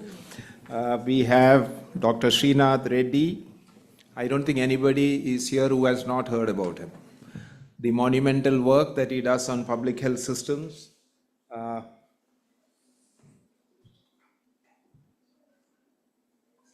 Is well known and well reported. I think we are all keen to hear him. Dr. Mahendra Dev, again, a well-known person in the agricultural economics policy space, ex-chairman of CACP, where I had serious disagreements with him.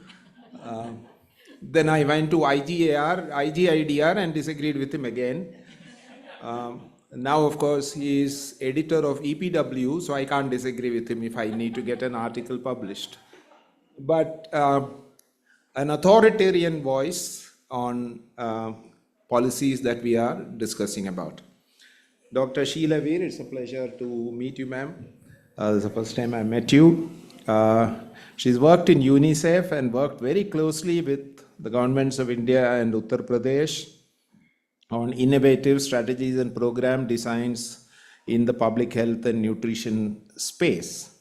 And she is a recipient of the Vandenberg Nutrition Award, NSI Sri Kanthia Memorial Lecture Award, and Kamalapuri Sabharwal Memorial Lecture Award. She was awarded PhD by the Institute of Clinical Sciences, Queen's University of Belfast, United Kingdom. So we have probably Dr. Hemlata will try to join online from Hyderabad. Connections on or? She's okay. Dr. Hemlata just retired as director of NIN, the National Institute of Nutrition, so the most authoritative body that we have in the country on issues of nutrition. We couldn't have asked for a better panel. very illustrious people. So I will reserve my remarks for the last. I have some questions as well to the IFPRI report. So Shahid will probably have some points after that. So I'll ask Kalyani to set the context. In fact, in the morning presentation, somebody said a very interesting thing. He said context-specific interventions, something of that sort. I think that's an extremely important point to note. What is the context in which, or context-relevant actions? I don't know who said it, but somebody said it. Okay, excellent. I have a presentation, Anisha.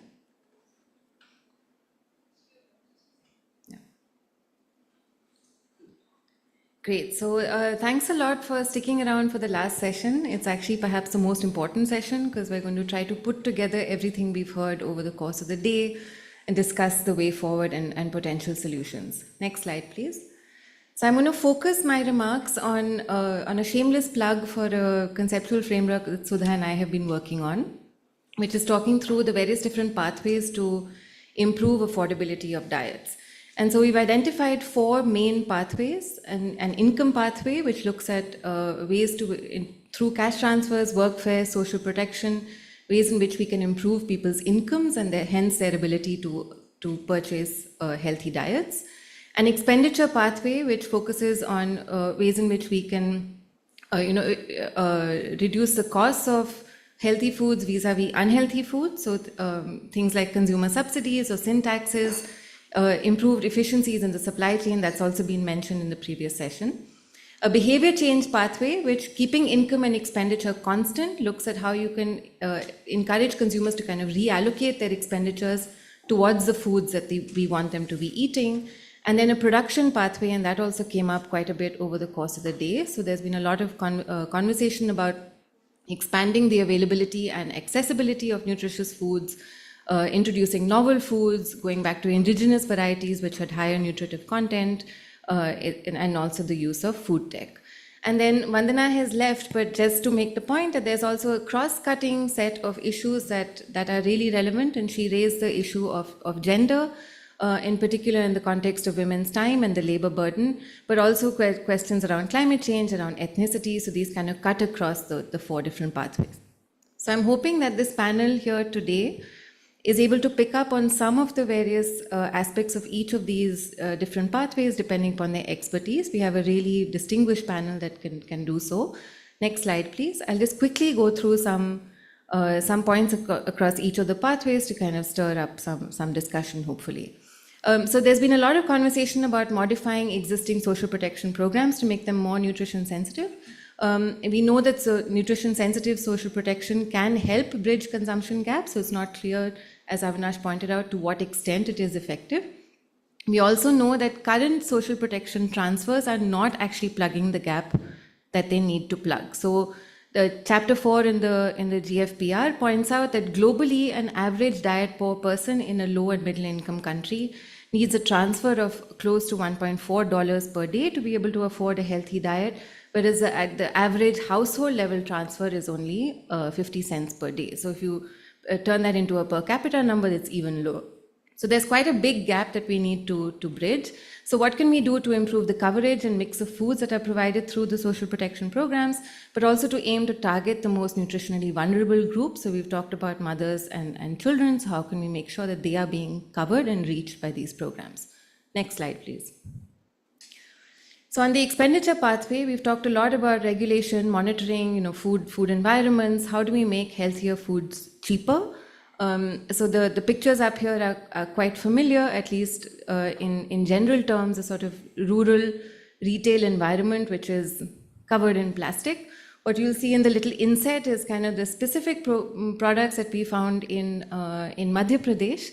One of them is called Makeup Set. It tastes like Fun Flips. I would not recommend it. But just generally saying that, what are the instruments that we have at hand to make healthier foods relatively more attractive to consumers, but also regulation on advertising, regulation on marketing of foods, particularly to vulnerable groups that we care about. So children, what do we do about school environments? And then investments in developing the hidden middle of the food system. So improvements in technology around transportation, logistics, storage, processing. There's been a lot of innovations on this front as well. Next slide, please. On the behavior change pathway, this has also come up. So again, this is about changing diet composition, keeping incomes and expenditures constant. There is a lot of evidence of successful BCC interventions, particularly those targeted at these groups of interest, adolescents, mothers of young children, school-going children, and so on. And then cautionary tales from other contexts, in particular the UK 5-a-day policy program, that these behavioral interventions must be accompanied by changes in supply to avoid price increases. That there is scope for behavioral interventions to work in India is sort of evidenced by the graph at the bottom, which shows the average cost per day using retail prices. This is following the NIN guidelines. So what you would need to spend in order to meet the NIN guidelines.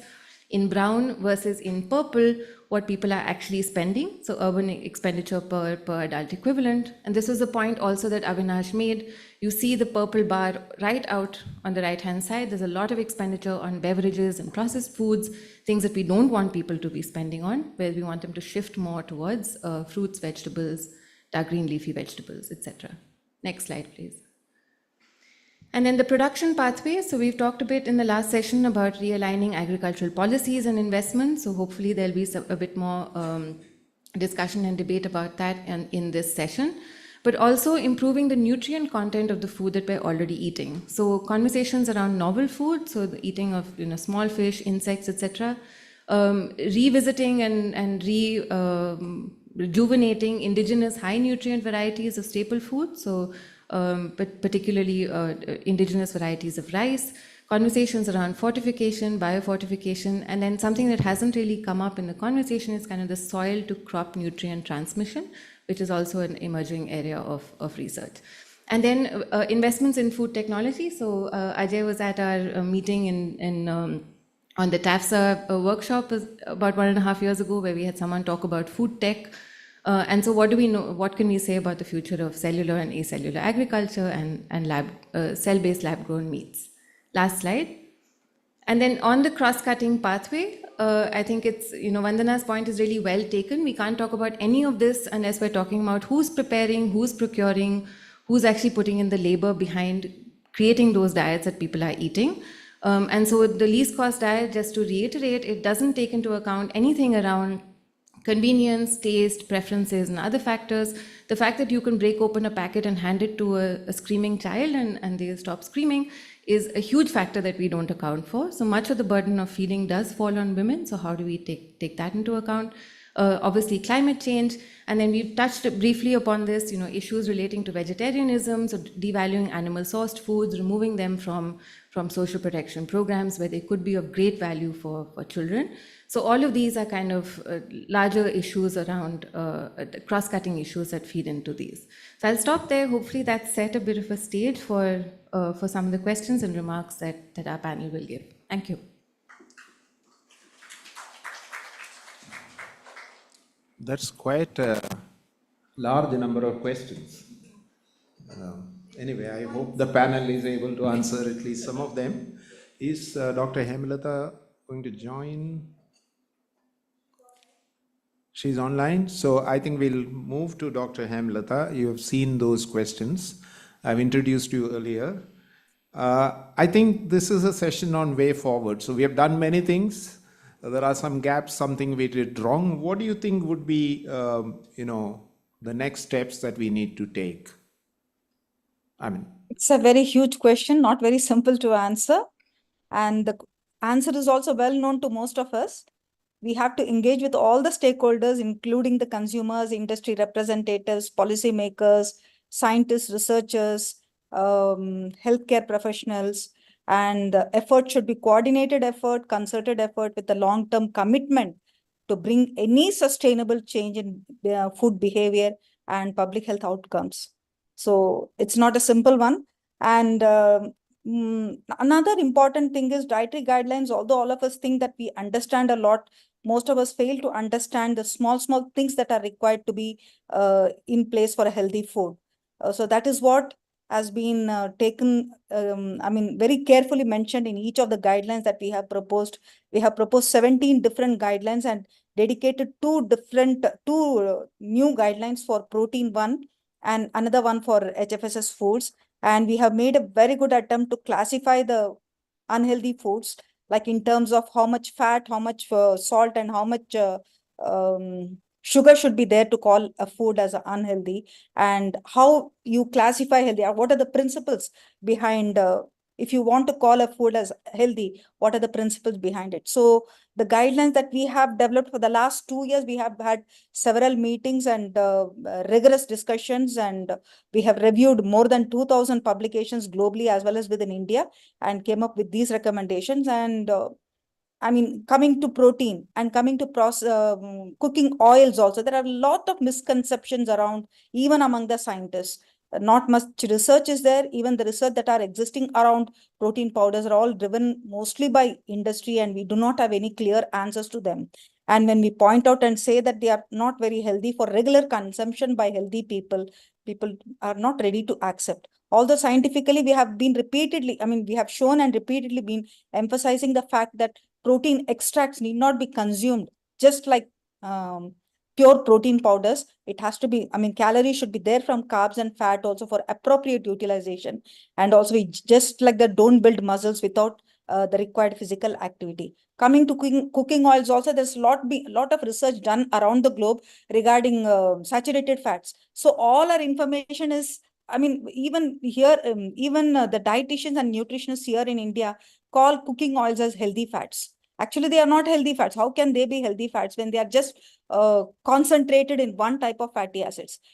2 fatty acids are essential for our body because we do not have the ability to synthesize them, that is N3 and N6 fatty acids. But overconsumption of just one fatty acid increases the requirement of another. That's what is happening when we overconsume our cooking oils, which, we in India, the way we cook foods, we use them too liberally, thinking that after all, we are not taking saturated fats, but these are only unsaturated fatty acids, and therefore they might be good. But then we have to put a moderation and limit to that as well. So there are lots of concerns around the awareness itself. So building awareness among us, our own community as well as other stakeholders is a long way for us to go. And not only awareness and engaging with industry, I'm sure if the demand improves from the public side, the industry also will fall in place. Even among the industry people, there are many misconceptions around what is healthy and what is not healthy. And they are also confused. Unknowingly, they'll be committing mistakes. And without appropriate knowledge, the labeling also is not done properly most often. So improving the knowledge of different stakeholders itself is a very big work that we have on hand. And also the food system in India, all of us know very well, the food system in India is, very skewed towards cash crops, and we pay a little less attention to those that are actually required. So the way is very long, and we need a lot of commitment, not just with one community, from different stakeholders. So thank you very much. Thank you for that very exhaustive list of things to be done. And I think the central point that you're saying is, even though there's a lot of work that has happened in your institute, most people, including the so-called knowledgeable people in the nutrition agri space, are not fully aware of what is happening. Of course, I do understand why industry would probably not listen to you. There are some commercial interests which drive those things. I think we'll get back to you if there are some questions. So let me move on to Dr. Sheila Veer. Can you then take up from there and say, okay, do we need a different set of regulations? Or should FSSAI be doing something very different? Or are we, using things with, like you mentioned about the hunger index? So would you like to speak up about whichever way you comfortable? Yeah.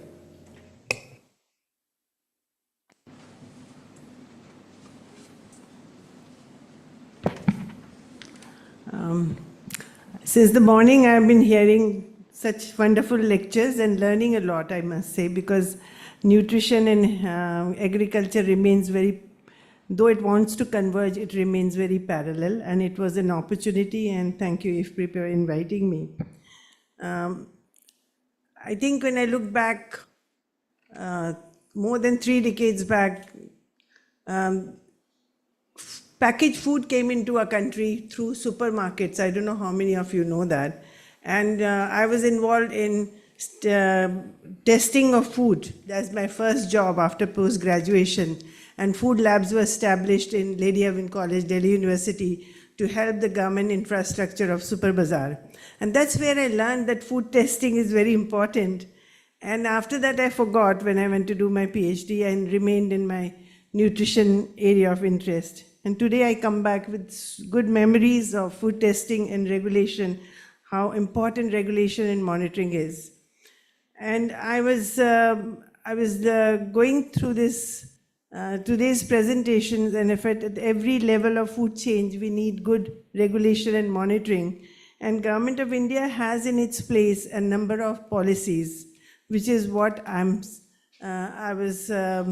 my discussion with IFPRI was that this was the focus of our presentation now. And I think that is an enabling environment for healthy foods and very important. And when I reflect on where we get our food from, or the population gets food from, there are farmers who consume, there are consumers of their own produce. So there is no regulation or monitoring at that level.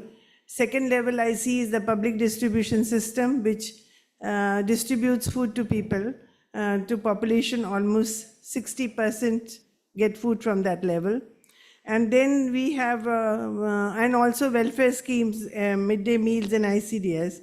And then we have marketed food through open market, which has processed food, which has packaged food, which is dals and other raw ingredients that we consume, which is the Super Bazaar story coming back in a big way now. And more people in urban area are going for this, because that is, online orders are very common now. And the third is, of course, the shelf life, low shelf life food products like egg and milk, etc. So we have different types of standards for regulations and standards for that, and regulations for it. So when I was looking at PDS food, how are we monitoring it? What is the policy? I'm not saying how we are doing it, because I haven't gone into detail of studying how it is being done. I know there are a lot of questions, but government has in place a system which is issued by the Ministry of Consumer Affairs, Food and Public Distribution. And they look at good quality grains. With the quality of grains, they're supposed to check. They're supposed to check they have a regular inspection clause, and they have a regular monitoring system report every month. I saw the reports also online, what type of reports come. And they are supposed to test, see how many were substandard, how much of penalty was given, because the penalty has been decided also under the policy. So these things are in place as far as policy is concerned. Implementation remains a big question, I think, because we always hear of complaints of the PDS food not eaten by the consumer themselves, being given away.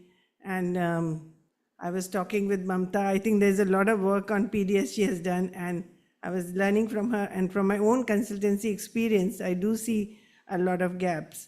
And when it comes to opens, then we have this egg mark for agriculture products. That is also that's a certificate. That's not a license. Whereas we all know about FSSAI. Since the last decade, I think more and more of us know about FSSAI. At least we know its existence, because we see it on every food packet nowadays. And they have very strict standards on good quality, liability, packaging, labeling of foods, etc. But when I question young people or I question other family members who are not, I say, what do you see when you take a packet? Normally, even I ask my daughters, and they say, we look at the expiry date. They're only interested in expiry date, and the next thing they look at is the calories, because they're interested in their weight.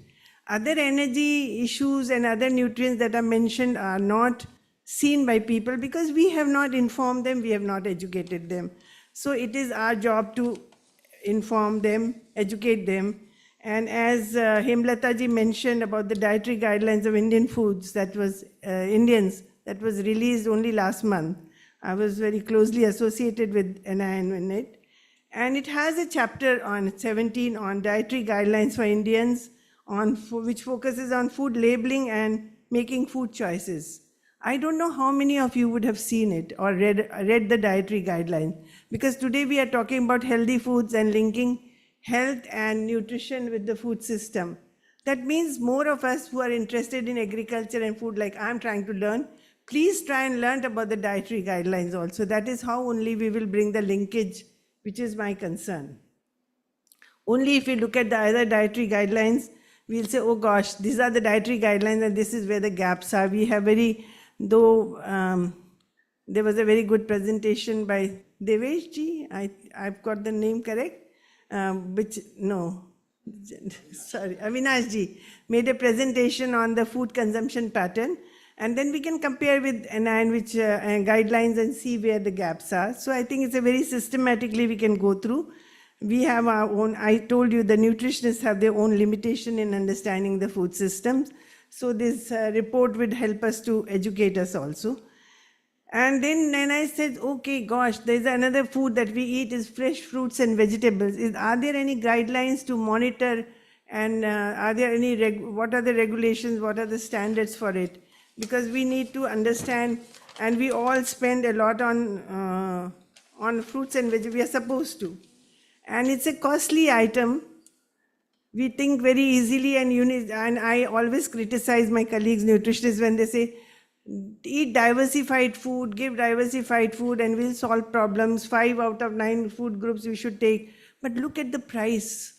When I go and do shopping for 3 members in a family for 5 days of vegetables or 4 days of vegetables, I land up spending 1,200 rupees without buying fruits, without buying anything exotic.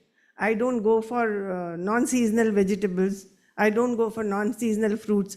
This is the expense that one gives in. And how can you ask a common person who earns about 5,000 to 6,000 rupees or 10,000 to spend that amount of money for vegetables and fruits? So what are we doing about it? Though we have regulations, and the regulations now are limited to ripening agent, such as banning calcium carbide, or we have standard procedures for ethylene gas to be used for ripening, and regulations for use of coating, waxing coating. I think that's what it is limited to. And also doesn't talk, I think there is also a regulation which came in 2023 on pesticide use. But how far we monitor what comes, what I buy, I don't know. I don't know whether I'm buying vegetables which has pesticides. Even if it says labeled organic, I am not sure whether it's organic or it's a marketing strategy. So how am I as a consumer, how can I be convinced that it's an organic food? Somebody who's very fond of organic food, they say, no, you don't buy this, buy organic. I say, how do you know it's organic? He or she may be saying organic and selling it at 3 times the price. But how does a common consumer test it, whether it is organic? And we should, of course, promote organic as far as possible, but I know production also goes down.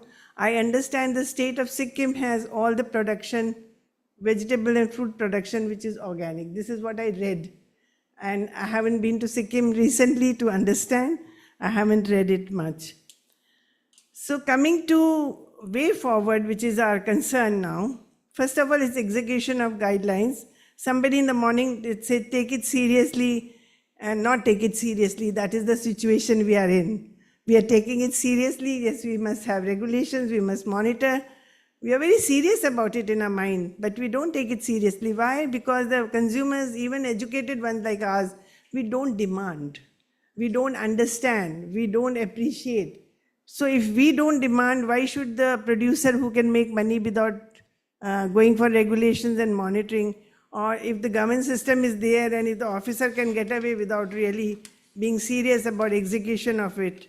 I'm being very blunt here, but this is what happens when there is a poor execution, means somebody is responsible in the system for not executing what the policy is saying. So rolling out policy is very, it has become stricter, I'm sure. I haven't studied it, so please don't quote me, but at least that's my feeling. I don't have any evidence to tell you. I know there is a lot of monitoring going on for fortified food. My experience of monitoring and regulation goes back to my experience with iodized salt. I worked very closely on it, and to my surprise, I used to go to all the salt producing places, and I went to all these people who are producing and packaging, and if they were non-refined salt, more of a problem, because they would have it in packet and you would say Ram Mohan and Company, and there's no Ram Mohan and Company. It is printed there. So if these things can be done for salt, iodized salt, which is mandatory in our country, what could happen for other products which is not mandatory? It is a policy guideline.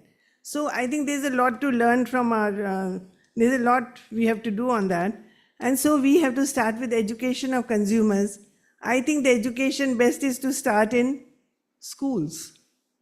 Our children should know in school at least, because I think if I looked at the textbook, which is when my girls were in high school, and I was doing iodized salt, very interestingly, they had a chapter on iodine. Everything it talked about iodine deficiency causes A, B, C, D, E. But it didn't say that you take iodized salt to prevent it. So our education is also talking very theoretical thing without relating it to what is in the day-to-day requirement. I think so we have to make it interesting. There is a program which used to be called Child to Child program, which I worked on, Child to Community, where a child can really go to families and find out what they're eating and do some project. I recently, this summer, I did a project with my 2 grandchildren, and I said, what should I do? They had to do a project. I said, let me do a project on food behavior of their own peer group. So I said, take 10 adolescent boys and find out what they are eating, what is their height, what is their weight. I tried to tell them what is BMI. They found it very interesting, and the frequency of eating dal, sabzi, meat. First they thought, Nani, it is very boring. What are you talking? But then they thought, no, it's interesting. It relates to their day-to-day life. So I think they enjoyed the project, because the granddaughter did it on women in reproductive age. So they learn. So if you give them some items to do and they can relate to it, or their own food habits if they record, I think that they can make it interesting. So I think we can go, we have media to go, digital to go, but this is something the children learn in school. It would be great. When I was in UNICEF, the first consultancy I started as a consultant before I got a job. I didn't get a job for 3 years after I came back from UK, because nobody wanted a nutritionist that time. They didn't know what to do with nutritionists in India. Now they all ring me up and say, we want a public health nutritionist. Can you tell me somebody? But for not even 3 years, 4.5 years I was without a job. And I planned to go back, but I got a job in UNICEF eventually. And as a consultant, I was given an assignment to do I don't know how many of you who are coming with a agriculture background know that there was a project called Education in Food and Nutrition in Agriculture Universities, which was supported by UNICEF. It was called FNAG. And what they were doing was, I think it was very smart, and we didn't sustain it. I'm sorry about it for the country. And what they did was, in agriculture universities, they started a home science college with a postgraduate department in food and nutrition. After recently, not during the project time I went, of course I would motivate them to do this project on nutrition and agriculture, etc. But when I went after a few years, and I went and visited the colleges that we had supported, they were doing some products like, let's say, bale or some beer or something. They would make jam, they would make something, they would keep it in the lab. So what was the idea? Because they did not. So I think these are the important things. And in the food business operators, I think it's very important to tackle the wholesalers. I think we forget them. Many of the products the wholesaler gives. Coming to processing food and overall consumption, which is our concern when we do monitoring and regulation, I'll just complete here. But just with a small story, that I was in Himachal and I was going down the road, and one woman was working for this Narega program. And she was earning, her little daughter was eating packaged food. I think it was kurkure. So I asked her, I was just walking alone. So I talked to her and I said, how much do you spend in a day on this processed food? She said, 40 rupees. I said, 40 rupees. And how much do you earn? She said something like 370 or something. I said, why do you spend? She said, this daughter is here and at home they have 2 children. So I buy 3 packets, 10 rupees I spend, and then something else. So I said, if you buy eggs for each one of them and then give them each half a packet, would that do? She said, yeah, but nobody told me. So here comes the story again that we must really train our people have less money, but how to invest that money properly in healthy diet is very important. Just to end there, I think I was talking to our chairman Sahab. I think we have to divert, if we are talking about healthy foods, let's talk about healthy foods, not talk about hunger index. Let's have an index for healthy food. Hunger index is something we need to really probe and study it, whether it is the right direction we are going, because we take away the attention from healthy foods. And hunger index to me as a nutritionist is rather erroneous. It needs to be revisited, but that is my opinion, but we need as an experts to revisit it. That's where I'll end it and have a special consultation or conference. IFPRI started it, IFPRI should end it with a consultation. Thank you very much. Thank you very much. So, Shahid, your first work, instead of using Eat Lancet data, please use NIN, Indian Dietary Standards data, for the Indian part of the paper. Because I and Ajay have great problems with Eat Lancet data. We have had 2 rounds of discussions and we are still waiting for answers from them. So that was, no, IFPRI means Shahid for me. So you can delegate to anyone you like. Thank you very much. I think that was very interesting. Now, can I turn to Dr. Srinath Reddy? You have been in the policy space. I know you have intervened in many policy initiatives. Do you think there is something more that we can do or something that we need to set right? I mean, I would leave it to you to answer any of the policy questions.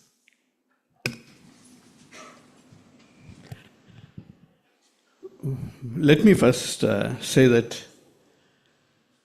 the whole area of nutrition discussion in the context of food and agriculture systems finds the cardiologist and the public health person right at the end of the tail, because we are the ones who deal with the consequences rather than initiating the process of nutrition, whether from production or through translation into scientific recommendations and products.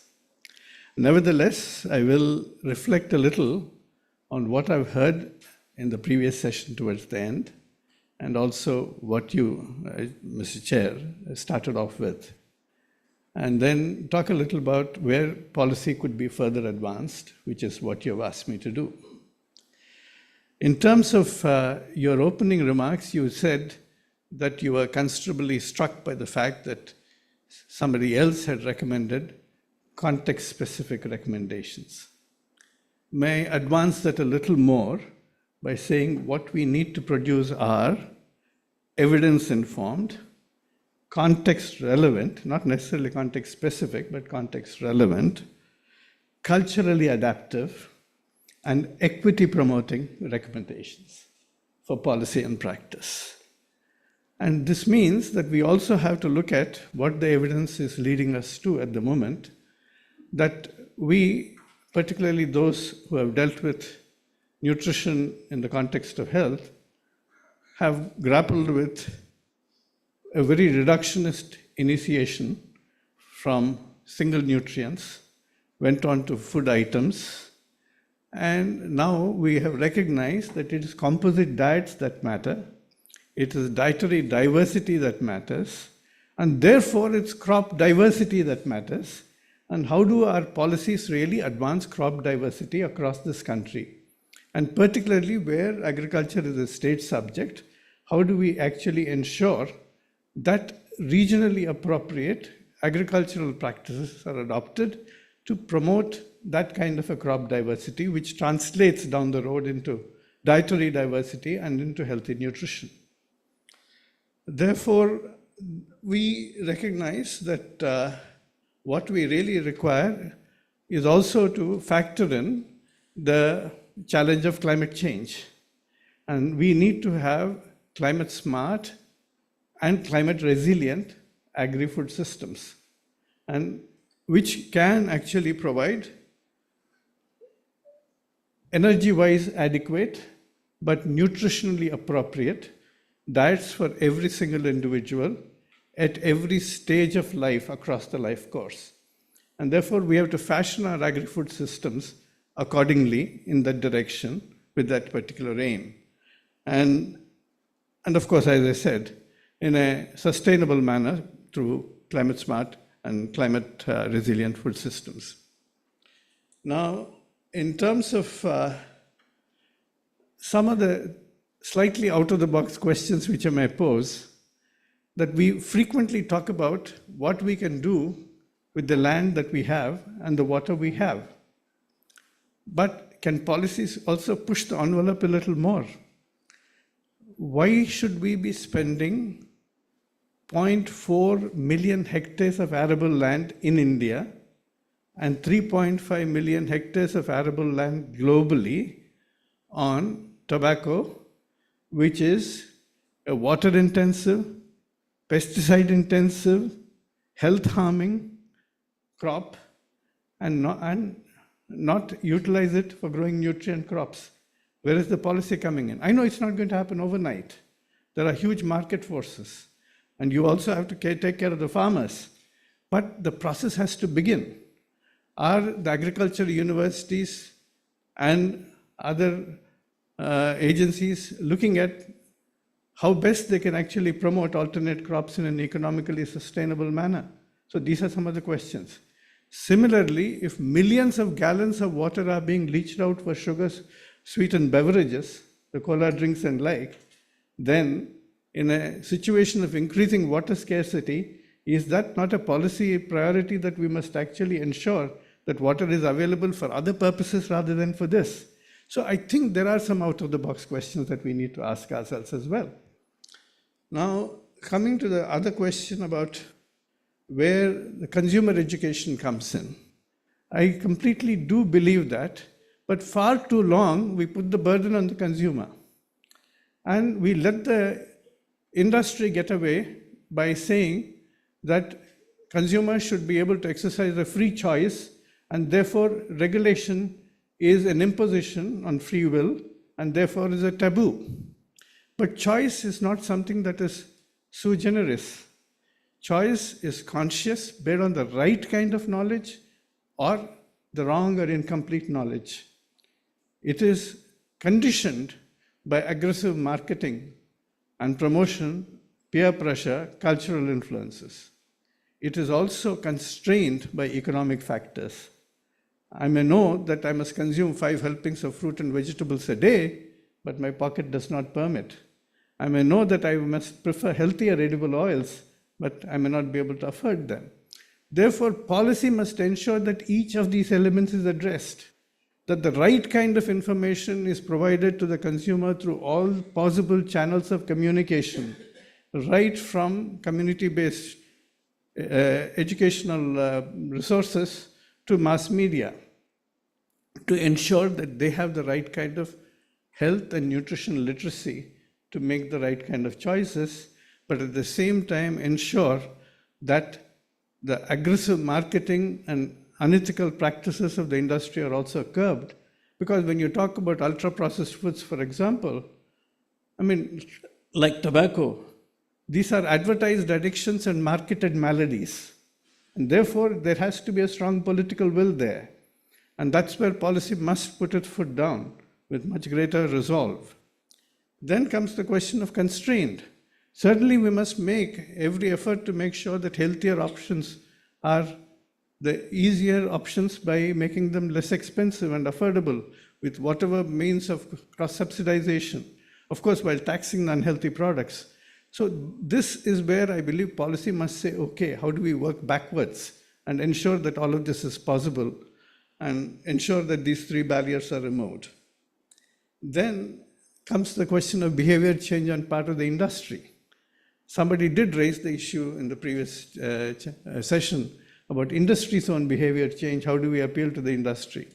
Of course, there are sections of the industry which are not actually involved with agricultural production or production of marketed food products. And for them, they readily recognize the health dividend and the productivity of an economic dividend of a healthy population, which is the health dividend. But the industry itself, which is actively engaged in profit making, we will find it a little more difficult customer to tackle, but we need to tackle with the right kind of policies, including regulatory measures as needed. Somebody did say that some of the healthy products like millets were not tasty and not appealing, and we must find some methods to do it. We know that the industry also has made commitments it has not kept. Like, for example, the soft drink industries went to WHO and said, we will voluntarily, you don't have to regulate us, we'll voluntarily reduce the sugar content, we'll voluntarily reduce our marketing practices, but they reneged on all of them. So, on one hand, you have to bridge the credibility gap of the industry. On the other hand, you have to bridge the edibility gap of the products that we promote as healthy. But I'm sure we can do that, make sure that we can have healthy products which are fairly appealing to taste as well. Then comes the question of the multisectorality. People did raise the issue of WASH. Yes, again, we should not be blinded that nutrition is entirely guided only by nutrition, that we have to recognize the importance of water, sanitation, and others. We recognize that both nutrition and the sanitation also influence our microbiome, and that itself influences our health.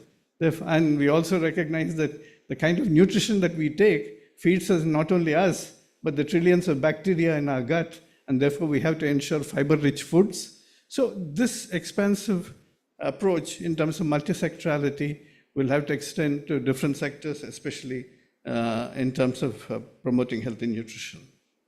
Then finally, I think basically I also wanted to mention that there is one element that we have not really talked much about, at least I have not heard much about in the last few hour I've been here, but I'm sure it must have featured before. The whole area of food waste. We must ensure that food waste is greatly reduced, and policies must address waste, which is post-harvesting loss, waste at the time of processing, waste at the time of preservation, and ensuring, of course, household waste is also reduced, but there are many areas of waste where we can actually ensure that whatever we produce is not only appropriate, but is adequately available instead of being wasted away. So these are some of the policy measures that I think we ought to be able to take. So far, I have seen that there's been much greater interest in addressing the challenge of undernutrition through portion 1 and portion 2. The challenge of overweight and obesity also has been brought in, but the more upstream factors of agri-food systems and of ensuring adequate translation into balanced diets, which are affordable, that has not been tackled as much in the policy domain. And therefore, the whole pathway has to be tackled step by step in unison, and that's important. I think we have made a considerable amount of progress by doing away with terminology like undernutrition and overnutrition. I hope that has been abandoned, because overweight and obesity is also a form of malnutrition. Underweight is a form of malnutrition. And there is a person who is overweight and obese can be micronutrient deficient, maybe having poor fiber intake, and maybe in so many ways also undernourished. So let's not lock ourselves into watertight compartments when we frame our agri-food policies and start talking about how best we can achieve balanced nutrition across the life course for every individual. Thank you. Thank you very much. I think that covers large number of gaps that we need to address. So let me now turn to Dr. Mahendra Dev. You can answer all the questions in your mind which are unanswered. Including our differences. Thank you for inviting me for this panel discussion.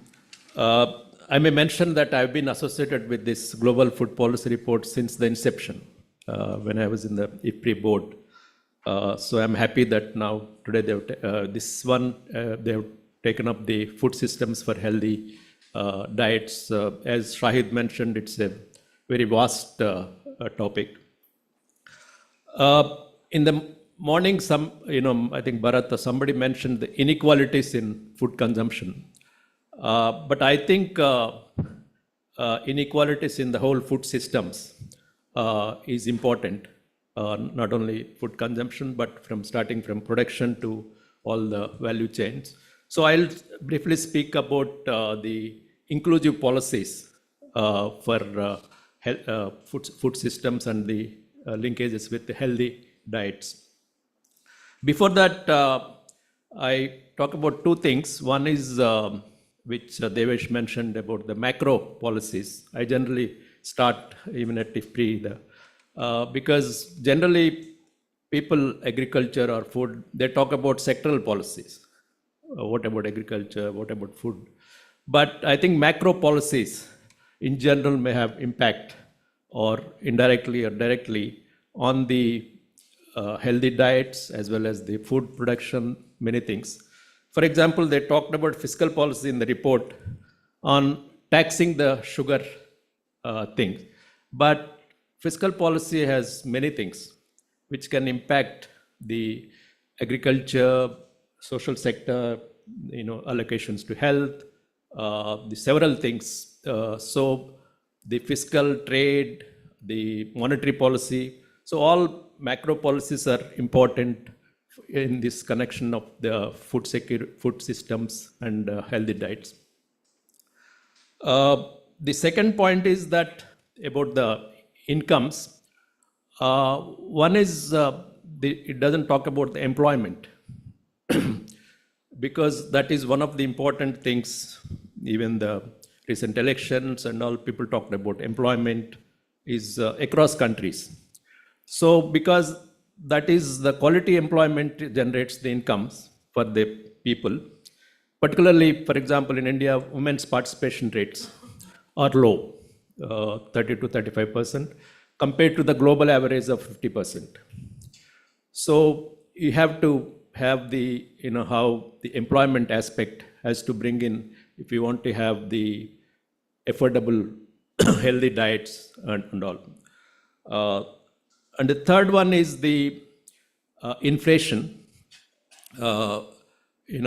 Earlier there was a talk about inflation targeting, but I think low inflation is important for many of the poor and vulnerable, because many in India or some other countries, net purchasers are more than net buyers, net sellers.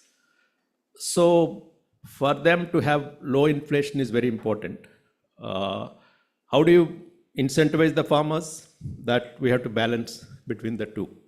So I agree with RBI policy, the inflation targeting, not because I belonged to the RBI Institute earlier, but I think low inflation is very important for the poverty as well as the affordable healthy diets. Coming to now the sectoral policies on agriculture. I think, by the way, agriculture production, the report deals with that. There is a chapter on that, on supply side policies. So there was a talk about MSP. In the morning mentioned why MSP was started, incentive during Green Revolution and that.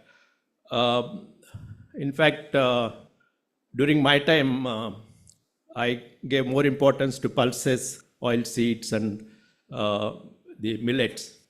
I don't know why Mr. Nandakumar differs with me.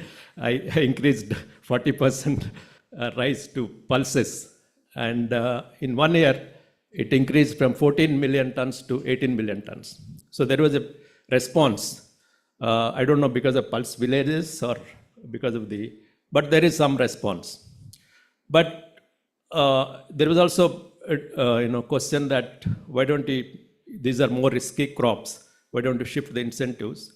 But one can raise the MSP for these crops, but how do you increase the production and all? Because there are problems of technology, irrigation. For example, pulses are grown in rain-fed, although some irrigated areas also they grow. But so these are the people look at the rate of return rather than just MSP and all. So those are the things needed. But still, I slightly have different opinion on the cereal-centric policy. We still have cereal-centric policy in India because the three crops consume 80% of the water: the rice, wheat, sugarcane. And there is inequality in this water consumption. And on subsidies also, as in the morning mentioned, although consumption patterns are changing, but livestock doesn't have more allocation, investment and subsidies. And so there is a need for changing the narrative of Indian agriculture from cereal-centric policy to other crops and of course livestock, fisheries and other things. And also another inclusive thing is, of course, policies for smallholders, because 86% are smallholders. So we required special support, public goods, and links to inputs and output markets to smallholders. And similarly, inclusiveness, of course, also to regions, rain-fed areas, Eastern India, in the case of India. So those are important. On the value chains models, of course, in the case of dairy sector, Amul model is considered the best because the smallholders and consumers benefited from this Amul model of value chains. But how do you do for fruits and vegetables, this kind of value chains approach? Not only fruits and vegetables, for other crops. This is the one still we are not able to do the, how do you benefit the producers of fruits and vegetables? Of course, in the morning they also talked about pesticides using in some of the fruits and vegetables. That's also important. On the organic farming, natural farming is also, they're talking in Andhra Pradesh in a big way, they started. But I still find the rate of return on this still lower than the chemical farming. So how do you, when I was chairman of CSCP, somebody asked me, why don't you have separate prices for organic products? But it may be difficult to have that. Coming to safe and healthy diets for sustainable food systems, we are talking about the behavioral change. This one also talked about the report. But behavioral change, I think these poor and vulnerable sections, it's the affordability is more important. If you see between behavioral change and affordability, as mentioned earlier, I know apple a day keeps away a doctor away, somebody said. So I think the income rise, particularly for the bottom 30-40%, is more important than just having behavioral change. Of course, across poor and rich we need to have, but I think increase in incomes, affordability of these things are more important. I give more weightage to the affordability question. And on animal sourced foods, I think the report rightly says that some of the countries like India or other countries, there is a lot of scope for animal sourced foods. I think I estimated earlier, I don't know now, for example, countries like US and others eat 70 kilograms per capita per year, whereas India 10 kilograms of animal sourced foods. So I don't know the numbers now. So that way there is a lot of scope still for animal sourced foods in India. What are the pathways for inclusive and healthy diets? In fact, we have written a paper for Niti Aayog and FAO, a book on healthy diets. So there we have given the pathways, which Dr. Srinath Reddy also mentioned some of them.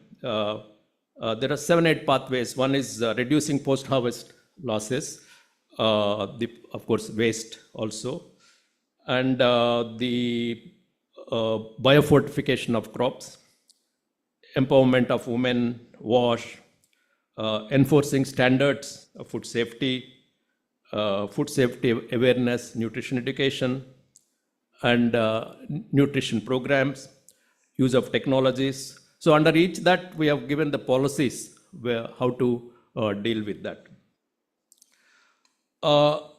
In fact, also the diets, the consumption of food and diversified food varies from individual to individual, which the book also talks about.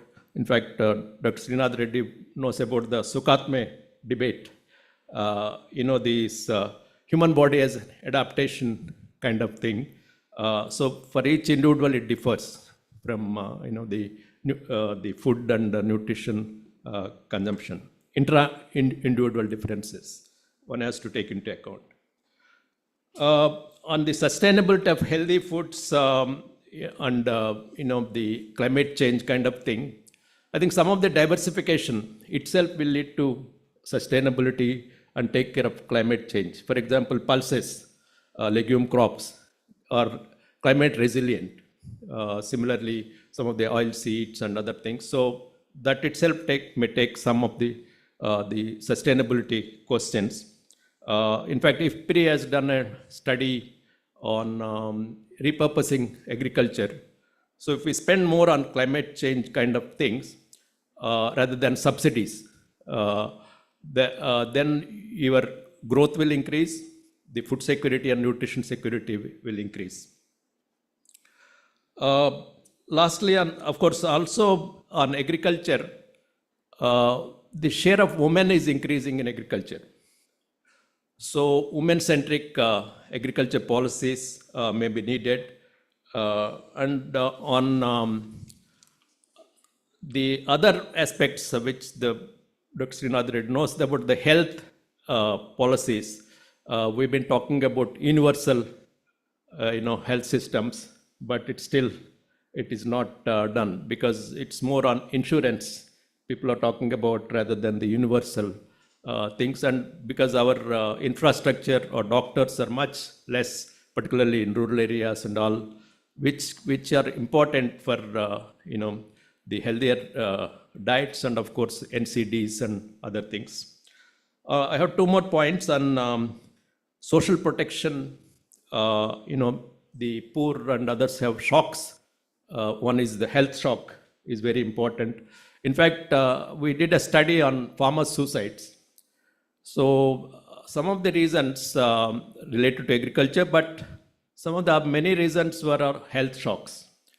So that has led to some of the suicides of the farmers in Africa as well as Asian countries.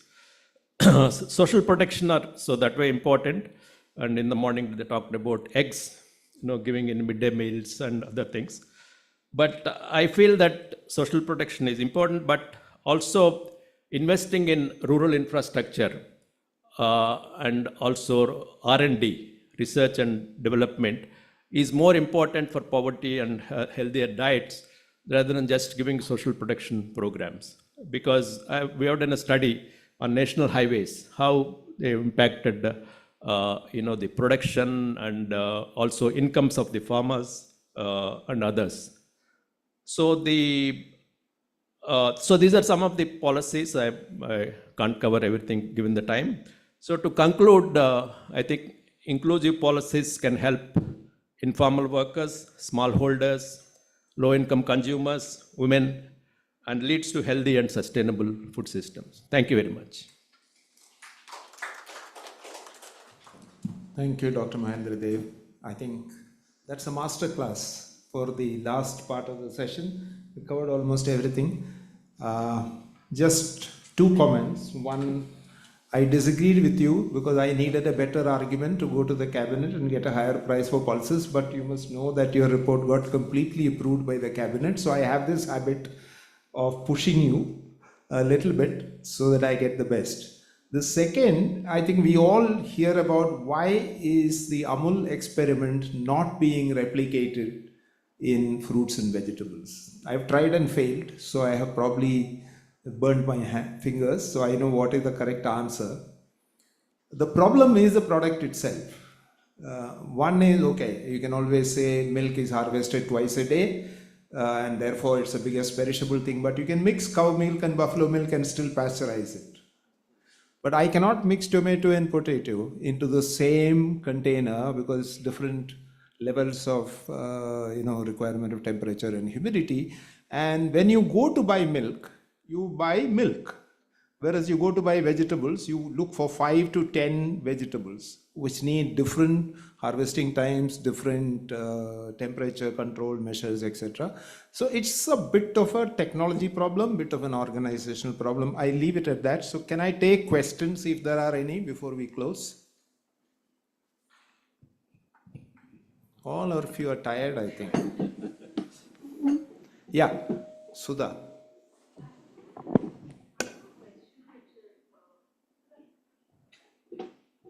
I have a question.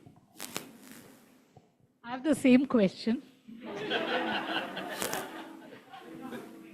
You're up against technology. But I can just. The question I have is maybe actually, Mr. Nandakumar, you're very positioned to answer it, but also the others, because you've all with the government.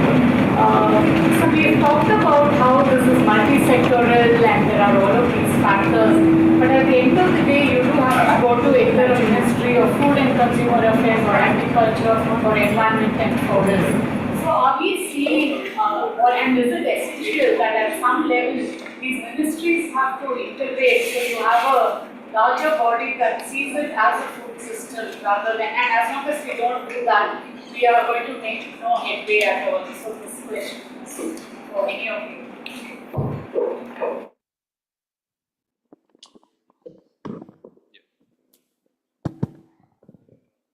Yeah, this convergence problem has been there, but I think last few years there is more interaction. For example, as mentioned by ICAR, Mr. Padak, that now they are talking about nutrition, and then varieties. They are also nutrition varieties and other things, climate resilient kind of things they are bringing.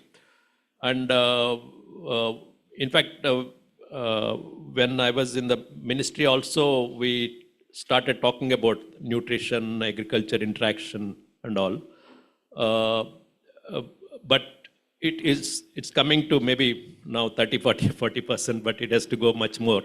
And women and child welfare, probably of course the Department of Food Civil Supplies, maybe PDS and other things, maybe some convergence, but it's still, much more is needed, the convergence of that, if you want to talk about the multi-sectoral kind of things. I don't know other countries, what is this kind of convergence across departments of, agriculture, women and child welfare and other things. Hello. Hello. Nitesh, sir.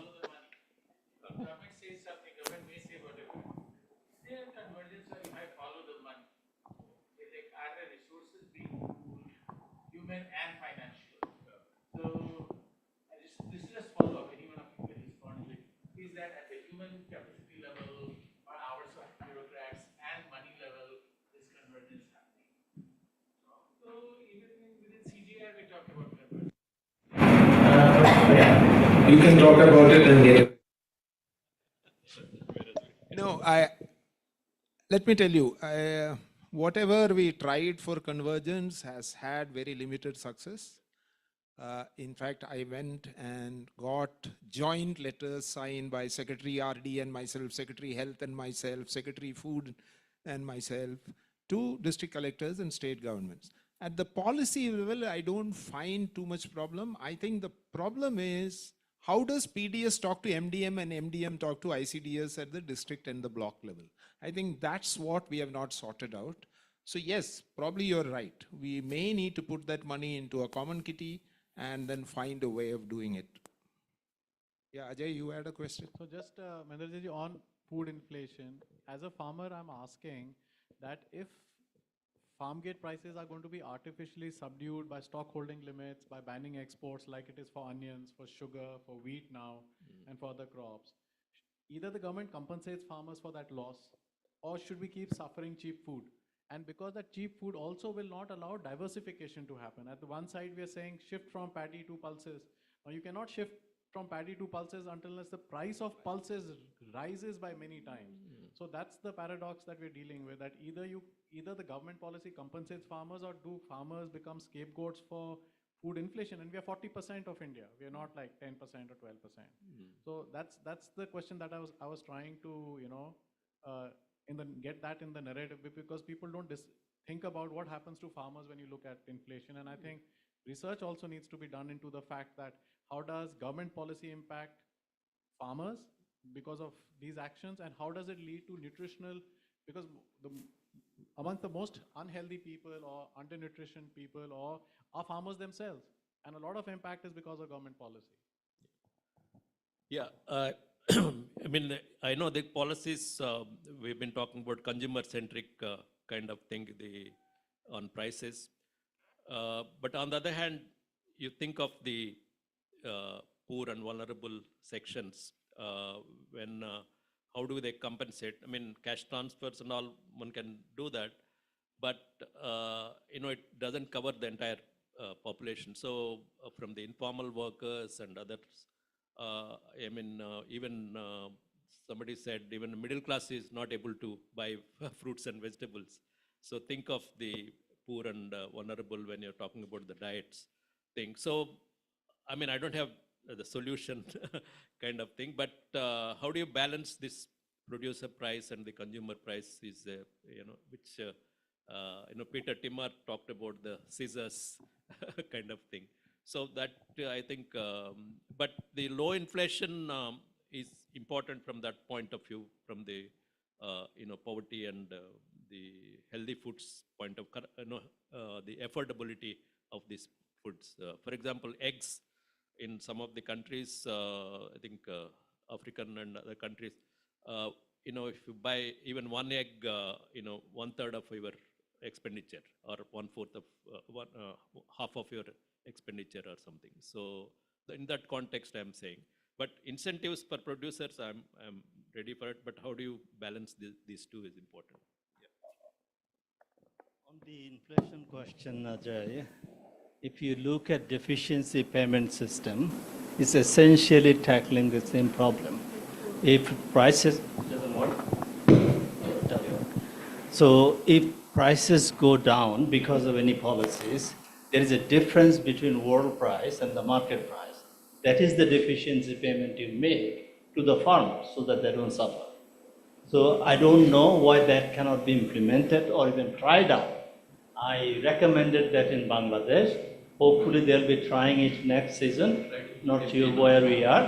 I was not even the lead author of the report, Sudha was. So let's see what happens on that. Can I come in here? Convergence question. Can I come in here? I agree. My section, okay. So convergence. Now on the social safety net and their convergence, there are some good examples. It has happened. For example, Ministry of Women and Child Development in Bangladesh, they have worked with the Directorate General of Food to implement some of the targeted programs. So this is two ministries working together.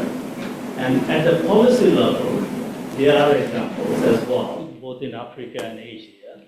I can give the Bangladesh example. The Food Planning and Monitoring Unit of the country, which was established as the part of Planning Commission, now is an independent body that works with 16 different ministries to gather information. And they have a monthly and quarterly report. So that coordination is happening. And similarly, country is planning to do something for the Climate Change and Environment Ministry. So there will be a special body that will be working, because climate change is not any particular ministry's business. food security is not only food ministry's business. It's a business of multiple ministries. So I think that kind of coordination mechanism, if you can establish, I don't know why India hasn't tried it, but I think it's the right time to try it. Yeah? Thank you. Okay.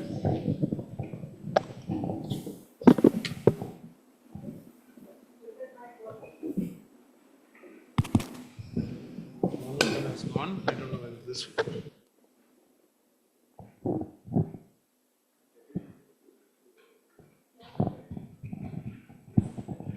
Yeah, it's okay. I hope there are no more questions. And the closing time is what? 5:15? So I have exactly 7 minutes. Okay, great.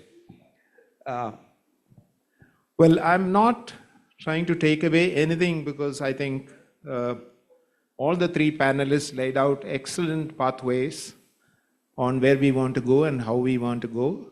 Of course, there are questions that might arise when we actually implement it. So let me start with the first question that was asked, and I was just discussing with Mahendra Dev. Would it be a good idea to put nutrition, including food security, into the Niti Aayog and say, okay, you coordinate with all the ministers. Why are you calling yourself a national institution for transforming India if the only thing you're writing are papers? Transform, do something on the ground. That could be one very radical solution.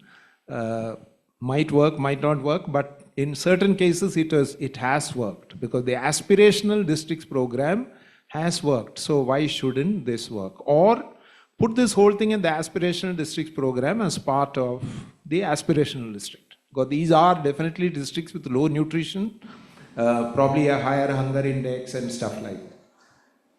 Well, in the morning when I came here, I thought I was probably in the wrong place because the title was Food Systems. And I think I've been trying to understand what exactly is a food system. And I'm still grappling. I think last 3-4 years I've been working, organized 3-4 seminars, and I'm still grappling. So I suppose it's very complex. It's not that simple. So if you're looking at food system transformation, let us first understand what is the lay of the land as far as the food system is concerned. I mean, I did raise that question. Does PDS talk to MDM? The answer is no. Does MDM talk to ICDS? The answer is again no. So how are we talking about a system then? So I think that's one question which in the way forward we might have to answer. The other worry that I had in the morning was everybody was talking about his own being overweight. So I was wondering, what about that fellow who cannot afford any of these diets? Because, okay, I don't want to get into the binary because Dr. Reddy has told me not to get into the binaries. But I'm getting into a binary of people who can afford and people who cannot afford. I think somewhere we have to make that distinction when we talk about nutrition. Somewhere in the policy space, I think we have to make that distinction. The other worry I had was when you had the diagram in the book on the consumer-focused food system. Now, does it mean that the producers are being ignored or have a minor role? Will that work? I have no problem, you can take a view, but I think we need to have something which works as a system. Now, just about 4 or 5 points that I have as a summing up.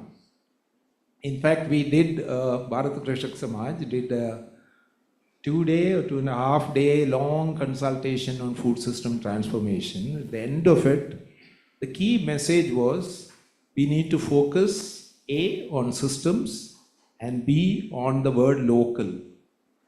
And the reason why I am using the word local is decentralization is a bad word because decentralization means I need to delegate my power to somebody else. Now in the power equation it's a very dangerous word. I don't want to do that. So I think local probably is the correct word to do because we use the word local self-government and look at short value chains I know Devesh might have some issues with it, but I'm not taking away the longer value chain from the equation, but I think we can have short value chains, especially for PDS, NDM, and ICDS. Why should the state not procure not necessarily adequate quantities, at least some quantity for its own operations, and decentralize the whole thing and allow innovations to happen to include millets, wheat, rice, whatever they want to include.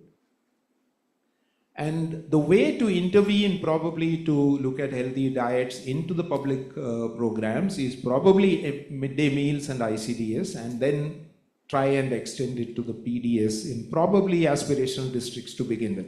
Let's take it step by step.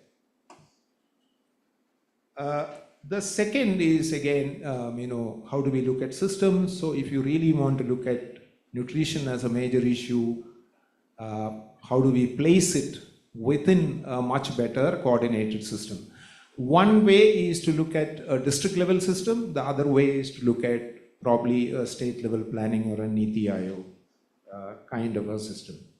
My third point is R&D, and I think whenever we talk about research and development, I think we always talk about ICAR. I think agriculture itself has gone beyond many things. I think agriculture need to get into nutrition. Agriculture is also connected with the internet and digital transformation that is taking place. So there are multiple disciplines which impact water use is another. Multiple disciplines which impact agriculture, and therefore I think a higher allocation expenditure on R&D in a sense that we have a focus on it is extremely necessary. I would even argue that there will be a pool of money where we define priorities and say, okay, whosoever can give us a better model, we'll give you that money. One complaint I had always with the ICR, I don't know whether anyone is here. You are there, yes. As Agriculture Secretary, I used to sign these release of new varieties. And there used to be a sheet, about 2 pages, data. It never contained any data on the nutrition status of that new variety. It's always productivity, it's always yield, it's always something else. Can we look at some of these in region-specific issues like, of course, you would say it is soil, but I think we have to see it in a context and say, okay, this is a high yielder, but it's got lower nutrition levels. I think we need to know that. Whether we propagate it or not is a different set of issues.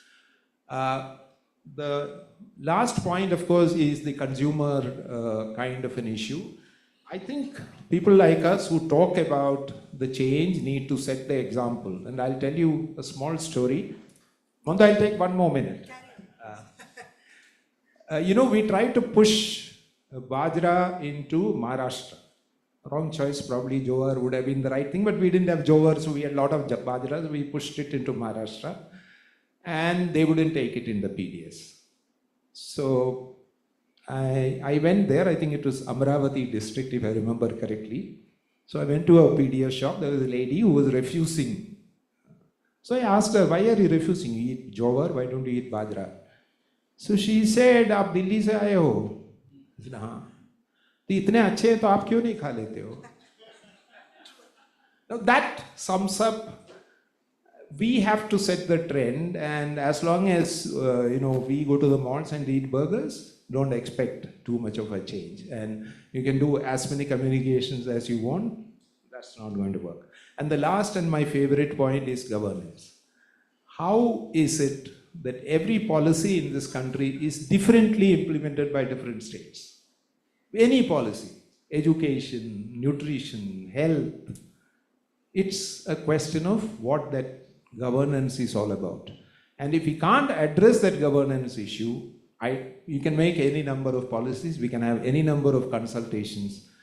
I think we need to get down to good governance at some point and ensure that what we mean to do in terms of clear objectives is something that we actually ground it.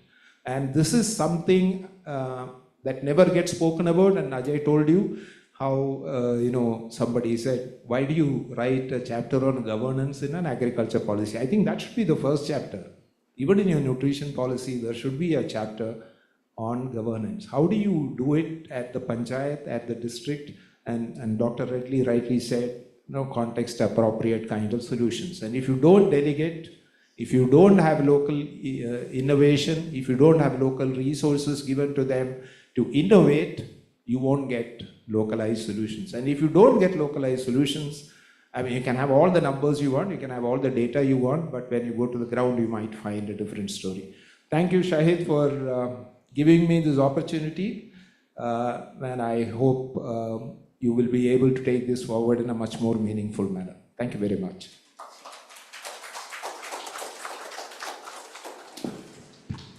Thank you, Shri T. Nandkumar, sir, and thank you to all the panelists. Please be seated as I deliver my vote of thanks. Please accept my heartfelt thanks to all of you, and actually those of you who stayed behind for this the whole day. And it's really a great privilege and honor when I'm proposing this vote of thanks on the completion of this event on the launch of the GFPR report. On behalf of IFPRI and ICAR, who is not our partner but our co-organizer, we'd like to take it as the most opportune moment to express profound gratitude to all the guests who, despite this whole myriad commitments, were able to make it today. I want to extend my warm regards to the dignitaries, the chairpersons, the panelists, the presenters who graced the occasions, and heartiest congratulations too. Repetitive as it may sound, but I also want to thank all the delegates and the participants who came today for this event. I think with all the discussions and discourse in this short time of the day, we really feel that we have been enlightened and believe that we got to learn many things from this event. It's also a pleasure and privilege to have the support and guidance from Indian Council of Agriculture Research, ICAR, in co-organizing this launch. Our special thanks goes to our Honorable Director, ICAR, Dr. Himanshu Pathak, who has been extremely generous with his time and intellect to the event. I also want to make a special mention to Dr. P.K. Joshi, who is here, the guardian angel of IFPRI. Dr. T. Nandkumar, sir, on a very personal level, he is my 911 call when we are working with the state government machineries. Not to be self-congratulatory, but the team has really worked hard on this. An event of this kind does not happen overnight, of course. So preparations started like months in advance, and fortunately or unfortunately, it continued till the last second before the stadium gates. So I want to pick a special names. Anisha, the all one-woman army communication, who has really slogged her well. My special thanks to all the admin team led by Joshna Tua, Ruchi Naran, and I want to make a special mention of the research analyst Sonali, who is here. Thank you for all your help. Rashmi, who is not here, based in Hyderabad. Isha, Nikita, Divesh, Dr. Anjani, he's not here. And very, very special thanks who really slog behind the scene. Amar, I think he's here. Naveen, Manoj, Chunnu, Fahim, and I think I forgot to mention Nitesh out there who is sitting. Thank you so much. And please forgive me if I have missed out any of the names. So the inputs that were provided, it's really a product that is built on this whole collective spirit of intellectual and practical engagement.